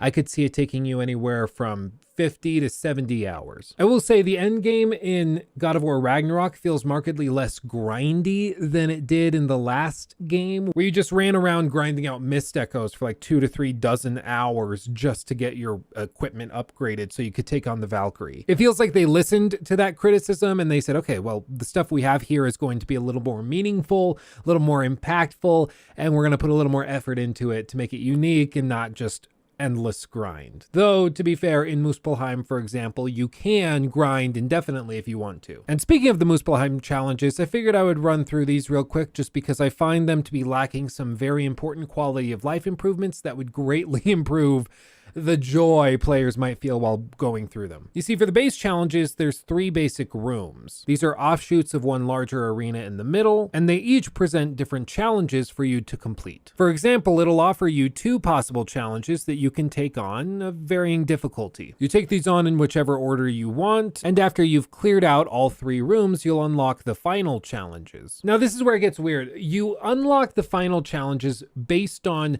which order you complete the follow-up challenges or the ones you've already completed in each individual room. If that sounds needlessly complicated, it's because it is. I mean, just look at this guide. This is on powerpicks.com. They did a really good guide for this section of the game.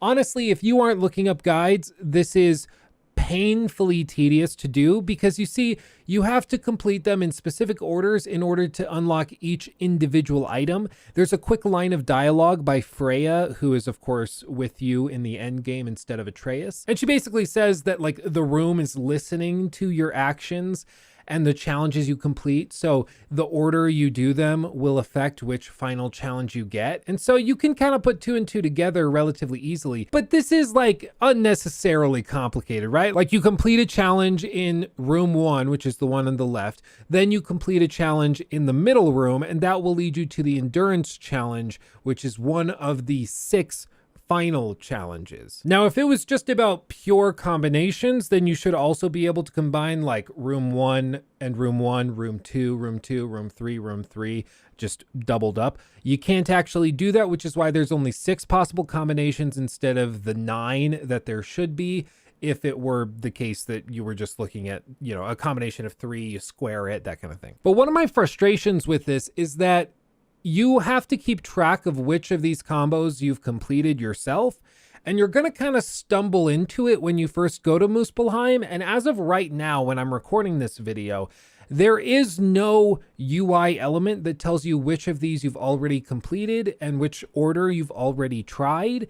So if you're not paying super close attention, or if it's late at night like it was when I was doing this, you very well might just totally accidentally pull up the same like 3 challenges 3 times in a row, which you'll only discover after completing 2 different challenges within each of the rooms to trigger the final challenge that you've already completed. I spent like 4 hours grinding out these Muspelheim challenges, and I probably could have gotten it done in 2 if it were a little more clear how for one, to unlock each of these final challenges, and also if they specified which ones I had already completed, so that if I pulled up a guide like this, I could just be like, oh, I don't need to do that, I don't need to do that. Okay. What I ended up doing is looking at a guide like this, saying, okay, Phantom Challenge, I did fight the Phantom already. Yeah, okay, so I don't need to do that one. And then, oh, Shield Breaker Challenge, I haven't done that one yet. Okay, so I'll go do that. And then I cross that off my list. The most help the UI gives you is a counter of how many of the final challenges you've actually completed.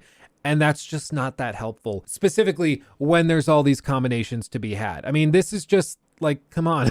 Like, I get that they wanted to pad out the end game a little bit and give you the chance to earn more rewards and stuff. And I'll be real, I got so many crafting materials, so much XP, so many freaking everything that frankly, I didn't need to go and grind Muspelheim ever again after I finished this run.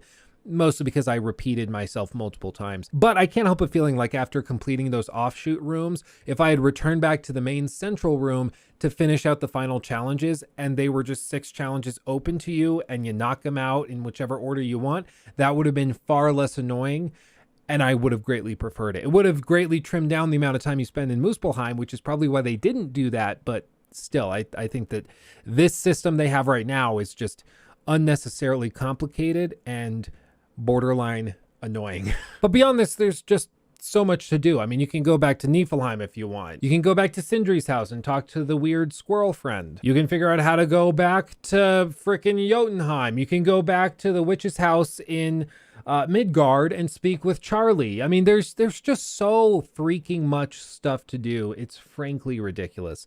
And if this video weren't already aggressively long, then I would probably go through more of it. But you know what? It's kind of, I think, reflective of the game itself. The sheer volume of stuff to be done here is pretty impressive. And the fact that it's so daunting to even cover in a video should tell you how daunting it must have been to create all of this. And I got to hand it to Santa Monica Studio, because every time I expected X, they gave me X plus 2 or X times 2. Like, they just consistently surprised me in the best possible ways. And I can't praise it enough. I mean, God of War Ragnarok, in almost every way, surprised me and took me back. And I'm sure you're seeing, after getting through this whole video, if you've gotten this far, thank you, by the way, you're probably seeing that I also am just kind of in awe, because it's not common for us to get games like this that blow us away in this capacity. But it really is that remarkable of a game. Also, hey, real quick, it's Luke in the middle of the editing process for this video. I totally forgot to mention like a whole paragraph I had written out in the script. I guess I just skipped it somehow. But one of the cooler and also underwhelming moments at the same time in the entirety of the endgame is when you go to Niflheim and you start completing a favor. It's a favor called the Broken Prison. And in that favor, you're basically going through waves of enemies. It seems pretty standard.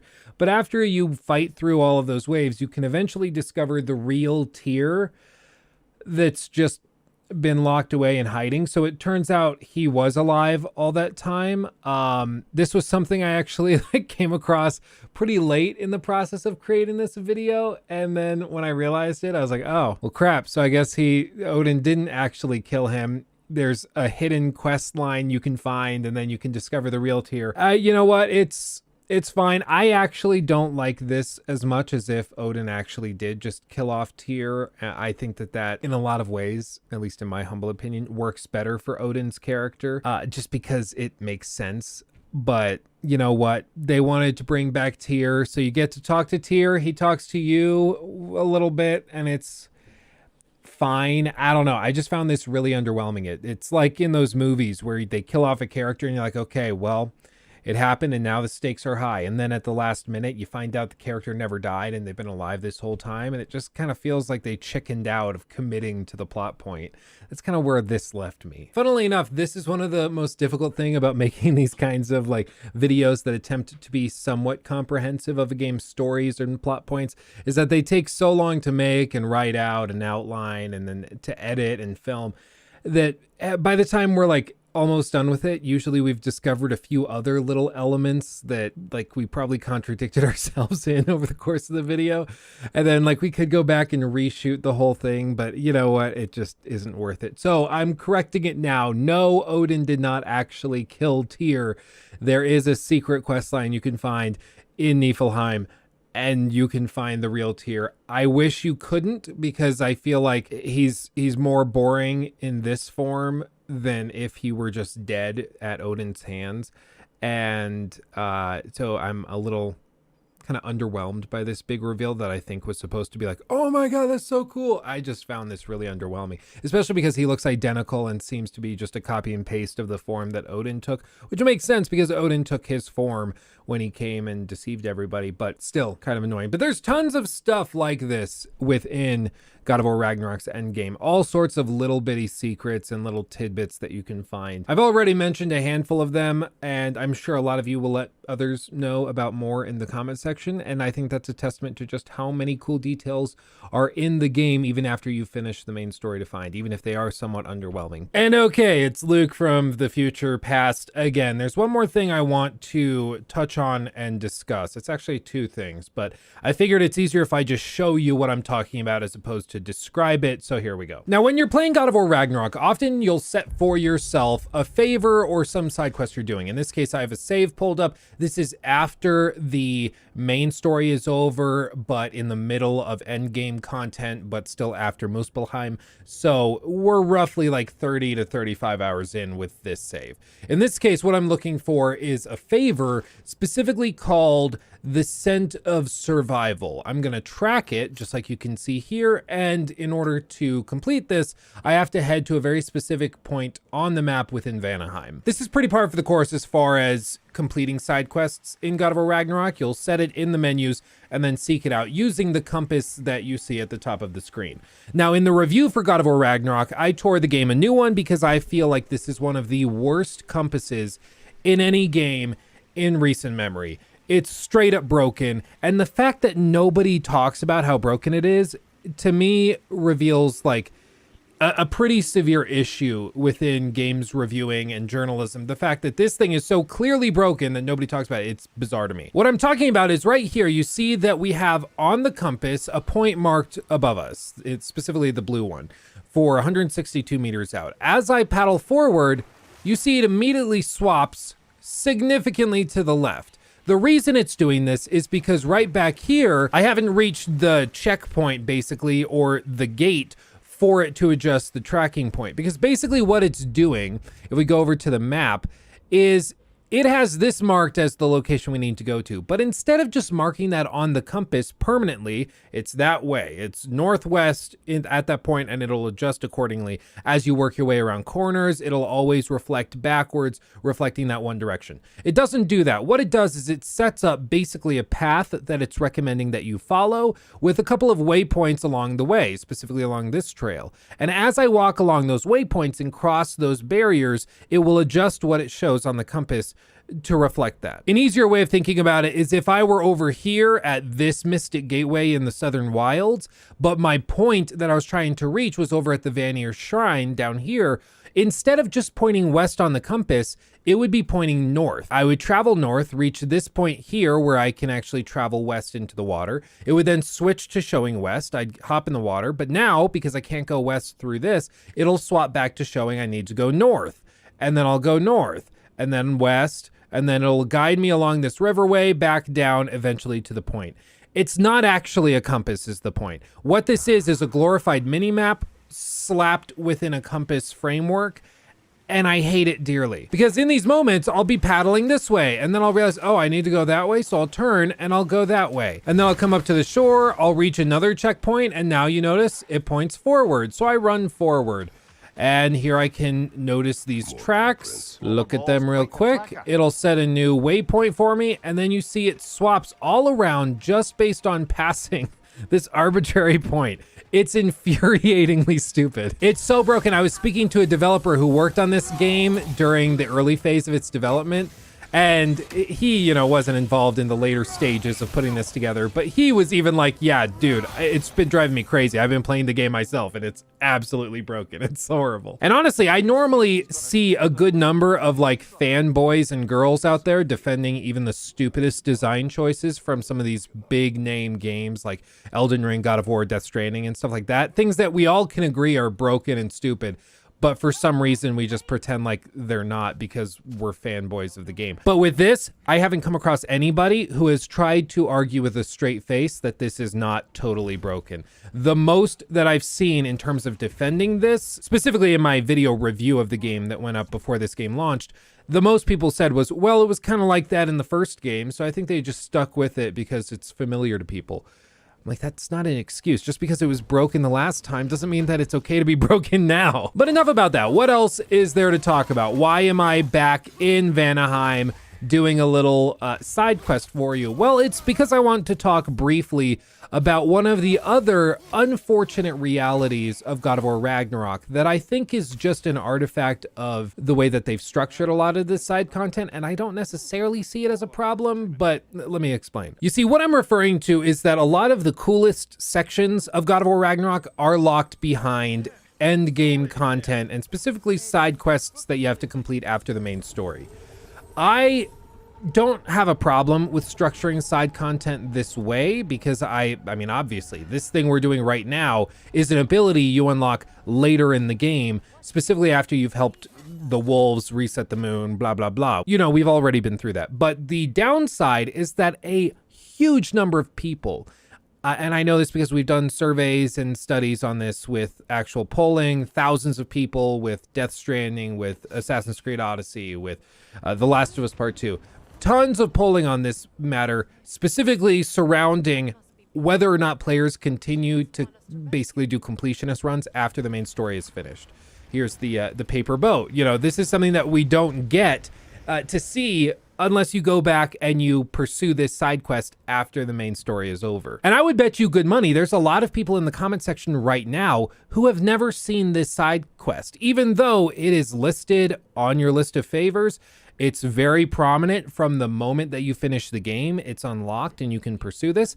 But I think it's because a lot of people just have the generalized attitude that once you finish the game's main story, and specifically once you go and see the true ending, specifically after Brock's funeral and the credits roll, it's probably a good time to set the controller down and move on. And again, to be clear, like I said, I don't have a problem with this way of designing games. I think it's great to have elements like this, which are really cool and badass, but are locked behind endgame content. I think my generalized point here is that if you're one of these people that finished the game and then walked away, you should absolutely go back and try it. Because what you just saw there is I was attacked by a dragon. You can see it off in the distance flying around. I was attacked. That might be a bird, actually. No, that looks dragony. It might be a bird. I can't tell. But we were attacked by a freaking dragon. And in this special area in Vanaheim, we actually get to unlock another secret area that you don't get access to unless you've completed this side quest or pursued it. And it's called the Crater. It's a side area where you get some pretty cool boss fights, like the one against the gigantic dragon. And a lot of players are never gonna see this. And it's bizarre to me because you're just gonna miss it out. Same with like finding the actual Tyr after the fact, or any of the other cool things you can find in the side content of the game after the main story's over. So if you are one of those people that put the controller down at the end of the main story, don't do that. This is a game that you absolutely should pursue extra content after the fact. There's so much here, it's frankly ridiculous. And I could probably do another 3-4 hour video just on the endgame content and all of the cool side stuff you find. Like I said, this isn't really a critique of the devs. I like that there's stuff extra on the side after the fact. However, I just want to encourage people to go and do this side content because there's so many cool things to be found after the main story. God of War Ragnarok is one of the contenders for Game of the Year without a doubt, just on its main story. Once you add in all the side content, you'll start to understand why there are so many impassioned people arguing that it should be outright game of the year, and it's because of these side quests and all the extra stuff on the side. So I'm just gonna leave that there because this video is getting insane, and my editor Jacob, who's helping me put this together, is gonna kill me if I keep adding stuff to this video. So I'm gonna call this little tidbit there. But okay, what's the lasting legacy? What are we going to take from this long term? Well, for one, I want to just say that I think we're probably going to see the God of War franchise put on ice for a little bit. And by a little bit, I mean probably 6 to 8 years. And that's primarily because we know that Santa Monica Studio is currently working on another IP. It seems as though they've reached a really good pausing point. They're going to win all sorts of Game of the Year awards. They're going to, I'm sure, break all sorts of sales records when all is said and done with Ragnarok. And across the board, this has been a tremendous success from them. So I think now they're looking to try other things, and that's good. I think it's good to shake it up every once in a while so you don't just end up making the same game 15 times and losing all creative drive, like we've seen with some other big franchises. Assassin's Creed. I guess I could have just like leaned out of the camera. That thing.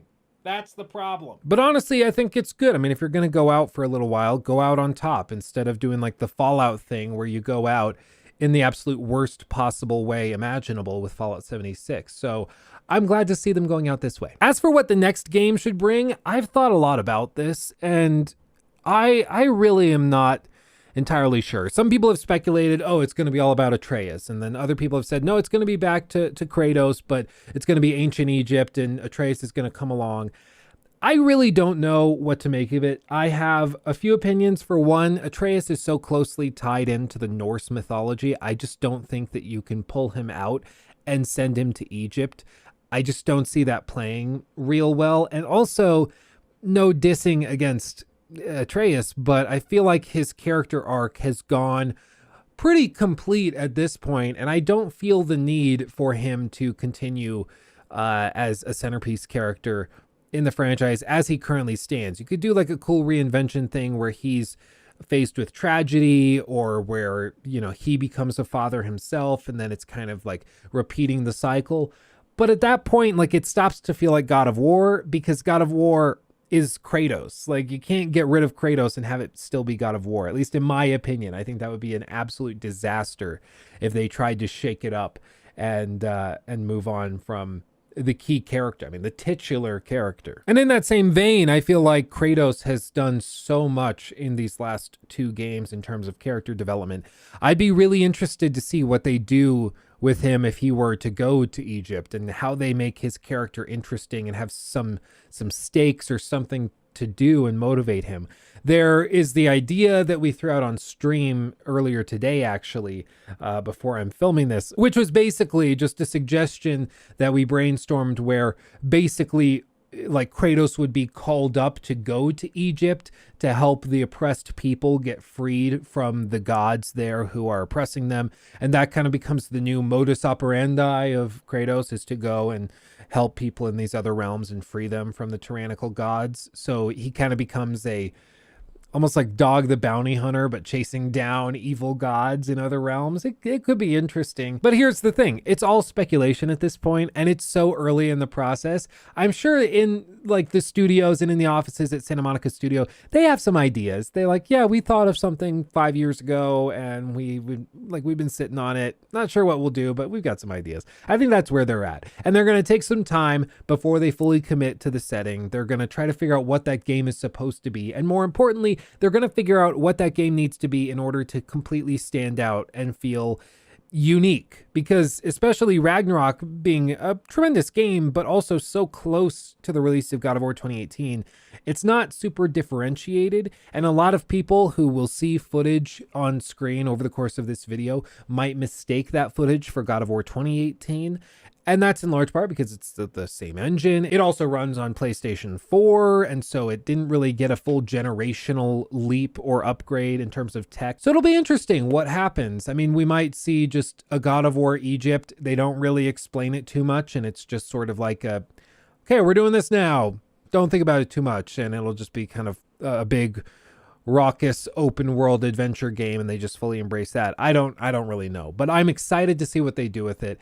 And as far as I'm concerned, everything that Santa Monica Studio has been touching turns to gold, and so I am very interested to see what they do next. There's rumors they're working on a sci-fi game.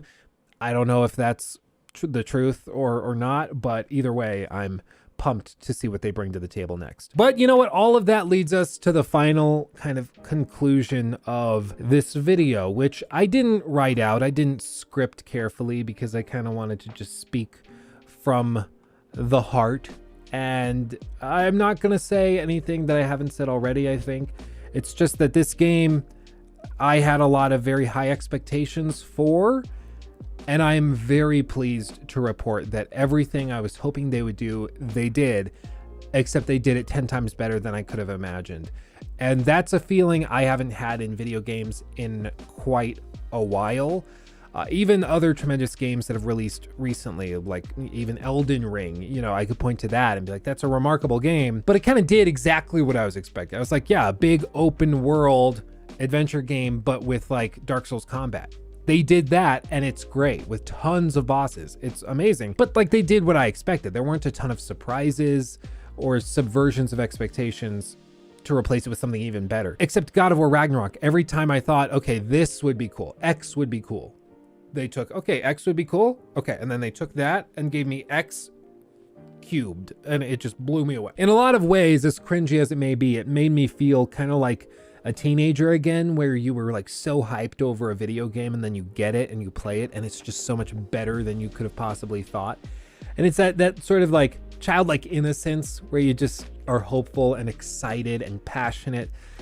It's something I haven't felt a lot in gaming, and I'm very glad to say that God of War Ragnarok gave me that feeling in a very real and tangible way. Which I greatly appreciate, because especially doing this for a job, I'm very thankful, and I owe it to you guys, so thank you. I mean, the maniacs out there who watched this video in its entirety, I owe this all to you. But like critiquing games for a living, you do start to get just like the cynical prick attitude where, you know, you're just playing the game and you're constantly, you're so used to just poking holes in this art form and products that people send you that you kind of lose sight of the good sometimes, which is something I try very hard not to do, to try to remember like, okay, this has problems, but it still has a lot of positives, right? And I think this game is one of those important resets for at least people like me who kind of get drowned out in the ocean of crappy games that constantly flow out into the public. And this is just the ultimate palate cleanser that reminds you why you love gaming, why you love narrative games. And for that, I mean, I have Santa Monica Studio and PlayStation to thank, and I am hopeful that this video and this journey through the story and gameplay systems of God of War Ragnarok was relatively interesting for you. Like I said, if you enjoyed the video, like it, share it with a friend who you think might appreciate it. That's probably the best way you can help out this video, is by directly sharing it with a friend. And of course, subscribing is always welcome. Do that if you want. I won't stop you. And like I said, we got some merch items now. By the time you're watching this, we might have even more crazy merch available. So go check out LukeStevensTV.com and check out what we have, because there's a lot of cool stuff out there. So with that, I'm going to go get some rest, and I'm going to chill out. It's pretty late at night. My son is curled up and is sleeping and is very cozy and comfy, so I'm probably gonna go do the same, cuddle up and try to relax after all of this. My voice is, you probably have heard it over the course of this video, my voice has slowly deteriorated over the last few days of filming this video, so I'm going to take a much needed break and try to relax. You are wonderful. Thank you for watching. Thank you for supporting me. Never think that I don't appreciate it. I truly do. Come join me over on Luke Stevens Live if you want to hang out with me while I stream. Come say, hey, I watched the whole video, sucker. And I'm going to be like, holy crap, you're amazing. And it's going to play out like that. It's going to be fun. But with that, I'm going to stop rambling. Pretty brain foggy at this point. Much love, everybody. Thank you for watching. I'll see you in the next one. Hugs and kisses.